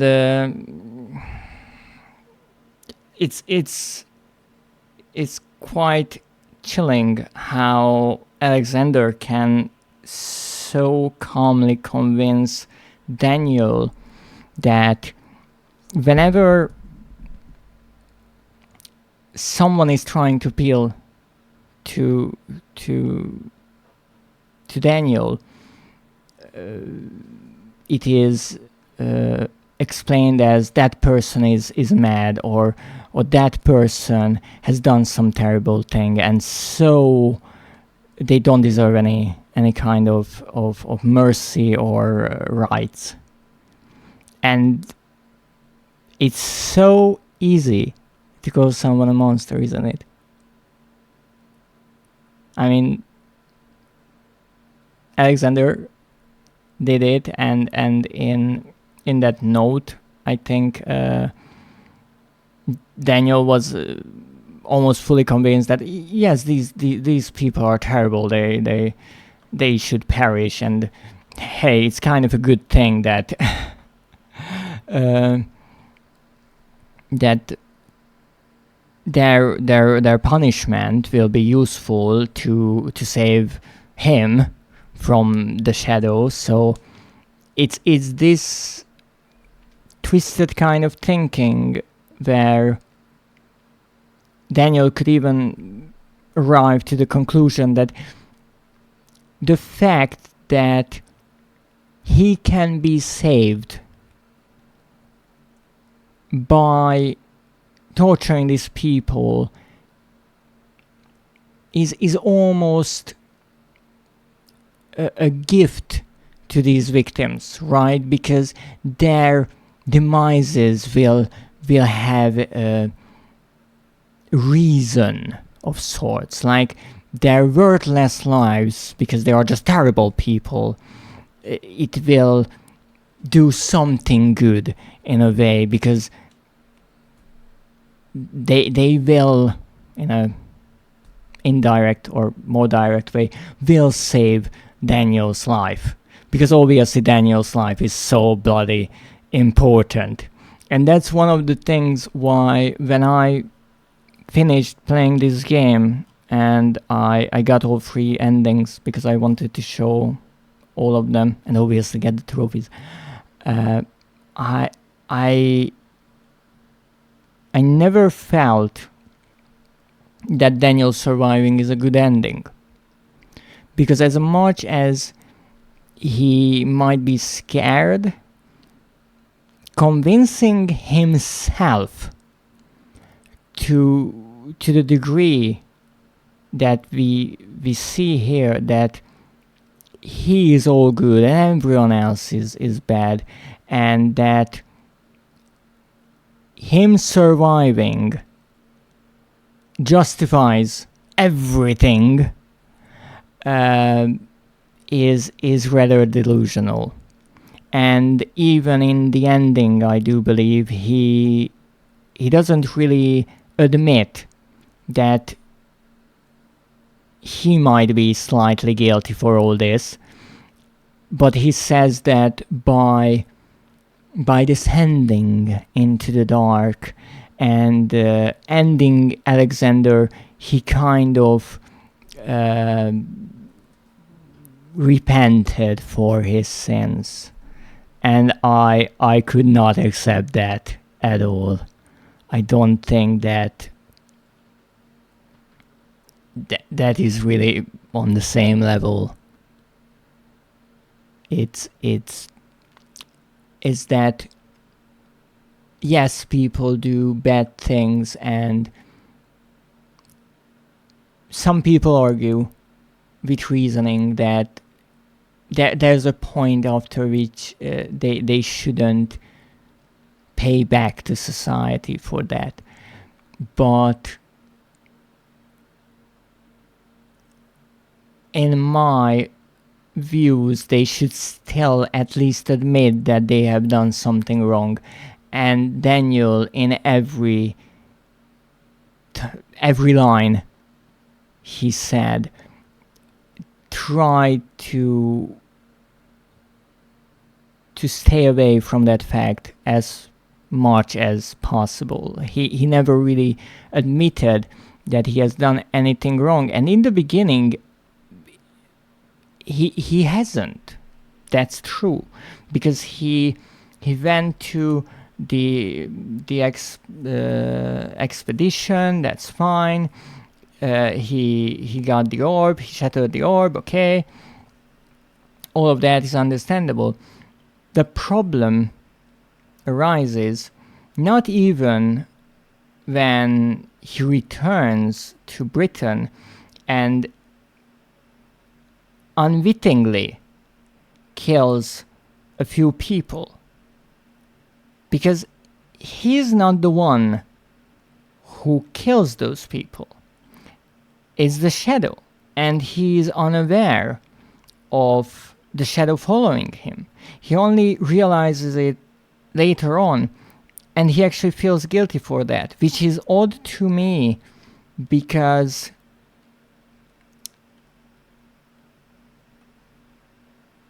if anything, he shouldn't feel guilty for that part.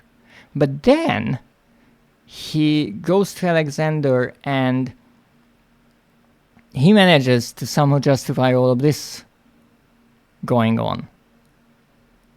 And I feel like he should feel way more guilty about this. But he never really gets to that point, or maybe I missed that one note, I'm not sure. But enough of my ramblings. Let's check this last chamber here, and I think I will stop here because there's still a lot remaining from the game. Yes, indeed, this is the cradle. Please, do anything, whatever you want. Anything. I'll do anything. I'm innocent.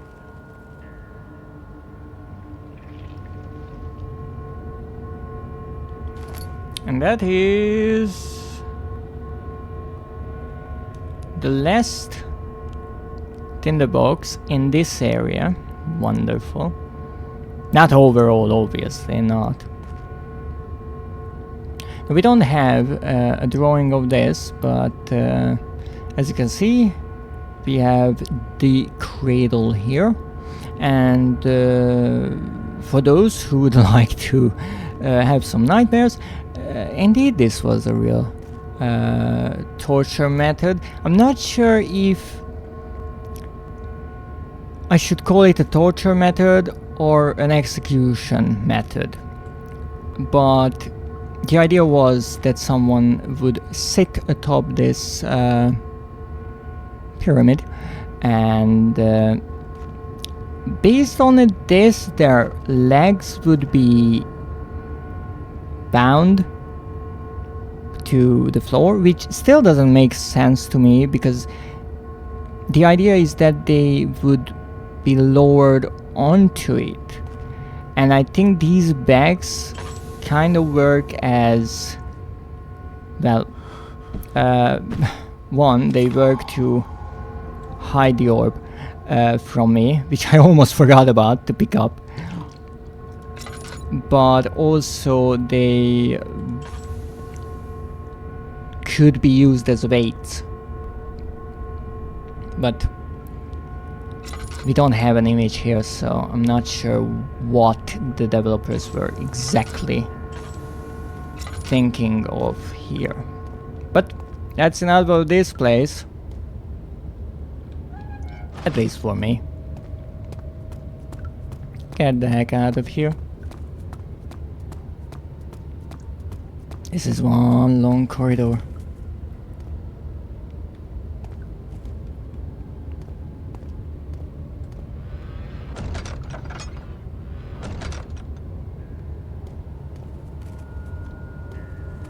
Not sure what these are supposed to be. I have to be perfectly honest. I'm not really well versed in this kind of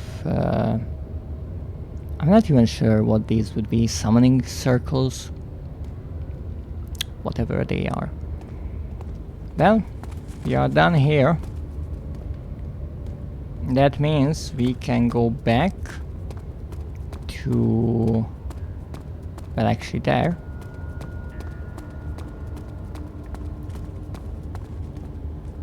It's weird because last time I think we saw some people in those cages, but maybe that is during the time that Daniel feels a bit lightheaded. And this time I only looked at the painting. So, let's see how far we got.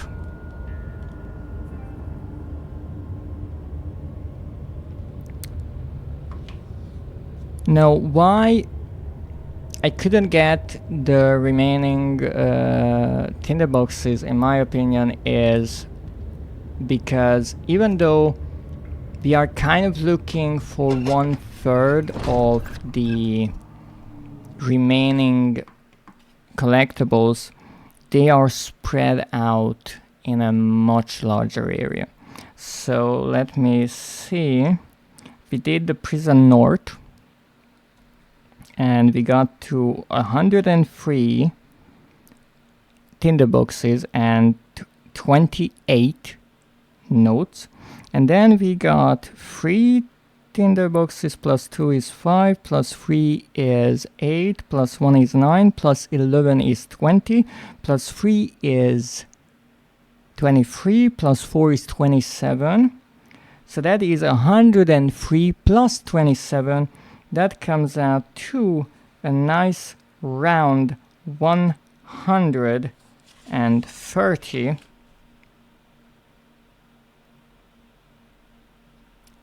out of the 151. I think that's rather a nice progress. So we went from, if I'm not mistaken, 91 to 130, so that's 39 tinderboxes found. And we found diaries 1, 3, that would be 4, plus 2 is 6, plus 2 is 8, plus 2 is 10, plus 1 is 11, plus 3 is 14. So we got 14 today. 11 plus 28 is 39. So we are at 39 out of the 44 notes, meaning we only have 1, 2, 3, 4, 5 left indeed for the 44. And we have 2 plus 9. I could calculate this much easier, but I want to double check if I didn't mess something up. 2 plus 9 is 11 plus 3. I hope that is a 3. I can't read my own writing. That would be 14 plus 5 is 19 plus 2 is 21. 21 and 130 indeed adds up to 151. So we are good so far. So that's where we are now. And I hope you enjoyed this little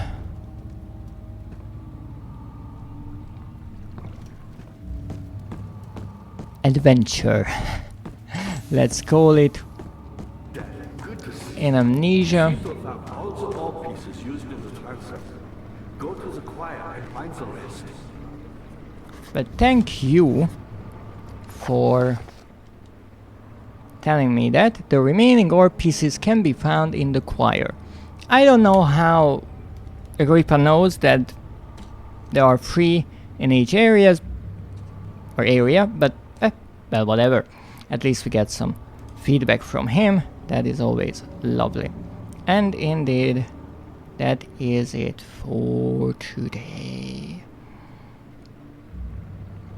I hope that you enjoyed it. It seems we will be back to Amnesia the Dark Descent one more time, and I did not get my golden wrapped trophy today, but I got a wonderful Christmas gift from an anonymous gifter in the